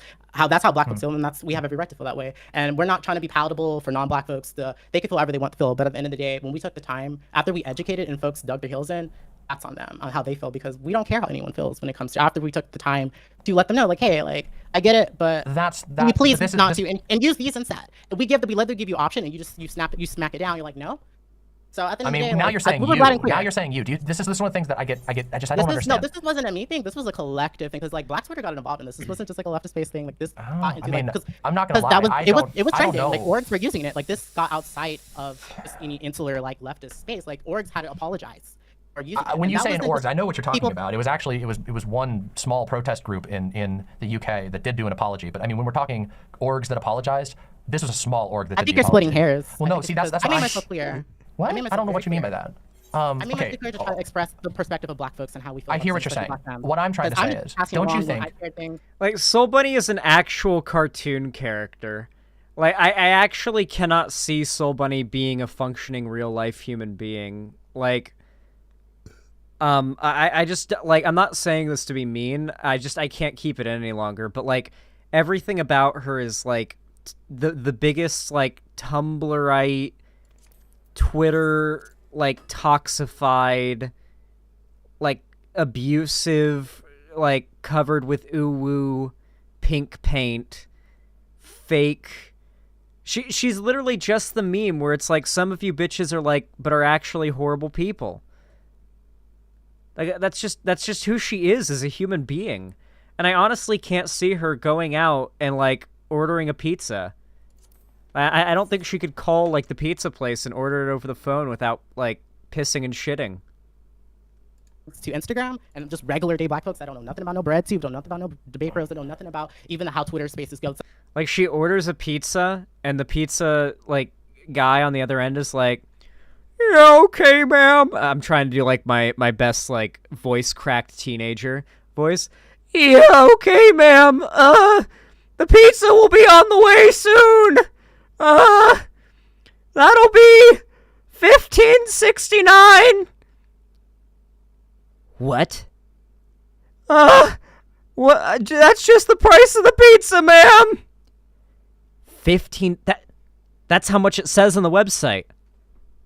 Yeah, that's how much the pizza is worth. You're charging me as much as you are white people? Do you not know the history? And then she'd go on, like, a rant for, like, half an hour, and the employee at the end would be like, okay, that's all well and good, but I still have to charge you the stated amount for the pizza. And then she would call his boss, his, like, corporate boss, and claim that the pizza guy was using colonizer language. Some of them don't even engage ever with Black Twitter. So, like I said, like, I mean, I don't know. I didn't say anything about any of that, so I don't know. I don't know. I think we're going in circles on this. We are going in circles a little bit. The point is, what I'm trying to say here is, I think that there is especially, I mean, we can go back onto the topic of quote-unquote BreadTube, of quote-unquote video essayists, these consumer groups, which is what they are. They are consumer-created categories that people can sort of pitch their content to, and sometimes they'll be accepted, and sometimes they won't. You know, nobody really knows who actually belongs in BreadTube and who doesn't, because it's created by viewers. Viewers decide who they call BreadTube. Nobody actually. That is true. On all these groups and in these sort of broad spaces that we exist in, I think that there is an active tendency, and I think that this is on a lot of sides, to overstate harm, to pick issues that are one, you know, there might be some sort of nugget of truth or analysis that's there, but then turn it into like a major social what's the word I'm looking for, schism, or like a point there where you have to declare a side, and I think a lot of it is kind of unproductive. And we kind of got off on a tangent on this particular topic because I was asking, you know, your opinion and trying to share some of mine as far as the way I look at it. And I don't know, when I see a lot of people claiming that they care, maybe it's just the whole space is just shot. Maybe all of this just doesn't matter, and this conversation doesn't matter, and none of the videos we've been talking about matter, and your videos don't matter, and my videos don't matter. That's also a possibility. I'm totally open to that. I mean, I you know, am very honest with my audience and tell people I'm an entertainer at the end of the day. I've never been anything other than that. I've never represented myself as some kind of, you know, political thought leader or activist or whatever. But I guess I just feel like a lot of times there is a weaponization of serious topics or topics that are serious at their core, and they turn into like really hurtful interpersonal fights that just make everybody miserable and everybody bored too. That's the worst. That's like almost the worst part, is that everybody in here is a streamer and a YouTuber. We're all entertainers at the end of the day, no matter how, you know, much we self-delude about it, which I don't. maybe other people do. I know there are a lot of people who try to sell themselves as you know, saviors Eileen or as a Watts. movement leader or something, when ultimately you're making YouTube. We are entertainers first, and political activists and educators second. None of these other things that we do matter if we are not entertaining and capable of retaining an audience while we do it. Videos at the end of the day. And that, I think YouTube videos are cool, but they are YouTube videos. And I guess there's just a lot of, it seems like there's a lot of fucking, there's a lot of hyperbole. There's a lot of statements of harm that I don't feel are often backed up with evidence. And I worry about that, you know what I mean? Because I feel like it makes the space miserable, and it actually defeats our ability to do cool stuff. It floods the space with people slandering each other in games of telephone instead of like actually cool and interesting things. Does that make sense? That I was, can like, agree with the the kind of slandering broader point. Twitter thing. And even just when it hits Twitter, like the way when it hits Twitter, the Discord hits Twitter, it definitely gets. That's when it really becomes unproductive. I can say that. Like when it hits Twitter, the type of like on both sides how takes can where it can potentially get and has gotten. And not everyone obviously that are engaging on the Twitter discourse, but there's spaces where, you know, even if whatever the intention was for the videos, the cause was lost. Like even for example, my video, I never wanted the type of like the way how on both sides escalated and did the most on both sides, and it just a whole discussion on my video got overshadowed by all these entities that were turning up the volume on things on Twitter. Again, this is Twitter. Like this, it became its life. It's interesting how she gets to gain 13,000 subscribers from all of this, making like an extremely clickbait hit piece video, and then to that big audience she's now you know, sort of cultivated through her hit piece video, she gets to play the victim and say, oh, I never wanted this to go so far. People are misrepresenting me, and I just wanted this to be like, she's basically trying to have her cake and eat it too, to have gotten a ton of views, money, relevance, etc. from said video, while at the same time pretending like it wasn't meant to be this big call out, right? So she's a victim of success, is the perspective she's trying to put forward. Of its own once it hit Twitter. Yeah. And I mean, I think now there's like also. Yeah, there's Sorry, like there's also. Oh, sorry. Go ahead. Sorry, I wasn't trying to cut you off. I as a small creator at that moment, I had like no control over how that was gonna. Because there was even days where when I'll see them having a discussion about this user discourse, and I was able to like, oh, you're talking about me just without not saying me. And I'm like, oh, this has become a thing of its own. Like, and that shocked me. Like, I never anticipated to even get more than at the time what my usual views were, which was like about like 10K, because like my most viewed video was my transphobia and trans misogyny video. That's what I was like. I got discovered off of that video. So like I was very I was not prepared for how that went down. Like I have no idea. Like I remember like when I had the call with like who's now my editor, about like saying like, oh, like you'll think like the people from the states will find it in like 3 months. They're like, oh no, honey, they probably already found it. And I'm like, no, like you're joking. Like nah, like maybe in a couple weeks. But within 2 hours after the call, when I went to like a housewarming party, I was wondering why my phone was blowing up, and that's when I saw the 15-second clip circulate. And from that point, like I lost all agency of like how that was like running. And she can afford an editor. Oh yeah, like of all the people in this space that actually do make good money, the woke scolds actually make a good amount of money. They have like a lot of people. They show like their Ko-fi links and their Patreon links pretty hard. Most of these people make like a shit ton of money through Patreon. Jesse Gender, for example, I think makes a steady like 4 or 5K a month just through Patreon. So yeah, Patreon's like a big earner for these content creators, and they make a good amount of money. And some people were taking it really far. Like there was like an account that was like just like being nothing nearing conservatives, but like you have to understand, if you are a content creator on either political side and you're willing to shovel shit down the throats of people who already believe it and just want to hear more of it, then they'll just like pay you to hear it, right? I argue with you guys nonstop and have to convince you of things all the fucking time, right? I don't pander to you guys at all. Like, you guys know I don't pander to you motherfuckers. But if you do pander to your audience hardcore, then it can be very lucrative. Just very, what's the word, casual with just like wishing, not I would say wishing, but just like being careless and not caring of like, I think it's essentially I would say people definitely get like cavalier with that. Yeah, like cavalier. That's what I was thinking. Cavalier. Sorry, thank you. Yeah, they'll throw around. They'll throw around pedophilia allegations. They'll throw around, you know, hope you die. That kind of shit. That's really fucking hurtful. Yeah, in my opinion, goes way above and beyond. You know. And I've seen that today on Twitter, and I'm seeing people defend that just because it's Keffels, and I'm cringing. Like, you guys are goofy. Like, all you guys that are liking this and commenting, and like, you guys look silly. Like, you're not gonna find me ever liking anything like that on my Twitter. You'll never, because that's like, I cringe at that, and it's just like they don't even see they're so caught up in the personality, so let me see how optically wrong that is. So I can agree with you on things like this. I do see where you're coming from, and I do agree because on a lot of it, I wouldn't say all of it is that, but I do see that side, and that side Walking I shit back now. I won't lie, like I'll get people like they'll cluster up to our videos and the discourse on that, and usually like those people end up running and controlling the discourse because like they're part of the people that make it its own life, a life of its own. Because that's what happened with with the way things would happen in Shark. Because like I said, like people was talking to me like as like because people like you were wishing the death on Vosh. I was like I wasn't replying to like Vosh had left a comment, and then the next day came back and left another comment, and I didn't reply to either one, and I didn't block him, and he's still not blocked. But I didn't engage, but I'm saying like both sides was doing the most, and this is me as someone that saw it go down. Like, so I see what you mean because that's from my own situation. I can literally use an example. So like I 100% get what you're saying. I didn't see everybody, but there was a lot of people that was doing stuff. But just like right now. What did Jessie Gender do again? Oh, she was fully behind the calling Shark 300 the sea slur. She's also gone full on the side of like the woke scold anti-debate bro side of things.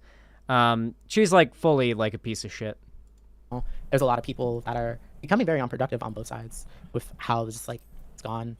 It's really just boiled down to personalities and just even some of the original critiques, like the source of where the conflict that people have is like lost because now it's just like tweeting screenshots of folks back and forth at this point. Yeah, I mean, so not to like, you know, try and close this out or anything, but I am pushing 7 hours on my stream. I just wanted to say, do you think you would agree with me with this? I'm going to make a statement. These people are going to eat themselves. I don't know if you were here when she said it earlier, Pillow, but she said at one point, she oftentimes thinks about blocking people that follow her on Twitter, and sub to her on YouTube and stuff.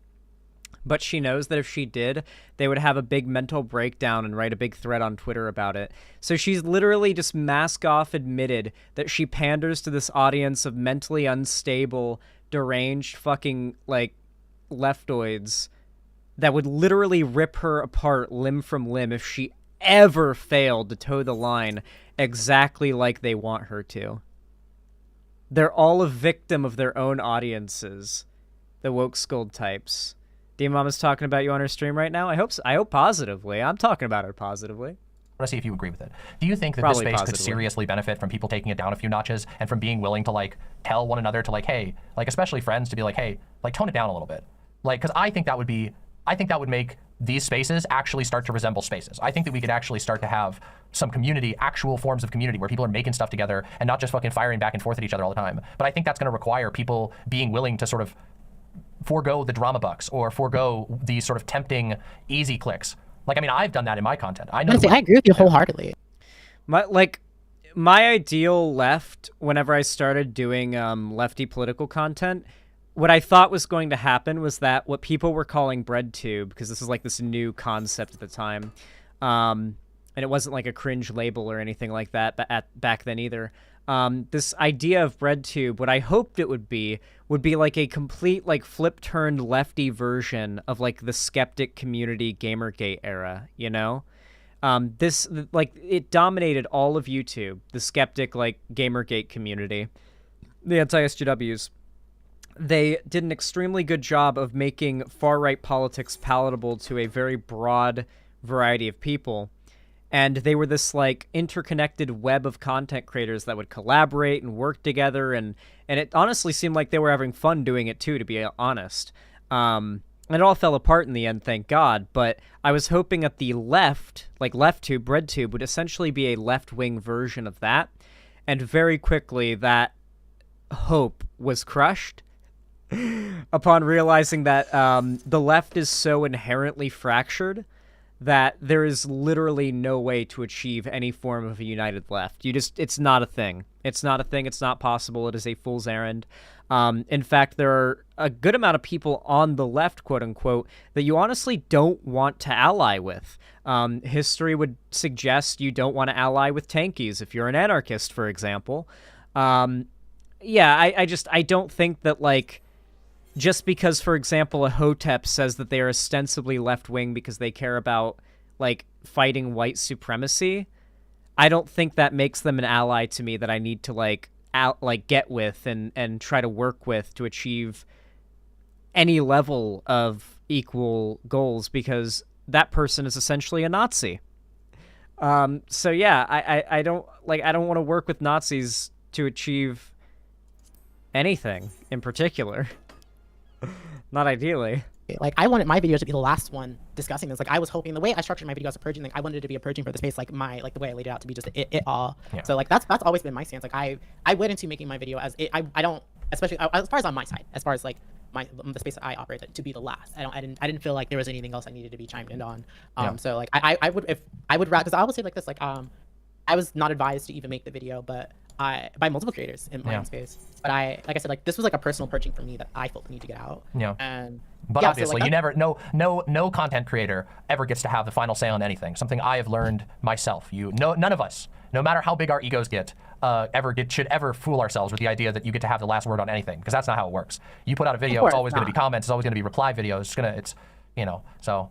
Yeah, I mean, again, I agree with you. Yeah, I feel like there would be a lot of benefit if people would. Oh yeah, I've got a Shiba. It's my little Shiba Inu pet. Stop it with the fucking baseless allegations. Stop it with the overstating of harm. Stop it with the exaggerations.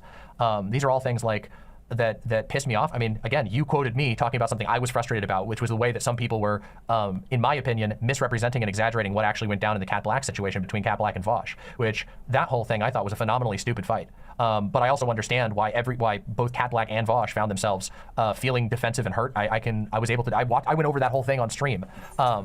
So you know my opinion on that. I fucking hate this shit. But I also think it's a problem, and I don't think it's just people. I don't think it's just like viewers. You know, viewers are bad at it. I mean, but also like, no offense to all of you in chat, love you all, but chatters are fucking stupid. Okay, everybody's chatters are fucking stupid. That's just how the chats work. They're big masses of people just typing shit on a moment's notice. People who don't have any, they don't have any stakes. There's not, we put our faces to all of this stuff. We put our names to these things. Chatters don't. But it's not just chatters. There's video makers. I mean, I feel like the video I reacted to today did a whole lot of what we've been talking about. And I feel like it does a disservice to the actual topics, but more than that, it does a disservice to the space. And it does generate clicks, it's true. It can make you a quick buck. Foreign Man's video got a lot of clicks. It definitely did.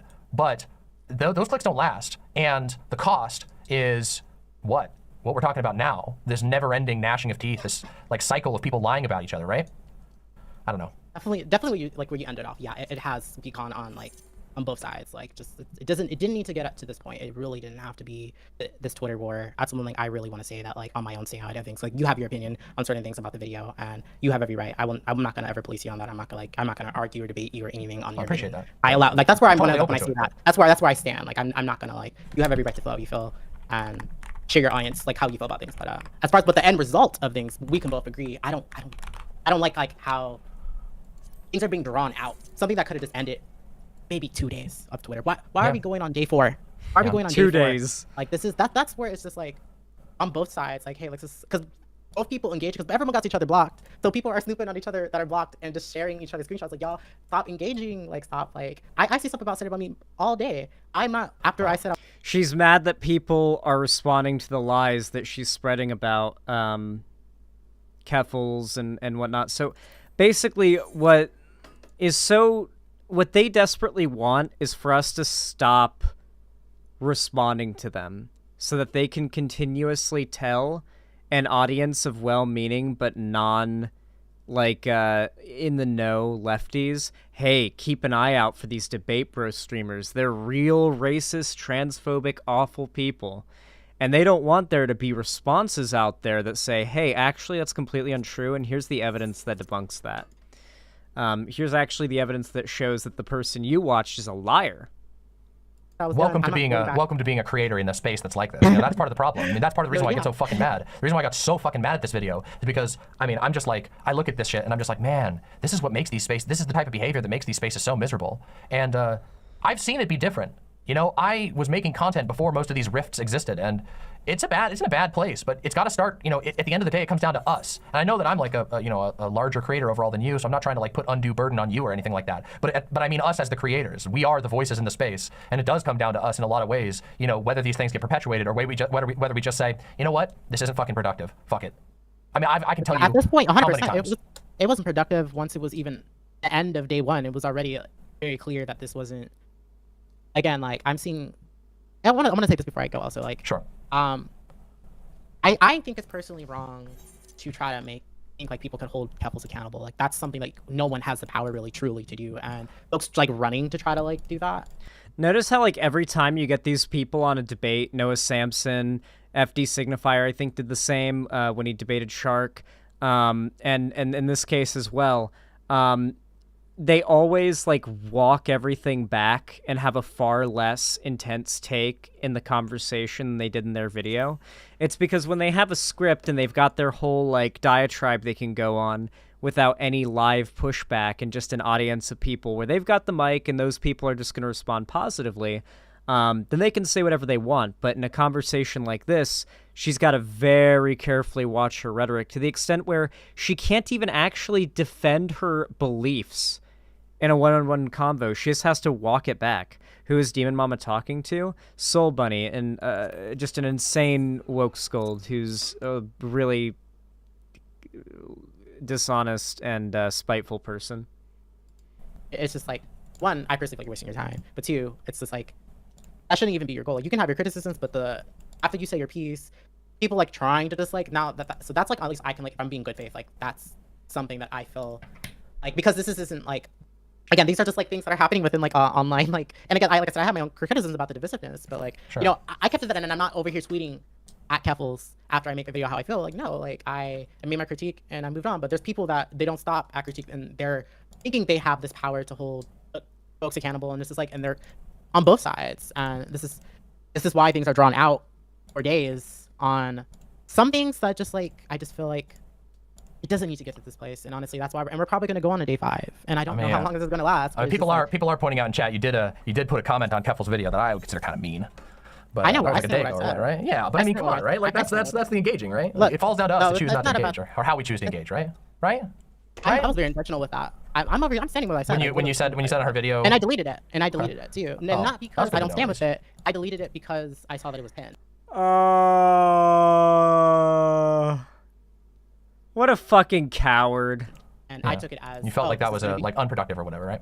I no, it's not about that. That's not, because I like I said, I stand with it. It's that I knew it just stirred engagement of a bunch of comments, so I just removed it for just the engagement factor. It was very simple. It's just like, I saw the email and I just removed it when I was like, I didn't even realize it was pinned until I saw it. God. So like I said, like I stand with that, and you can look at my tweets. You're I so stand cowardly. By the white woman tears, if that's what you are referring to. Yeah, that's the one. Yeah, I stand with it. I mean, I stand with it. Yeah, all right. I'm saying I stand with it. So All right, I'm not running.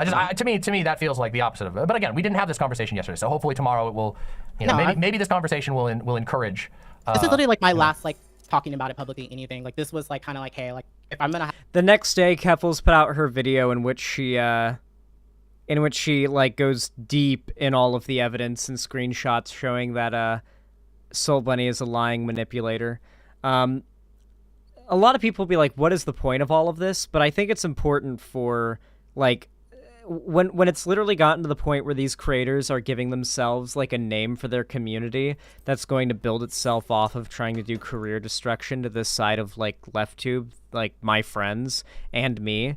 I think it's fair that we, like, take a certain level of effort to, like, respond to these people, because their game plan, as Jessie Gender herself said, is to create a leftist YouTube space that does not where we don't exist, where debate bros don't exist.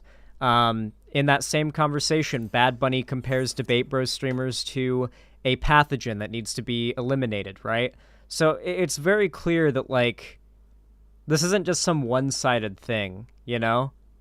Like, we're not just, like, responding to these people for no reason. They're actively trying to destroy any semblance of a career that the content creators that they hate have. Hell, many of them are actively, like, pack-watching creators they don't like. And hoping for and waiting for them to die. Have anyone that I'm gonna talk about this with I didn't expect you to want to talk, so this is like pretty I'm much usually like very open to it, you know.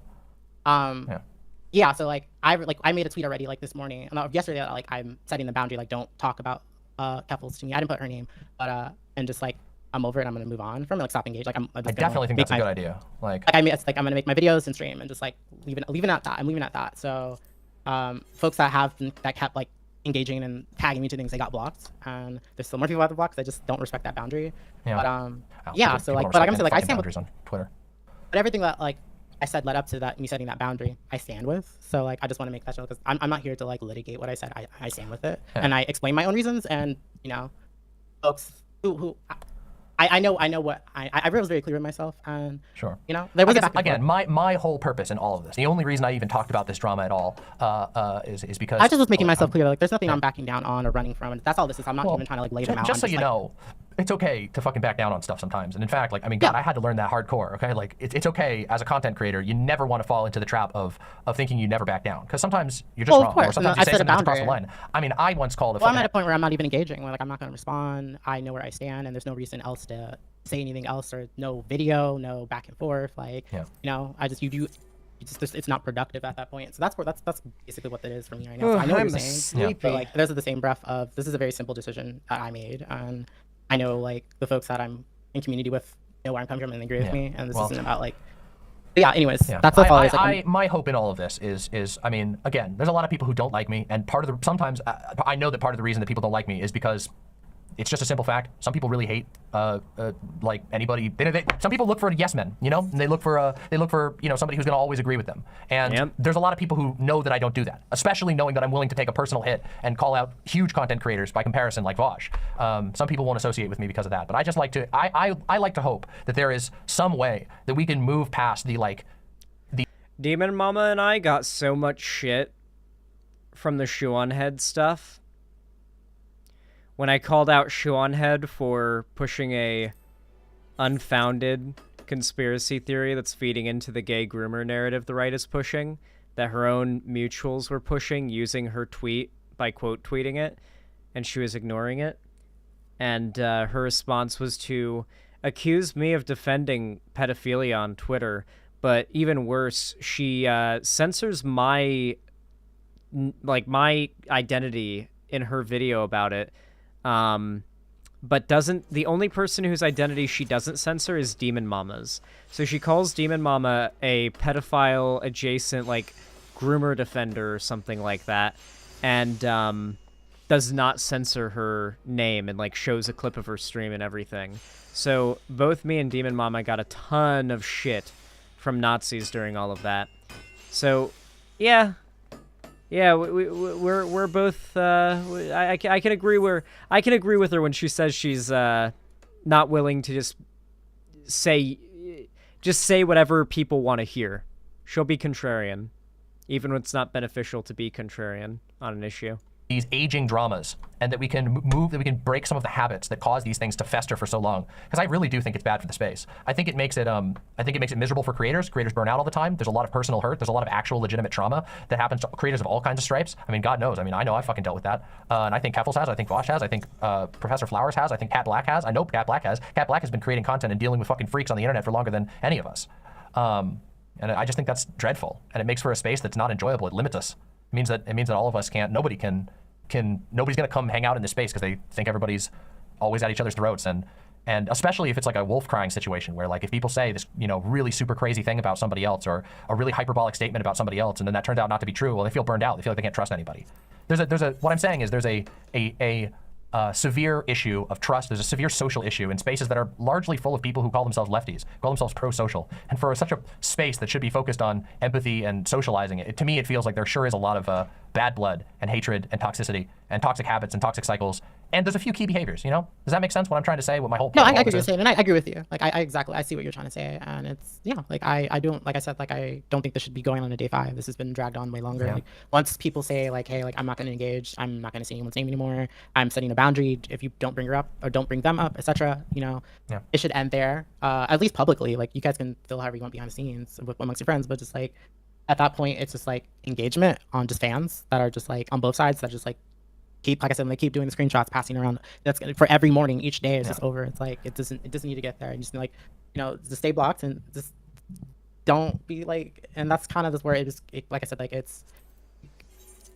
becomes really toxic, and it doesn't have to be. And like I said, like, whatever the back and forth with what it was, but when, you know, when people are done engaging, you know, say your piece, and don't make it like a several day thing. And this goes for everyone. This goes for everyone. So I set that boundary with my audience. So. Okay. I think we've seen enough. This is like the end of the debate anyway. Like, you know what really pisses me off about these people? It's just the fact that they try to act as though they're so high and mighty and so in the right undisputedly that when they talk about how, like, they call an expression of their opinions educating you.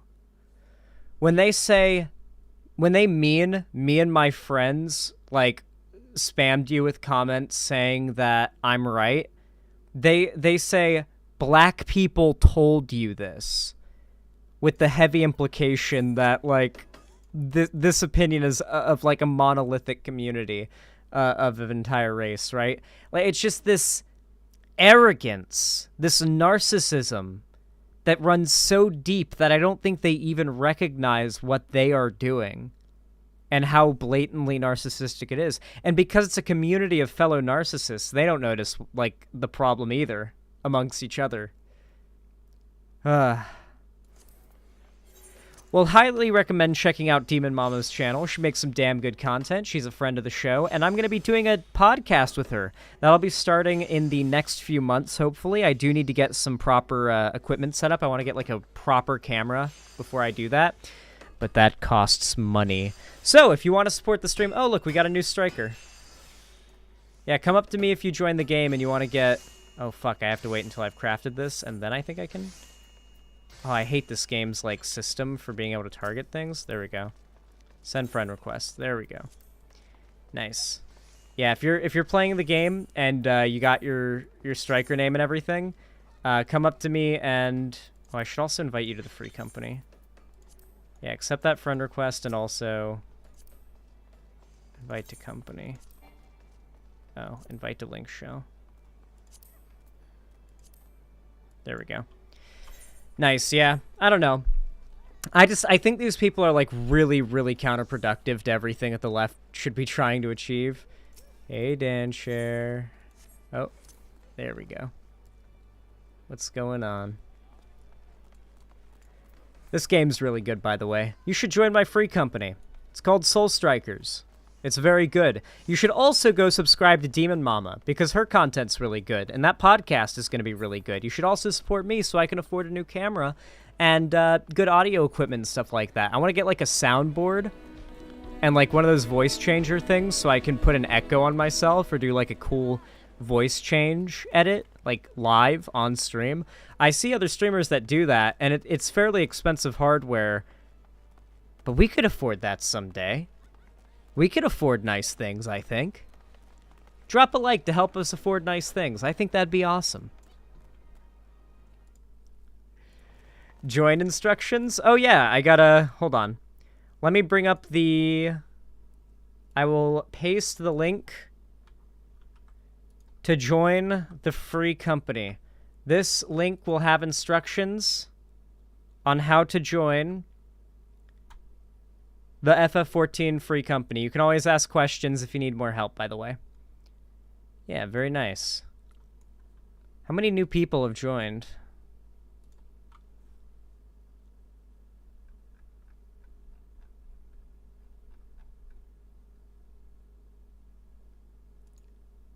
Okay. What about in the free company? Check this. Members...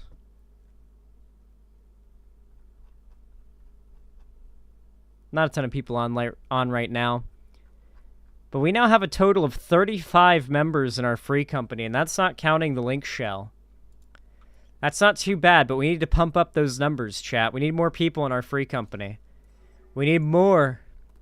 We need more. Look at my... Do you want to make my Catboy sad? Look at my character. Do you want to make him sad? Look at him. You don't want to make him sad, do you? You definitely don't want to make him mad, though. That's what you don't want to do. You don't want to make him mad. All right. I'm going to log out of the game because I've got one more segment I want to do today, and it's not good to do while streaming. Or not while streaming, while gaming. It is very good to do while streaming, though. That it is good for. Carl Markey Marks, thank you for the tier 1 gifted, or sorry, the 6 tier 1 gifted subs. Very based and kind of you. Thank you for the contribution to the White Name Genocide. Very kind. That's $30 right there. Thank you very, very much. Very pog, very based. Said, you guys have to employ the dark arts to win. Collab with the tolerable commentary community people who also want to dunk on them. You're getting outflanked. Yeah, they are getting larger than a lot of lefty debate bros streamers, which is a pretty big danger to like the general left as a whole, considering how little appeal these people's content has to normies. Yeah, I think it is probably a good idea to do more collabs with normie content creators that a lot of these figures would just kind of like denounce as racist or transphobic off the bat, you know? I've been wanting to get a conversation with Mudahar for a while now. I think I could get Mudahar from Some Ordinary Gamers on for a political discussion. I think that would be really cool. He comes from my stream from time to time.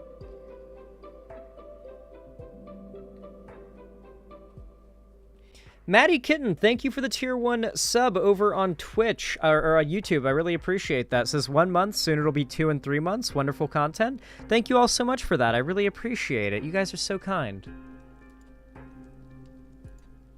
Let me grab something real fast.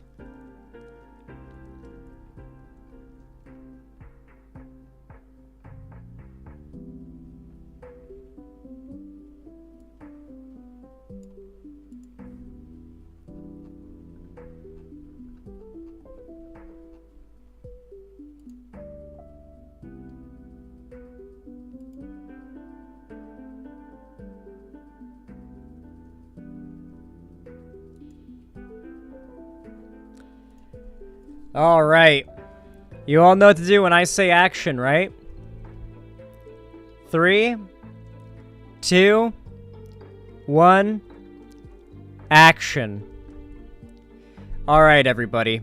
I've been talking about this for a little while now, and this issue is going to become more on the forefront of people's minds and more of a serious current talking point as time goes by. As the Republicans are getting more and more mask off with each passing day. This story came into my attention recently. I'm a little late to it, but, you know, it's under a month old. Republican lawmaker rants about contraception going against nature. So if you've been paying attention, you might have noticed that lately the Republicans have basically decided they want to make being gay and trans illegal by any means necessary. They'll find little sneaky loophole ways of getting that passed. You know, whether it be by making it so that being trans in public is like a display of sexual something, and then making any form of sexual display around the child a sex crime towards a child, and then making that have the death penalty, which is actually what they're trying to do. Yeah, like they're really desperately just trying to achieve some very esoteric, or not esoteric, draconian laws. But they have to do it in very clever ways, right? But one of the issues the right doesn't really have to be as mask on about as with trans people and wanting to, you know, axe gay marriage and stuff like that, is contraception and abortion. Because despite the fact the vast majority of Americans are in favor of access to contraception, access to abortion, access to basically any form of care that could involve termination of a pregnancy, prevention of a pregnancy, or the carrying to term of a pregnancy, the Republicans have desperately tried to make it look like there's an actual debate being had here, when there really isn't. It's just mostly crazy whack jobs who think that contraception is the devil. Who don't want women having any form of sexual liberation or freedom in their lives, because if they do, if women can have any form of casual sex without the potential burden and responsibility of having to raise an unwanted child and bring an unwanted pregnancy to term, then they might be able to live their lives like men do. And that can't be allowed, can it? Anyway. A Wisconsin legislator ranted against contraception, as most of his colleagues, including those from his own majority, voted to allow expanded statewide access to birth control. On Wednesday, the Wisconsin State Assembly voted 82-11 in a bipartisan fashion to allow statewide pharmacists to prescribe contraceptive patches and self-administered oral hormonal contraceptions without a doctor's prescription. Current state law only allows women to obtain most birth control through a prescription written by a doctor or advanced practice nurse. Wisconsin State Representative Chuck Witchkers, one of the 11 Republicans who voted against the bill, said Wednesday, prior to the bill's passing, that contraception leads to infidelity, a proliferation of STDs, and is unnatural. Okay, you could make the argument that contraception would make infidelity easier, but, like, think about it for a minute. Infidelity is a thing that people who do things they're not supposed to do, right? Using contraception is a thing you're supposed to do. Do you really think most people who are being, like, cheaters are diligently adhering to whether or not they're going to use, protection? I don't really think it breeds infidelity. Also, infidelity isn't like a cultural corrupting force like the right tries to make it out to be. It's like a poor thing to do to somebody. Like, it's definitely a sign that you've got bad character, but it's like conservatives talk about it like it's like infidelity is a disease poisoning the minds of modern women. And then, of course, you've got the proliferation of STDs. That's exactly the opposite. Particularly condoms and other products such as, like, certain lubes can have, like, extremely effective ways of preventing STDs. Like, yeah, like generally wearing a condom is the best way to prevent getting an STD as a man, at least. Telling your partner to wear a condom is generally the best way to prevent getting an STD as a woman. So, yeah, this is just blatantly untrue. And is unnatural. Ah, yes, the most solid argument I've ever heard. I simply can't argue against it. Currently, 28 states and the District of Columbia allow pharmacists to dispense contraceptives. It opens the door to marital infidelity, and it did, Witchkers said, referencing unknown religious leaders. The government might force contraceptives upon married couples. That's happened in other countries. So the government gets to have a role. They get to play supreme ruler. I don't think so. After being booed by some other members for his remarks, Witchkers continued on, saying that contraception increases disrespect by men towards women who, quote-unquote, have to control the natural reproductive course of our bodies.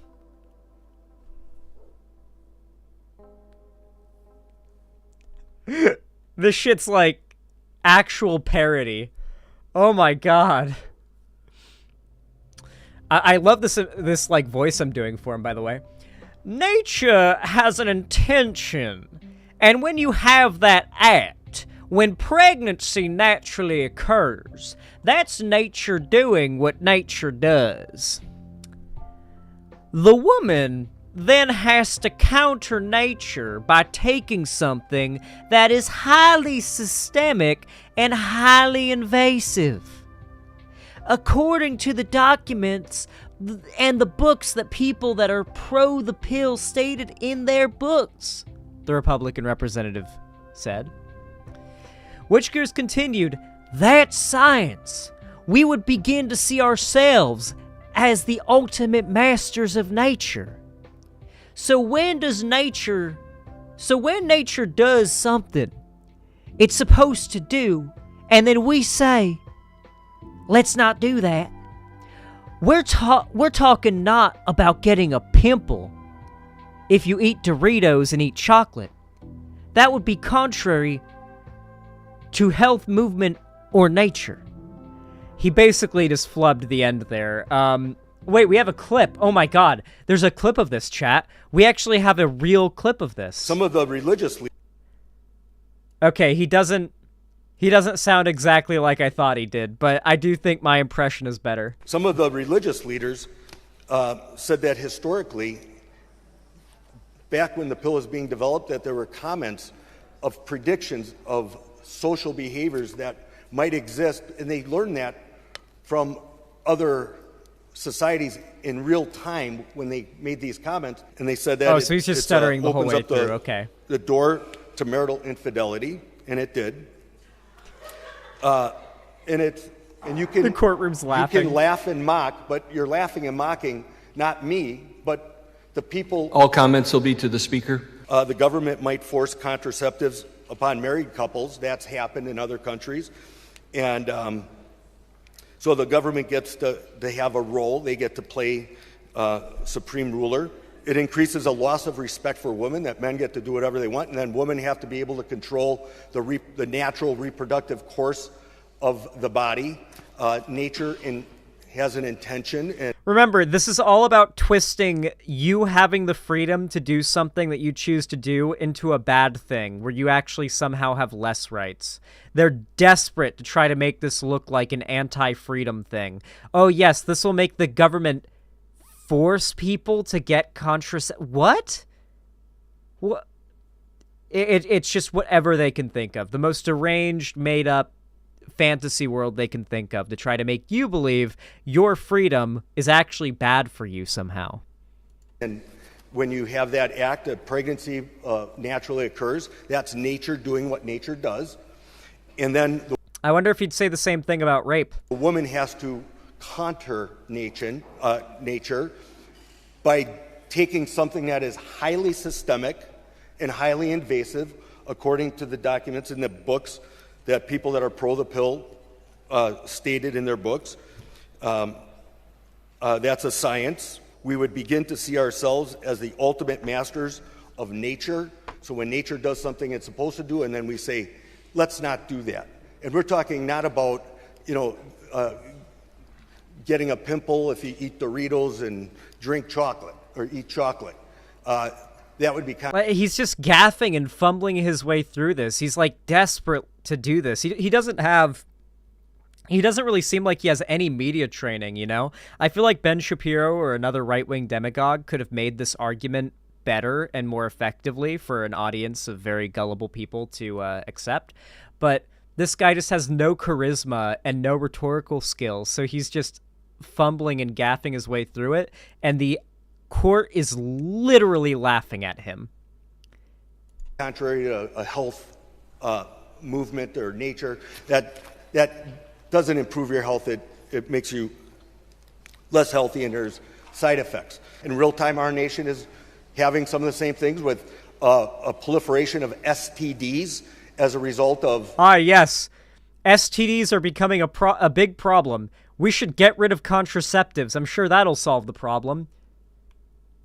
Said no smart person in the history of existence ever, in any timeline. Going into I don't have to worry about pregnancy, so, men don't have to worry, women don't have to worry about pregnancy, so... Okay.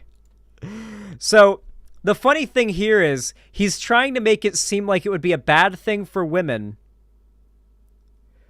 to have the ability to terminate a pregnancy, because that would put the responsibility on the woman to terminate the pregnancy. That is the level of reaching these people are trying for, to justify their desire to cut off your access to contraceptives, which is their end game. These people may not have anywhere near a majority in their positions of power or in the opinion of this country. That doesn't matter. Trump appointed several Supreme Court judges. We have a hard right-wing Supreme Court right now. Things are a little scary. Things are a little scary depending on who you are and what rights you're worried about losing. Because the Republicans have indicated they do not want to leave contraception untouched in their time they have with as much power as they do at the Supreme Court. Gay marriage is also on the chopping block. Bill 176, which will now be considered by the Wisconsin Senate, requires the state's pharmacy examining board, Board of Nursing, and the Department of Health Services to promulgate rules to establish standard procedures. It would also require pharmacists to send a report to the patient's primary healthcare practitioner following a prescription with the contraception to be dispensed as soon as practical. It would also prohibit pharmacists from prescribing or dispensing contraceptives, unless patients fill out a self-assessment questionnaire and undergo a blood pressure screening. Wisconsin State Representative Joel Kitchens, a Republican who authored the bill, lauded that Assembly's vote as a pragmatic step forward. He cited statistics from the Guttmacher Institute, which says the number of abortions dropped by 25% between 2008 and 2014 due to increased access to contraceptions. This bill makes it easier for women to get contraceptives, why can't I say it, no matter where they live in Wisconsin, and make sure that the use of the drugs are safe for each woman before they get them, Kitchens said in a statement. With more access to effective birth control, there will be fewer unplanned pregnancies and fewer abortions, which is, of course, the entire point, right? The same crowd that wants to ban abortions wants to ban contraceptives also wants to ban abortions, but contraceptives are the best solution to stopping abortions. Abortions are a worst-case scenario. Like, having to terminate an already existing pregnancy is awful, but if you can prevent them in the first place with contraceptives, that is ideal. That is the best-case scenario. Republicans would argue by saying, well, we'd go a step further and say abstinence-only education is the best way to prevent any unwanted pregnancy. And it's like, okay. Unfortunately, reality disagrees, so we're going to have to find an actual solution. But they don't want an actual solution. What they want is to instill cultural control of women through the government.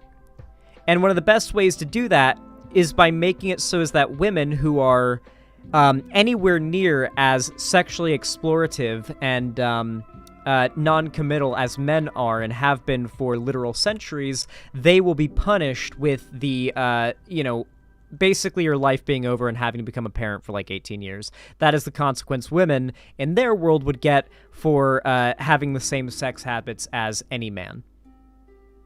They want to be promiscuous, they want to have lots of sex with lots of different people, but they don't want women to have that ability.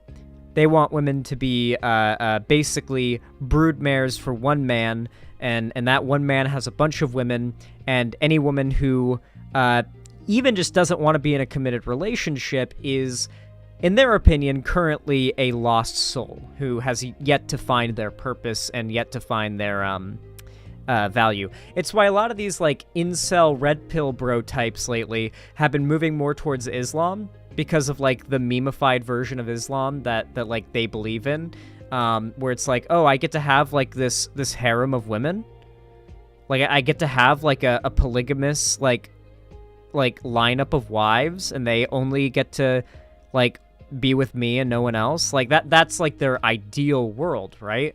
Where like they have a group of women that belong to them sexually and as like wives that do their bidding and listen to what they do and serve them. They're like, those women are their property. It's like it's the average red pill misogynist dream, and that core mindset is what drives the average Republican man's desire to eviscerate rights to access to contraception.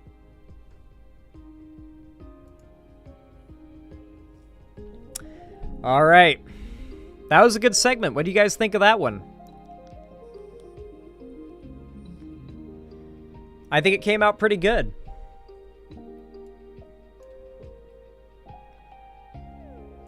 That was the last segment for today. I feel like it came out pretty good. I just wanted to throw that in there and get that done. I felt like it would be some good content. I'm going to be wrapping up stream, but with two T's. Shark 300 and Demon Mama are live right now having a convo on stream, so I am going to host Shark on Twitch, and you guys will be able to go watch Shark and raid into Shark, and yeah, go say Zan host, because it's actually not a raid, it's a host. So yeah, go watch Shark. It'll be a damn good time. I really appreciate all your support today. You guys have been awesome. Do you want to watch party? Yeah, we might watch party some more regular show tonight with Balth. It depends. I'm kind of tired today. I don't know if I really feel like doing much Discord like call stuff tonight. I'm a sleepy boy today. But we might watch regular show with Balth. It depends on how I'm feeling. That'll be in the Soul Strikers Discord. We've been, for those of you guys not in the FF14 free company, I get in there with all of the members pretty often in the VC, and we've been watch partying through regular show, because Balthazar's never seen regular show before, and so it's their first time watching it. And Balth, we're like 2 or 3 seasons in, and Balth is already blown away at how much of a simp Mordecai is, which is a very good sign.